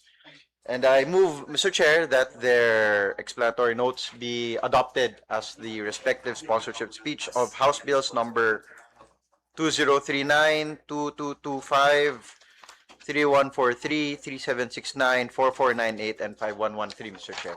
Thank you, Congressman Nominal. So I'd like to call on also for Representative House Bill 1954 by Representative Ciriaco Gato. Thank you, Mr. Chair. In the interest of time, I will move that my explanatory note be adopted as my sponsorship speech. If I may add, I fully support the other bills on mandatory immunization. Ang hinihiling ko lang ay maisama ang vaccination on pregnant mothers because I think the data shows that tayo ay nangunguna sa region in terms of maternal mortality rate sa region, and most of the causes of this maternal mortality rate ay isa doon ang infection, and most of the time these are preventable infections if vaccination could have done. So kailangan natin maisasama itong TDAP, vaccination on mothers, not only for the mothers but to their babies as well. In this light, I'd like to appeal for the support of this House Bill number 1954. Thank you, Mr. Chair. Thank you, Congressman Gato. And after this, I'd like to call on our resource person. The first would be the Department of Health, Yusik Chong. You're recognized, ma'am. Good afternoon, Mr. Chair. Good afternoon, honorable members of the committee. I would like to read. The Department of Health recognizes the intent of the House bills which seek to amend Republic Act number 11152, otherwise known as the Act Providing for Mandatory Basic Immunization Services for Infants and Children. The Philippines remains high risk for vaccine-preventable outbreaks for vaccine-preventable diseases such as measles, rubella, and polio. This is the result of low immunization coverage rates, leading to an increase in the number of susceptible cohorts. For the past 5 years, 2018 to 2022, the coverage of fully immunized children ranged from 60 to 70%. That means around 700,000 children annually miss the routine vaccines, and that around 3 million children under 5 years old are projected to be susceptible to measles and other vaccine-preventable diseases. Because of this, mandating the vaccination of children with vaccines against the most common vaccine-preventable diseases will curb the transmission of infectious microorganisms and eventually assist in our long-term goal of healthy Filipinos who are protected against various vaccine-preventable diseases. With this, the DOH fully supports the legislation. Further, the DOH would also like to offer the following recommendations for your kind consideration. To ensure the continuity of health education and promotion of immunization in the community by including the expanded program on immunization in the school curriculum of grade school, colleges and universities, and vocational training courses through collaboration with agencies such as DepEd, Commission on Higher Education, and TESDA. To ensure the steady availability of vaccines by including provisions to streamline its procurement process through issuance of special permits or procedures as deemed legally acceptable. To highly encourage the active participation of local government units in the implementation of the National Immunization Program through the inclusion of provisions that will mandate the augmentation of their human resource for health, financial operational costs for immunization, support of the integrated immunization registry and monitoring, and other health promotion strategies. Lastly, to consider including a provision of minor penalties for parents or caregivers who after due notice consciously neglects their duty to provide their children utmost protection from vaccine preventable diseases. Thank you, Mr. Chair. Thank you, Dr. Chong. Do you have question for a resource person, or for the interest of time, like to call on another resource person? The Philippine Health Insurance PHIC, Dr. Sabido.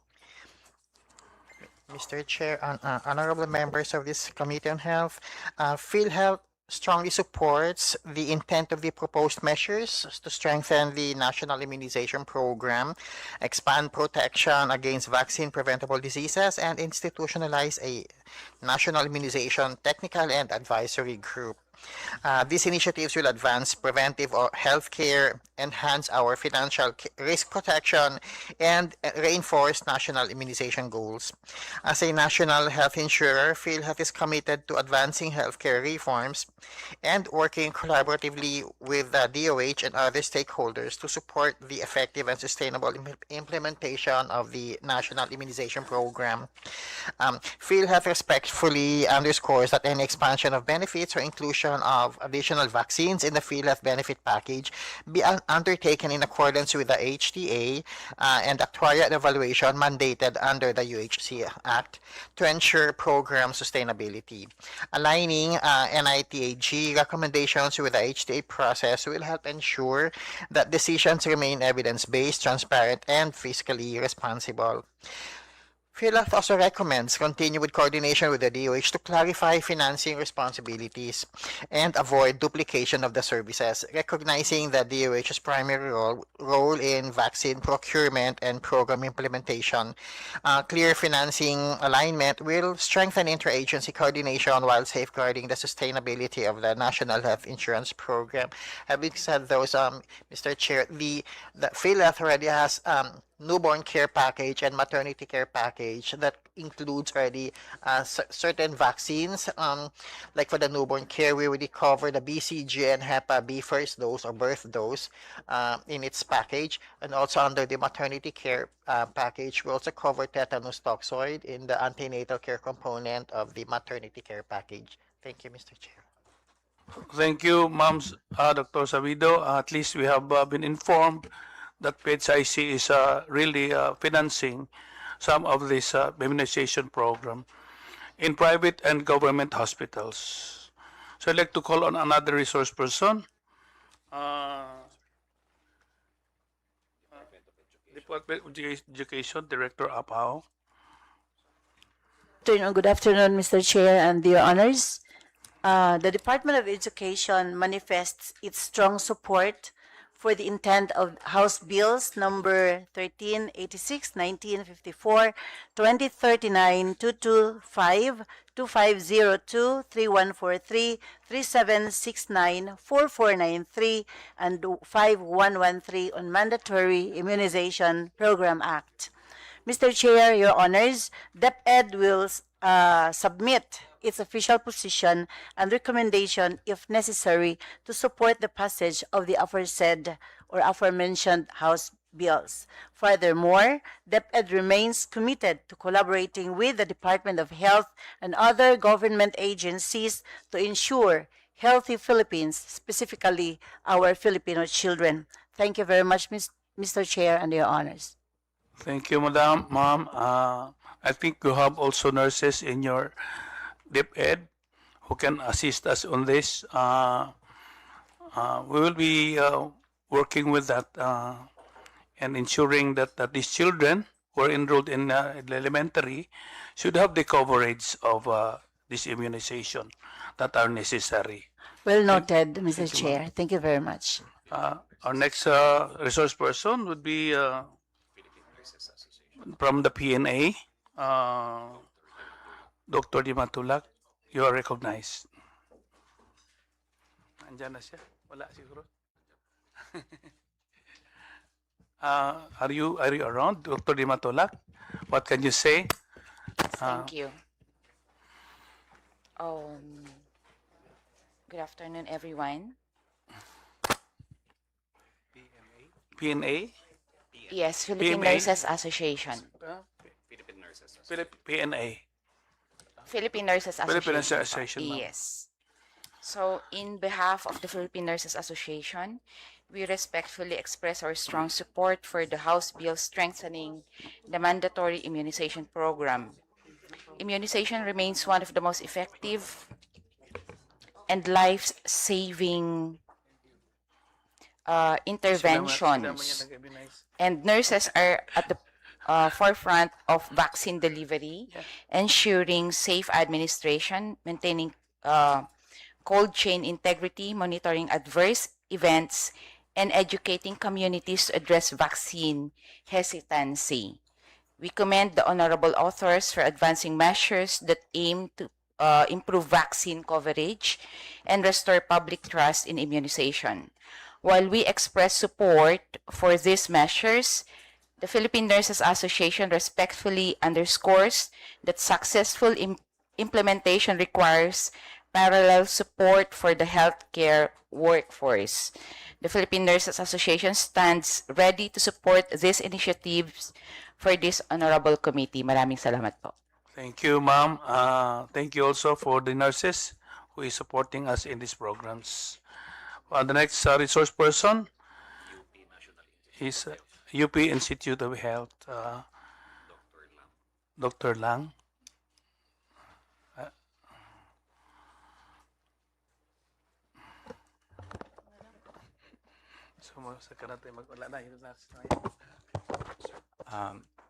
Honorable Chair and honorable members of the committee, good afternoon.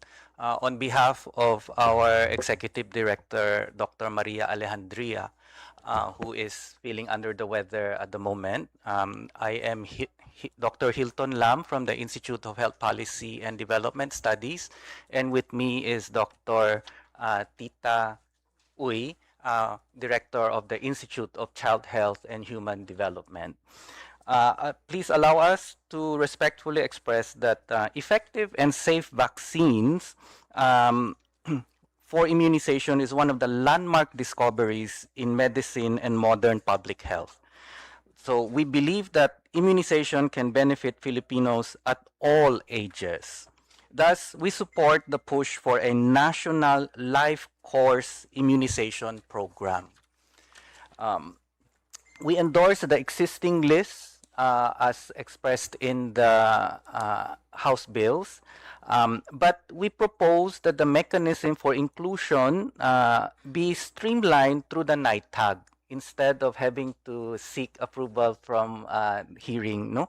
But with periodic reporting by the NITAG to Congress for monitoring and evaluation on the effectiveness and future-proofing of this proposed national immunization program. We will submit our more detailed position statement post-haste. We will include details on recommendations for inventory management, IMS, monitoring and evaluation, maybe even the price negotiation board and management of conflicts of interest, because when we talk about vaccines, the Philippine government does not produce our own vaccines yet. So that risk may open po. So we thank the committee for inviting us. Thank you po. Thank you, Dr. Lang. We are looking forward to receive your position paper as part of our information. Because if you have a working group, then we will be able to include your recommendations. Thank you. Our next resource person is the members from the Philippine Foundation for Vaccination, represented by Dr. Tabora. Good morning to the Honorable Chair. I am Dr. Tabora, Charissa Tabora from the Philippine Foundation for Vaccination. We support all of the bills that have been proposed, but maybe if this could be lumped in one called the National Immunization Act that shall have the following: strengthen the national immunization program. A lot has been said, but to make sure that there is a provision that ensures vaccine security and availability, because This measure will now address the problem on vaccine availability and security, which we are having at this point. Number two, to define the life course framework, which is to include schedule categories such as newborn and infancy, early childhood, adolescent, adults, elderly, pregnant women, and special risk groups that would include healthcare workers, the immunocompromised, and outbreak settings, because we've seen that in the last COVID. Number three, to create a dynamic updating clause so that we don't keep on going back and amending the bill, that the schedule shall be determined and periodically updated by the Department of Health based on recommendations of the National Immunization Technical Advisory Group or a duly constituted independent body of experts guided by scientific evidence, disease burden, cost effectiveness, and public health needs. So this now prevents the law from becoming obsolete, because whenever there are new antigens that are introduced in the market, then we can update them periodically because of the disclose. And we were just discussing with my colleague, Dr. Anna, who will also present an additional points on this.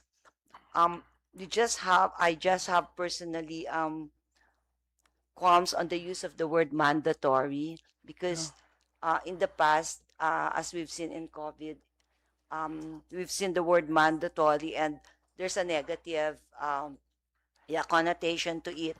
We suggest to be reframed as requirement for school entry, requirement for healthcare worker employment, requirement during outbreaks, so that this is in operational provisions and not in the title.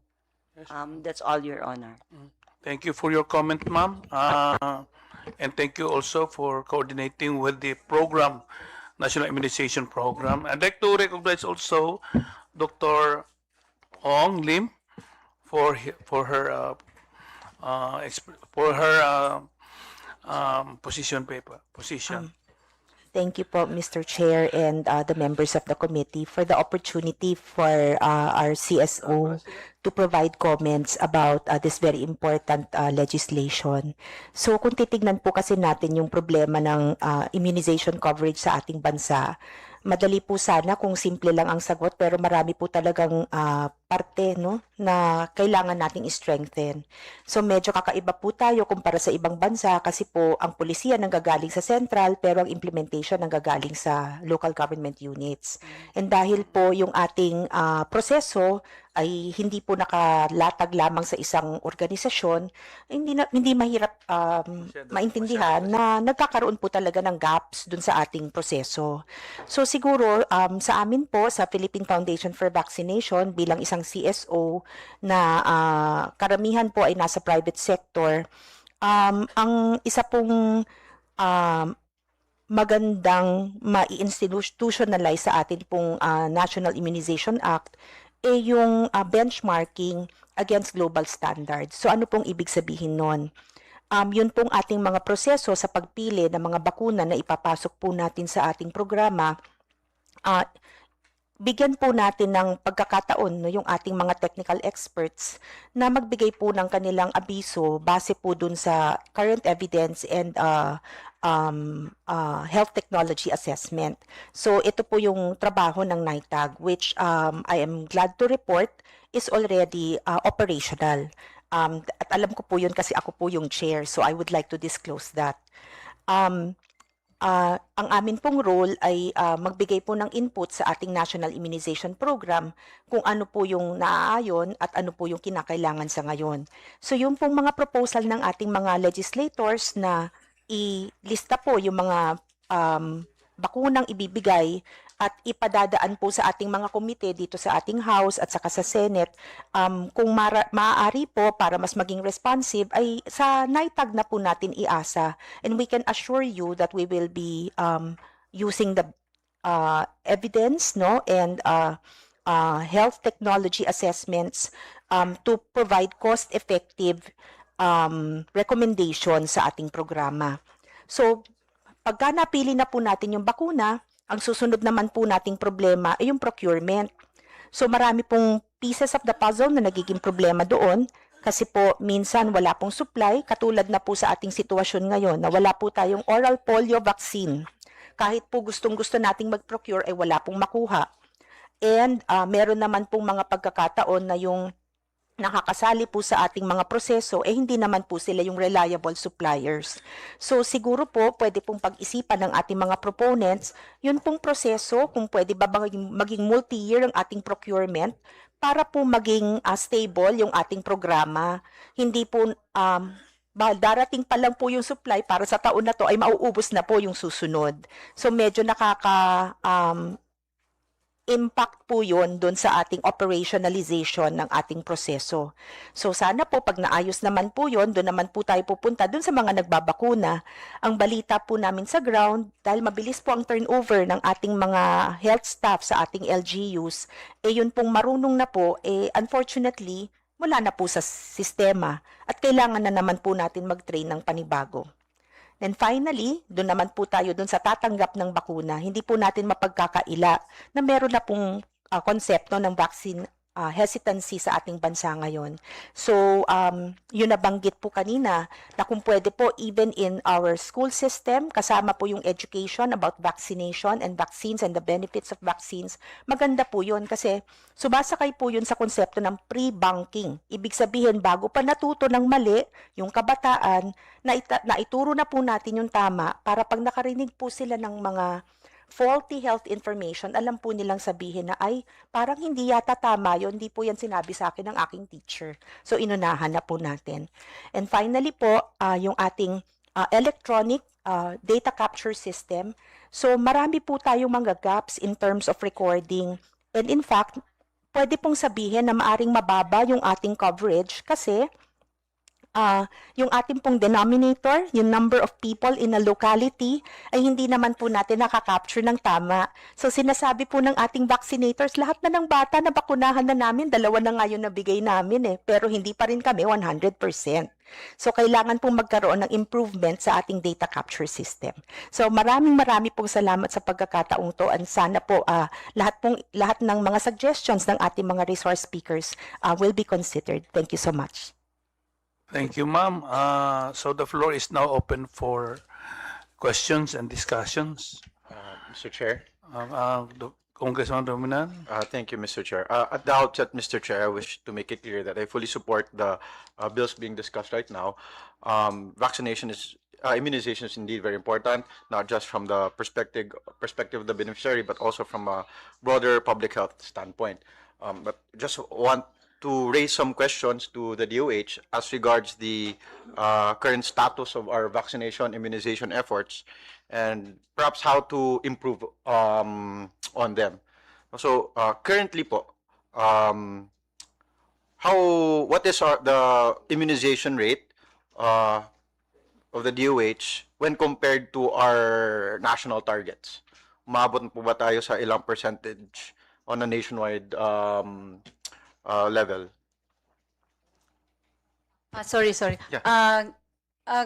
Mr. Chair, sana po yung actual PAP at saka yung projected. Yeah. Yun yung sinasabi nila kanina. Kasi yung actual PAP, mataas tayo. Kasi andun yung mga bata Yung PAP, Yung recorded. projected, yung yung data projected, yun yung talagang napakababa natin. Sige po. Thank you, Mr. Chair. Thank you po, Mr. Chair, for the floor. I am Carmina Vera po. I'm currently the Immunization Program Manager of the Department of Health. So thank you for honorable for your questions. I would just like to answer them sequentially. The first one po, based on our latest 2025 annual data reported from our official reporting system from the Department of Health, which is the Field Health Services Information System, we currently have a fully immunized child of 64.27%. So this represents roughly 1.5 million children which have completed the required schedule FIC doses. And in comparison po to the national target of 95%, this is notably well below it. The projections that we use po are again based on the Philippine Statistics Authority. Although we are currently conducting ongoing coordination efforts with them. If we could determine a denominator that is still responsive po to what the LGUs, local government units, have been reporting to us and what the PSA has been projecting and sharing to the department. So currently, we still use a denominator of roughly 2.3 million doses, 2,392,000 under population of 0 to 12 months old po, for your information. So thank you, Mr. Chair. A follow-up question lang, so I can get to my point. So more or less, depending on the base number, it's at 64%. So mababa po talaga. May I ask the DOH, Mr. Chair, how are they cascading the vaccination efforts? Sino po yung tinatap nila currently? Thank you po for your question.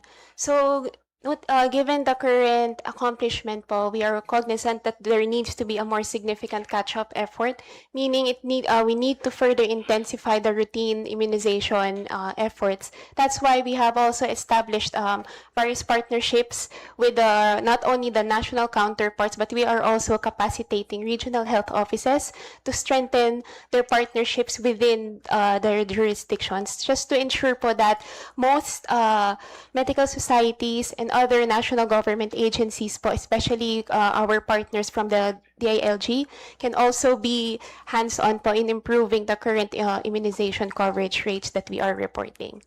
So nabanggit po ng DOH, Mr. Chair, yung regional health regional partners and the DILG.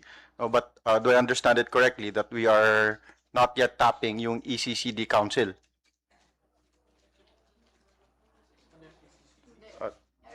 Early Childhood Care and Development, which the said council is also tasked with making sure that our children are of the proper health, which I would believe kasama doon yung immunization. Siguro, Yeah. Kong, Mr. Chair, siguro yung point ni Kong is, kasi, Mr. Chair, sana i-explain mo na lang sa amin. Yung FIC kasi, sasabihin mo po na it's a fully immunized children. Yun na yung 0 to 12 years old na na-immunize. Kasi may mga iba kasi na andun pa lang sila sa 0 age to kasi may mga vaccines pa sila na mailalagay. Yeah. Tinulungan pa lang po kita. Yeah. Sige, tuloy mo. Pero if I may just respond to that, Mr. Chair, tama yung sa target natin na kinakount natin sa FIC is yung 0 to 12. Whereas yung under naman sa coverage ng 0 to 12 months, whereas yung coverage naman ng ECCD Council, it's broader. It's 0 to 8 years, if I believe. 0 to 5, yun yung coverage ng ECCD Council, 5 onward sa DepEd naman. So, kasama sa coverage ng ECCD Council, yung mga bata na gusto natin ipa-vaccinate. And I ask this question, Mr. Chair, I want to make the point na there's already this framework on how to cascade what is best for our children, including their health concerns, such as the ECCD, which member po ng council yung Department of Health. And how the council is set up, nandun yung DepEd, nandun yung DILG bilang bastonero, para mas mapilitan yung mga LGUs down to the barangay level, magamit yung mga child daycare workers nila, magamit yung mga barangay health workers nila, ma-coerce and ma-implement talaga kung ano yung mga priorities na na-identify and na-set ng council. So, I think, Mr. Chair, if the DOH, or maybe I can propose this as an amendment, masama na lang sa bill na din-discuss ngayon, if the DOH can just bring it up with the council na isama nyo sa ECCD efforts nyo yung increase nyo ng awareness sa mga bata na kailangan sila ma-vaccinate, no? Kasi same yung coverage, 0 to 12 months yung gusto natin ma-vaccinate. Yung ECCD Council, 0 to 5 kasama sa kanila no? So kung madagdag na lang natin doon sa ECCD efforts nila yung vaccination, yung immunization, baka po mas mapataas pa natin yung current rate natin of 64%, Mr. Chair. Thank you, Congressman Waminal. Maybe that would be included in if we have the final bills to be passed. I was Mr. Chair. hearing Mr. Chair, okay. parang ang ano yata, ang DOH, ang talagang target nyo is 0 to 12, di ba? 0 to 12 talaga sila on the months. Parang iba, parang ngayon pa lang na 0 to 12 months ang kanilang target, nagdi-deplete na tayo ng vaccines. Yung OPV, MMR, yung mga PCV, wala na tayo. Talagang mas malaki pag idadagdag yung 2 to 5 years old. Mr. Chair, siguro talagang lalaki yung pondo para sa vaccination natin. Mr. Chair. Thank you, Madam. I'd like to ask if for to the DOH that do you have plans to increase our target or our accomplishment with regards to the fully immunization?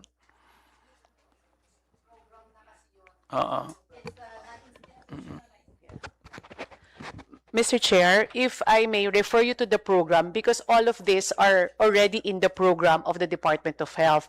But just the same, we welcome the idea of Kong with regards to the inclusion of the early yes. So I will discuss this because I'm in the EXICOM level. I may be able to discuss this and see how we can go about it with the EXICOM, Mr. Chair. Mr. Chair, if I may just clarify my suggestion earlier. I'm not suggesting that i-increase nyo yung target nyo to 0 to 5.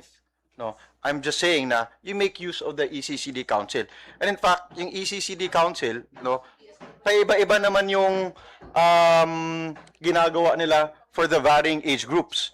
No, I think kasama sa, yes, while they cover 0 to 5, no, depending sa age group, iba yung information dissemination nila, no. Pag example, nasa first 1,000 days ka pa, no, yung information na ini-increase nila yung awareness is more on the breastfeeding and other concerns, no. Pero pag nasa 3 to 5 years ka na, no, hindi nila sinasama yon. No, kumbaga medyo tailor-fitted naman po yung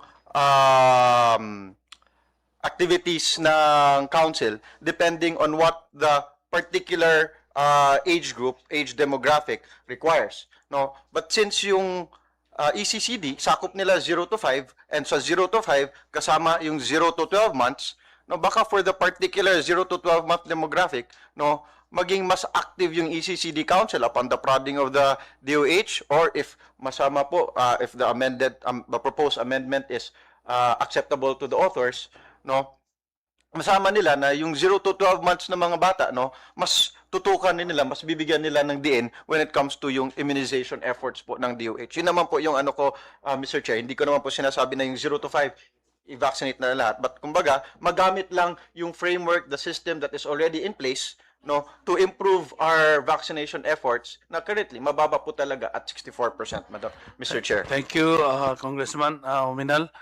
I think sa aking paniwala lang, we have to tap the local government unit, pati na yung RHU, BHW, kasi sila talaga yung nag-i-implement. So, counting push lang talaga. Oh, if you can devise plans to reward those who have yung nag-perform ng maganda, then you do it. Ang importante lang tutukan talaga. Kasi minsan, nakakalimutan kung routine na lang ang programa. Parang wala na lang. So, kanina, I was hearing yung i-require yung pagpasok sa school, kung meron ba silang, tama ba yung narinig ko, na complete immunization ba to? Or may kompleto ba to o wala? So, ang tanong ko dito, paano natin i-implement yung ganon sistema. Tama po yung narinig ko na i-require natin sa mga papasok sa school na meron silang complete immunization. In case, for example, wala silang immunization, can we go back to immunize them before they can go to school? Meron, yun ang tanong ko. Can somebody answer? Thank you po, Mr. Chair, for your question. So the DOH po, we also conduct catch-up activities naman, not sa campaign, but rather catch-up immunization to cover those who were missed within the 0 to 12 months. So we do catch-up until po on the 23rd month, just to ensure that they are able to secure the complete list of antigens required by the national schedule. And also for schools po, Mr. Chair, we have a school-based immunization program din for grade 1 pupils, wherein we also administer antigens which have a rather higher incidence, particularly yung may MR and TD, and also for other select grade levels like grade 4 and grade 7. We administer vaccines to this age cohort, grade cohorts po. Thank you, ma'am. At least we are assured that we have that kind of program in the school, no? Sa DepEd, no? Tutukan lang natin mabuti to para we can prevent diseases coming in our schools. So I'd like to recognize also the presence of our Congressman Elijah Rombada, San Fernando. So thank you, Kong, for coming. So meron pa bang question? Mr. Chair, ay dagdag ko lang po sa DOH. Kasi reportable cases po lahat ng mga binabaksin natin, diba? So, why not, alam nyo naman na yung kung ilan na vaccine ang mabibili for, kasi Mr. Chair, yearly pala ang ginagawa ng DOH. Sana, pag naubos na yung pera nila for the whole year, tama ba yun? To our resource person, wala na. So, maghahantay na naman tayo. Kaya parang yun ang delay, nila. Parang doon na di-delay. Tapos yung mga bata, kayo na naman sila nagkakasakit. Sasabihin na naman due to the vaccine. Pagbabalikan na naman sila. So, siguro hindi lang sa DepEd ang binibigyan ng karamihan kasi sa mga barangays. Hope may mga barangay, mga midwives tayo dito, nurses, na yung mga nangyayari doon sa barangay, yung mga religious sector, sila talaga yung naghahamper sa vaccination ng mga health workers natin. Yun talaga din yung isa. And then, syempre, yung vaccine na nawawala. And then, third, parang 1 month before nag-expire, at saka nyo lang binibigay yung vaccine. Karamihan po, I really attest to that. Kasi nakita ko, I was an MHO for 25 years. So, medyo na ako dyan. So, please, kung ano man po yung nangyayari sa procurement ng DOH sa Central, siguro po, Mr. Chair, bakit hindi po natin din yung procurement po talaga sa Central lang, wala ho ba sa regional? Thank you, Kong. Ang tatanong ko lang dito is, do we have enough vaccines for our immunization program? At saka, if we have enough, ilang percentage ang nasasayang dahil hindi maganda yung handling? Hindi. So, can you answer that, ma'am? Thank you po, Mr. Chair, for the question. So for the vaccine projections, actually, this is what we're doing it now to mitigate the reported stockouts po. Whenever we forecast for the needed annual requirement for vaccines, we ensure that we account for buffer po. Buffer meaning we have a certain number of months just to ensure that at the national level, pag nagbaba kami up to the regional and finally to the LGU, we during times po of more protracted procurement timeline, we at least have stocks na pwede pa pong ibaba at the 3-month level just to ensure na wala siyang stock out. So therefore, we have enough vaccines po. We are projecting for, we have enough vaccines. With that report na you have a lot of vaccines, OPV. Wala nga tayong OPV for 1 month, ilang days na po na wala tayong OPV. Yes po, Honorable, but we are ensuring that the OPV will be secured soon, actually some more of a problem on access. So that's why we are really, we have a dedicated team po in the DOH to really provide oversight in this and expedite the process so that we can secure the BOPV and the TD vaccines. So we have, sorry, just to really reiterate lang po, we have enough vaccines for 2026. This is part of our forecast po, the buffering. And the wastage po, we do not have like consolidated reports yet, but we try to ensure that we are still within the allowable rates po that are being reported internationally. So this is what we're still finalizing. Mr. Chair, sana po yung expiry din, tingnan nyo. Talagang nakikita ho, down the ground, ang katotohanan po, 1 month, parang sasabihin nyo, hindi, ibigay nyo na, iturok nyo na yan, kasi mag-expire na the next week. Parang ganun eh. Ganun po talaga nangyayari dun sa baba. Sa inyo sa taas, nakikita yung you just procure it, hindi na lang, no. And then pag nandun na sa baba, talagang no choice ang mga ano, kaya lang may mga MHOs naman na ayaw talaga nilang ibibigay dahil nga, so that's a wastage, sayang yung pera natin. So natatapon lahat yon.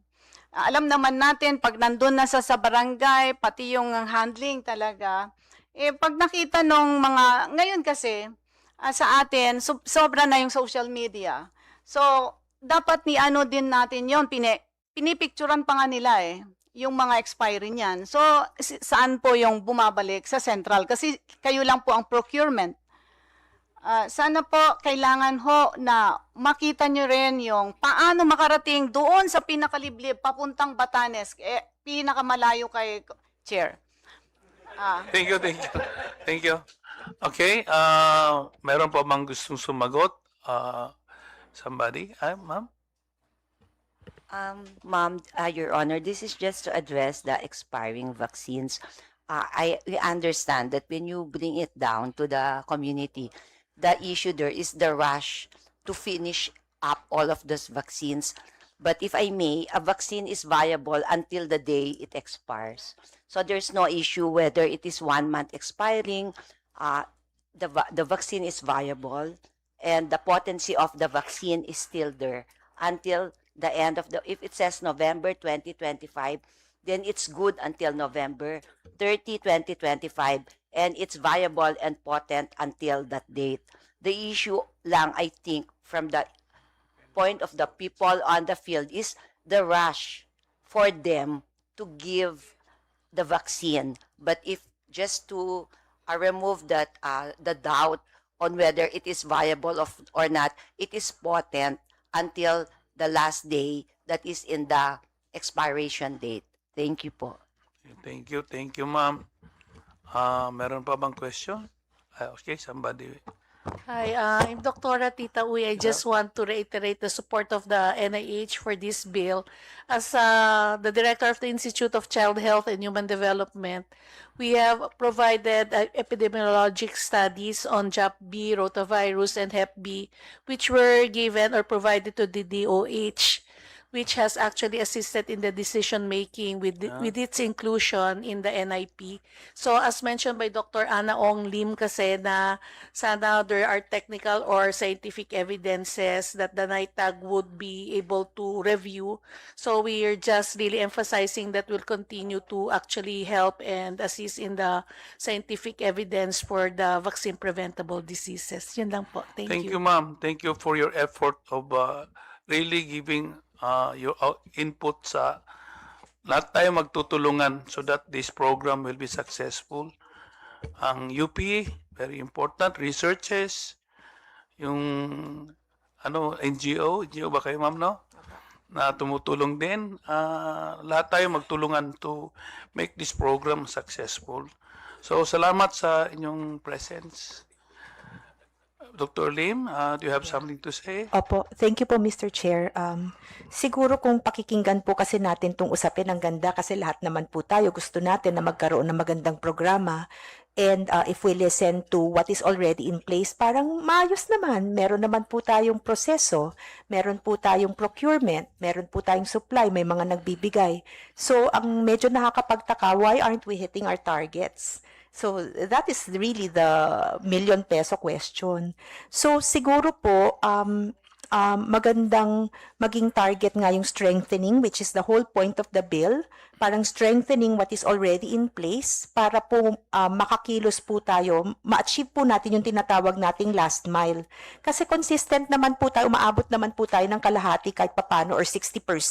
Hindi natin maabot yung beyond 60. So gusto po natin, on the roll tayo, hindi po tayo pasang-awa lang. Pero yun pong 30% na iaakyat po natin, ang laking bagay po ng efficiency ng proseso. So what am I pointing out? Maybe we need to look at how are we procuring the vaccines?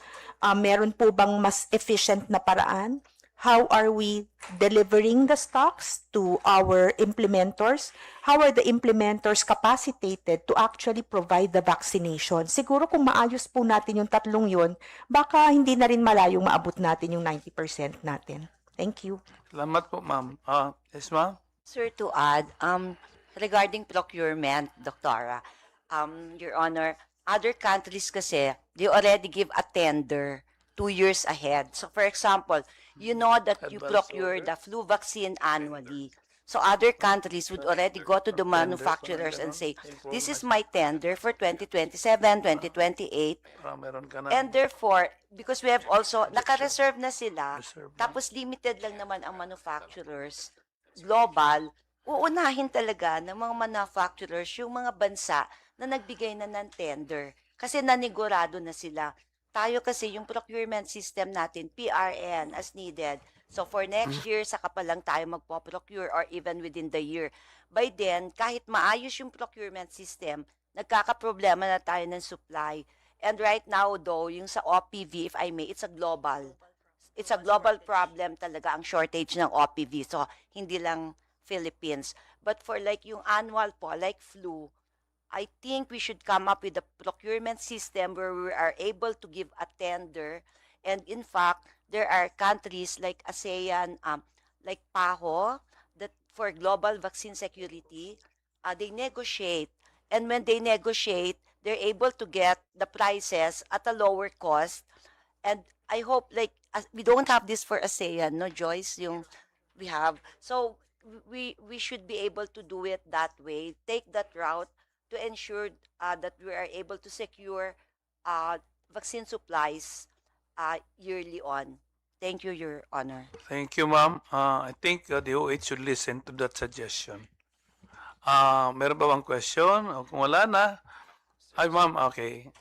I recognize. As far as DepEd is concerned, DepEd issued DepEd Memorandum Number 085 Series 2005 issued on September 24, 2025, vis-a-vis the guidelines and the implementation of the school-based immunization. And the target beneficiaries of the SBI program are as follows. Grade 1 learners, male and female, for measles containing vaccine and TD. Grade 7 learners, male and female, MCV and TD. And grade 4 female learners, 9 to 13 years old, HPV vaccine to dose schedule. Thank you very much, Your Honors. Thank you, ma'am, for the information. So, kung wala na, somebody to Doc for the final motion. Mr. Chair, I move for the approval of House Bills number 1386, 1954, 2039, 2225, 2502, 3143, 3769, 4498, 5113. So move, Mr. Chair. Okay, there's a motion and duly seconded for the omnibus approval of these bills. Are there any questions? Subject to style and amendments. Are there any questions? No more? Then this House bill is approved. Thank you. I'd like to relinquish Thank you, Chairman. At this point, my call on Chair Gato to continue presiding over the meeting. 1 minute recess daw.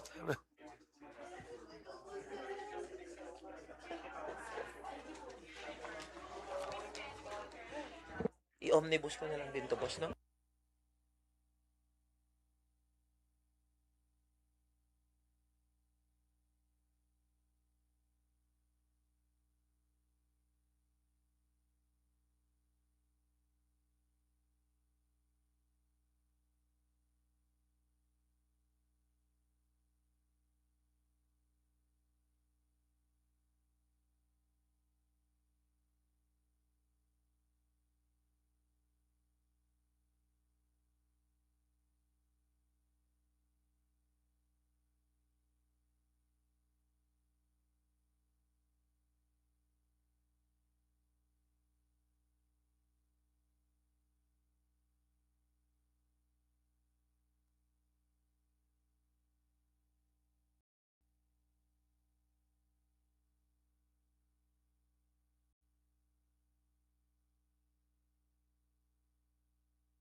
The meeting is now resumed.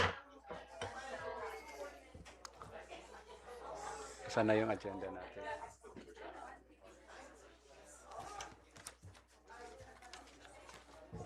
Si Kong na po ang mag-ano.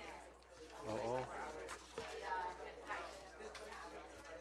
Saan na yun? Ito, Chair.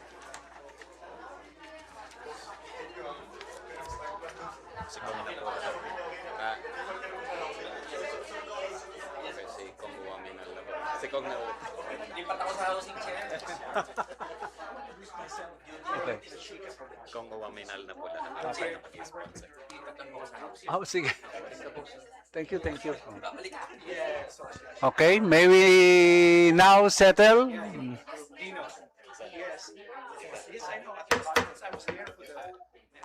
Let us now proceed with the deliberation on the bills institutionalizing a national oral health program. To sponsor House Bill number 300, an act providing for a dental and oral care service in every rural health unit throughout the country and providing funds therefore, by Honorable Salvador Prieto.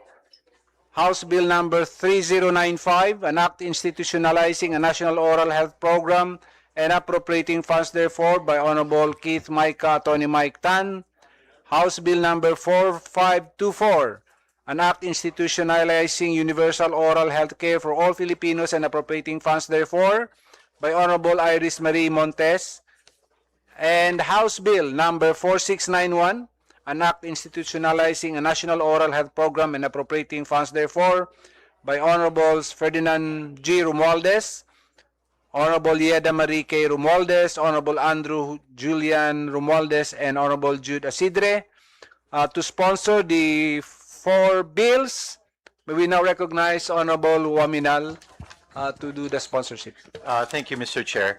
I was requested to sponsor the aforementioned House bills, Mr. Chair, and I move that we adopt the explanatory notes of the following House bills: House Bill number 300, House Bill number 3095, House Bill number 4524, and House Bill number 4691 be adopted as the sponsorship speech for the respective authors, Mr. Chair. Thank you, Honorable Waminal. We now recognize Undersecretary Perez Chong from the Department of Health. Thank you, Mr. Chair. and to the members of the committee, the Department of Health expresses its appreciation for the consolidated enrolled bill covering House Bill numbers 300, 3095, 4524, and 4691, which collectively aim to strengthen oral health services in the Philippines through establishment of dental and oral care services in every rural health unit, institutionalization of the National Oral Health Program, and provision of universal oral health care for all Filipinos. The DOH recognizes oral health as an essential component of the UHC, integral to overall health, well-being, nutrition, and quality of life across the life course. Oral diseases remain among the most prevalent non-communicable conditions in the country, disproportionately affecting vulnerable populations such as children, persons with disability, older persons, and unserved and underserved populations. The DOH fully supports the Consolidated Enrolled Bill as it aligned with the UHC Act, RA 11223, Primary Health Care Strengthening and Integration of Essential Services, Life Course Approach to Disease Prevention and Health Promotion, Reduction of Inequities in Access to Basic Oral Health Services. However, the DOH recommends harmonization provisions to ensure the bill is aligned with the country's devolved health system. The key considerations and recommendations are the following: alignment with the UHC Care Framework, establishment of dental services in every rural health unit, workforce development and distribution, financing and sustainability, preventive and public health-oriented approach, governance and program stewardship, and lastly, monitoring, evaluation, and research. The DOH poses no objection to the proposed consolidated House bills and will submit its official position paper once signed by our Secretary. Respectfully submitted. Thank you, Mr. Chair. Thank you, Yusek Chong. Next is Dr. Sabido from the Philippine Health Insurance Corporation. Mr. Chair, I'd like to introduce my companion, Dr. Cha, for the oral health. Okay, please proceed. Good afternoon. Thank you to our Honorable Chair and to the Honorable Members of the Committee of Health and also to the Honorable Members of the House of Representatives. I am Dr. Castillo C., representing PhilHealth for the oral health benefit. So, PhilHealth expresses its general support for the intent of the proposed measure to strengthen the National Oral Health Program through integration into primary care services and the expansion of preventive oral health interventions. At present, PhilHealth already provides coverage for essential preventive oral health services pursuant to PhilHealth Circular Number 2024-0034, which includes the following: oral health examination, oral health prophylaxis, fluoride application, and Pitt and Fisher sealant application. PhilHealth underscores that any further benefit expansion must undergo the prescribed health technology assessment, actuarial evaluation, and assessment of provider readiness, in accordance, of course, with the Universal Healthcare Act, to ensure that the financial sustainability and effective implementation of the said program. Moreover, the PhilHealth respectfully recommends that the proposed measure be harmonized with the existing programs and implementation frameworks of both the Department of Health and the PhilHealth to avoid the duplication and ensure policy coherence and promote efficient resource. In addition to this, there is an ongoing discussion with the Department of Health to strategize the expansion of oral health benefit. The PhilHealth is in full support with the mission and vision of the Department of Health Oral Health Program, Ngiting 7020. Therefore, we strongly affirm with the goal in strengthening preventive oral health measures for the Filipinos. Thank you very much. Thank you very much, Doctora. From TESDA, Attorney Alinaw. Good afternoon, Mr. Chair and the members of the Honorable Committee. TESDA fully supports the proposed bills and welcomes its role in the capacity building and development of human resources. In this connection, we would like to inform the Honorable Committee that TESDA currently has 5 training regulations with respect to oral health. We have 4 level 4, dental hygiene level 4 and dental technology level 4, of which is subject of licensure examinations with the PRC.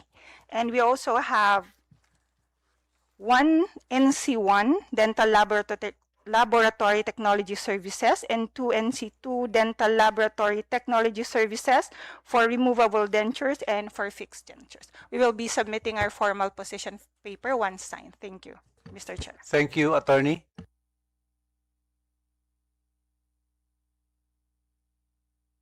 Question from PhilHealth. You were saying you generally in agreement with the bills. May I know the specific provisions that you have some reservations? For the agreement part po, we agree for the proposal for expansion of the oral health services for our Filipinos.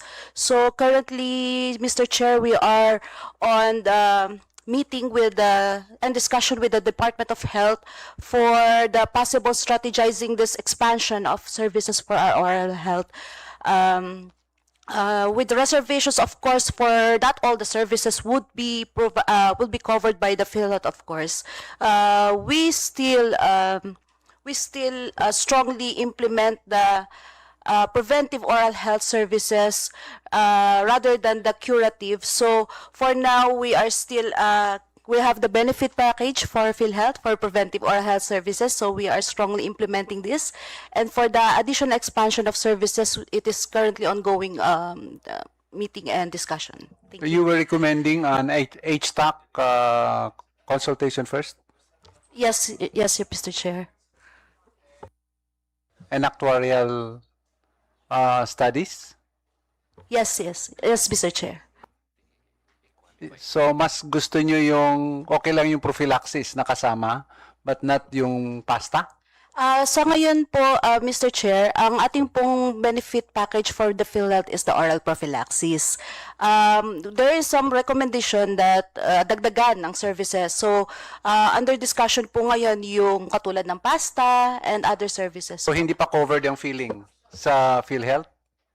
Not yet po. Not yet. Okay. Yes, Undersecretary Chong. Mr. Chair, if I may want to add, the oral preventive health package was already approved in December of 2024. So, hindi po ito masyadong alam ng marami, which includes oral prophylaxis ng 2 beses sa isang taon, and then Pitt and Fisher sealant for 2 molars para po sa mga bata. And then sa medyo may edad, we have the root sensitivity application. And then we also have the fluoride varnish. And then po, there is an emergency tooth extraction. However, after po nito, there's a clamor for additional packages. We are now on our meetings every so often in the inclusion of dentures in the PhilHealth package. Because in the Senate Senior Citizen Act, they're trying, or they wanted the dentures to be included as part of the GERIA na nutrition. Kasi without the dentures, hindi po sila makakain, and that's already a fact with the geriatric center. Proven, we have an evidence base with regards to this. So ito po yung pinag-uusapan namin with PhilHealth. And dito papasok yung actuarial, although we have suggested already an amount for the dentures, then so we will come according to PCEO this year, matatapos namin siya. So we'll keep you updated po, Mr. Chair. What is the entry level of a dentist in government hospitals compared also to the LGUs, RHUs? Your Honor, dentist 2 po yung entry level dentist, po. yes. But some other LGUs, meron pa silang mga dentist 1 po. Salary grade? SG11 po yung dentist 11. 1. Yes po. And Mas mataas na po yung mga nurses po. For kaysa sa DOH dentist. hospitals, it's grade SG17 po. 17. Yes po. So there is a wide disparity between dentists in LGUs and dentists in DOH hospital. I think this is one of the reasons why we don't have dentists in Yes po, Your Honor. That's why ang daming very low munisipyo po na walang yung Thinkers dentist. dentist deployment program So we can po. have the best programs, but if we don't have dentists, we cannot attract the dentists to be serving in their locality, municipality. Ang hirap, no? That's the challenge. Is there a plan for the DOH to, or Dadaan ba dito yon? Does it need a legislative measure to... Your Honor, there is an enrolled bill in the Senate by Senator Chis and also here So also. it needs a legislative measure to upgrade the salary grade. May I know why is there a difference in salary grade between a DOH, a national, and an LGU? Bakit magkaiba? Maybe Is there a reason? Bakit funding and magkaiba? the Parehong government. and then devolve kasi po yung health, so maybe that's one of the reason po.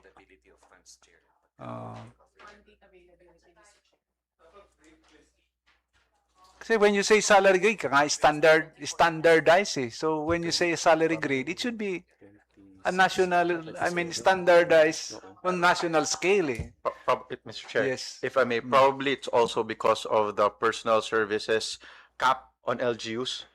While LGUs have autonomy as regards their budget, when it comes to their spending on personal services, which includes the salary for anyone in the local government, nakakap eh, hanggang 45% lang to 55% of their budget. So pinagkakasya nila dyan. So that's why they have to manage the salaries that they are giving to their employees. So you mean a salary grade in a DOH hospital, like say it's a salary grade 12 in a DOH at salary grade 12 in LGU, pareho ba yan? Same. Parehas yan. As long as it's the same na salary grade. Oh. May understanding kasi iba yung salary grade ng LGU versus sa DOH. Di ba? Okay. So it's pareho. Pareho. Depends lang sa When you say salary grade 12, whether it's LGU or DOH, ay pareho ang sweldo nila. Supposedly. Okay. Thank you. Mr. Chair, Yes, Honorable may I Aguiao. ask? Yeah.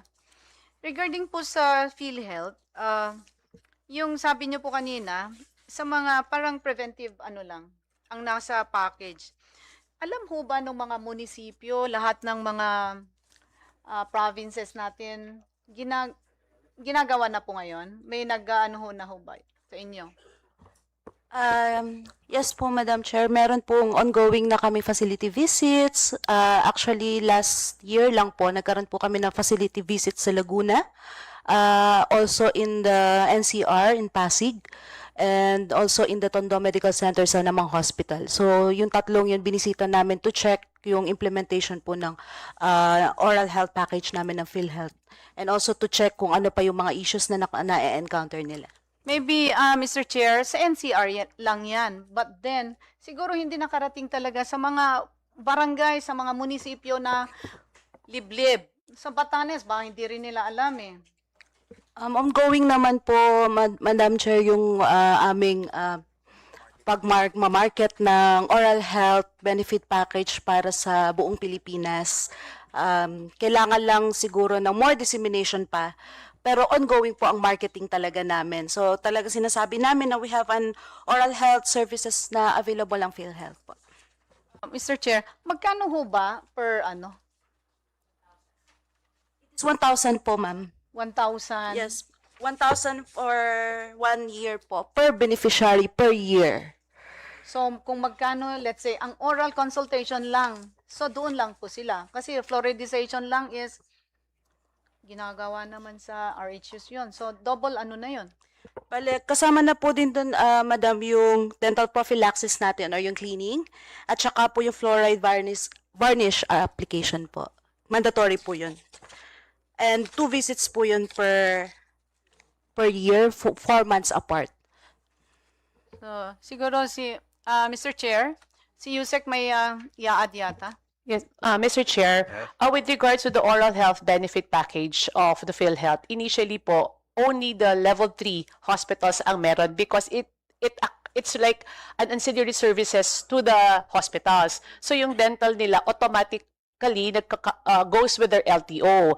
The problem now with the Department of Health, we do not have licensing with regards to dental facilities. So we are coming up with an AO pero hindi siya masyadong licensing in particular, but we want to have a registration so that we will have an idea who are the legit dental facilities na may dentista and everything. So we are on it. Maybe we'll come up with that. And once we have it, it will be easier for PhilHealth to accredit because ngayon po, it's only them who accredits. And it's a fact that the PhilHealth is not really capacitated to accredit every dental facility. So it's taking a while. So once po makapag-collab kami and the DOH will come up with that AO and the registration of the dental facilities, then it will be easier for these dentists to be recipient and treat patients under PhilHealth. Kasi po kung really PhilHealth alone, 1,000, and if it's a private one, 1,000 plus 1,500 if it's a copay. So pag may copay, may additional po and additional services din as well. So medyo ano po siya, we are really starting from scratch with regards to this and walang budget po ang oral health sa Department of Health.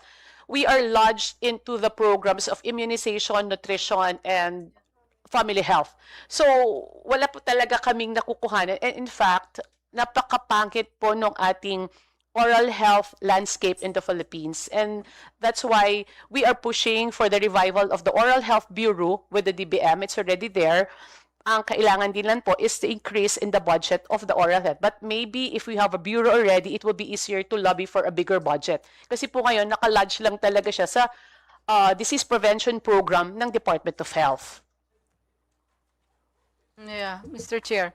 Kasi nga naman, karamihan kasi sa mga oral health sa mga LGU talaga ang nagfa-fund. So, hindi masyado ang DOH nakakatulong sa kanila.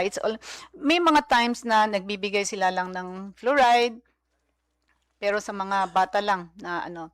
But then, sa mga ating maternity, yung maternity package is nasa na rin yata, pati yung dental, PhilHealth.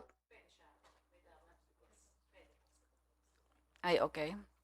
Kasi ano na doon.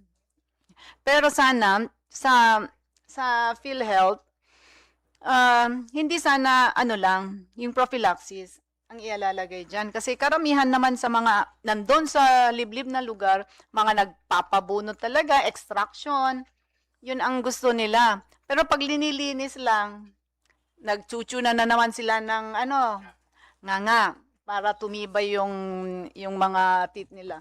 Ganun po yung nangyayari. Kaya siguro let's medyo i-expand nyo rin para hindi lang doon And then to our si Yusek yata ang siya ang head for the dental. Hope the committee will help para naman kasi ang nakikita kasi natin hindi natin nakikita yung outcome ng mga yung mga ipin nila since nandun sila pagkabata and then nakaka-acquire din sila ng mga different diseases. Hindi lang doon sa ipin. Actually, yun yung source nung bakit sila nagkakaroon ng sa heart problem. So siguro po Yusek, dagdagan din natin kung paano na i-explain for this bureau na sinasabi nyo. But then, ang sinasabi nyo, nakalodge pa rin under the DOH. Pero isang lang siya. Separate. Mr. Chair, thank you. Thank you, Honorable Aguiao. Any other member?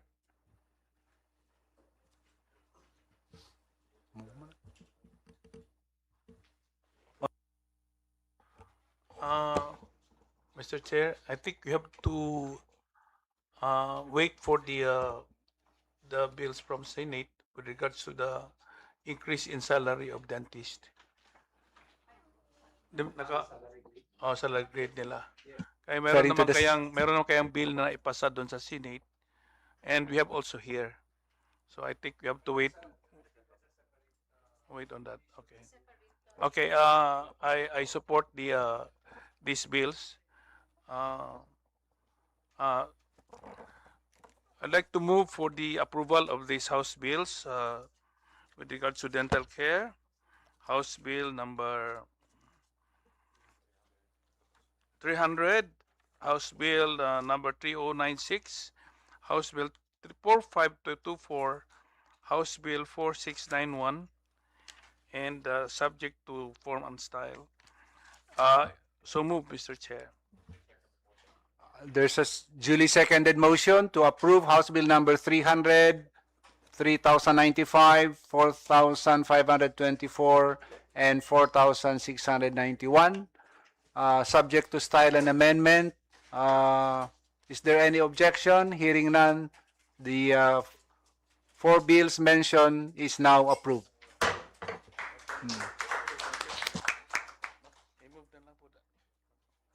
I move that, Mr. Chair, I move that those who are present here would be co-authors of these bills. Thank you. There's a duly seconded motion that all those present here who wishes to be co-authors of the 4 bills be made co-authors. Hearing no objection, the same is approved.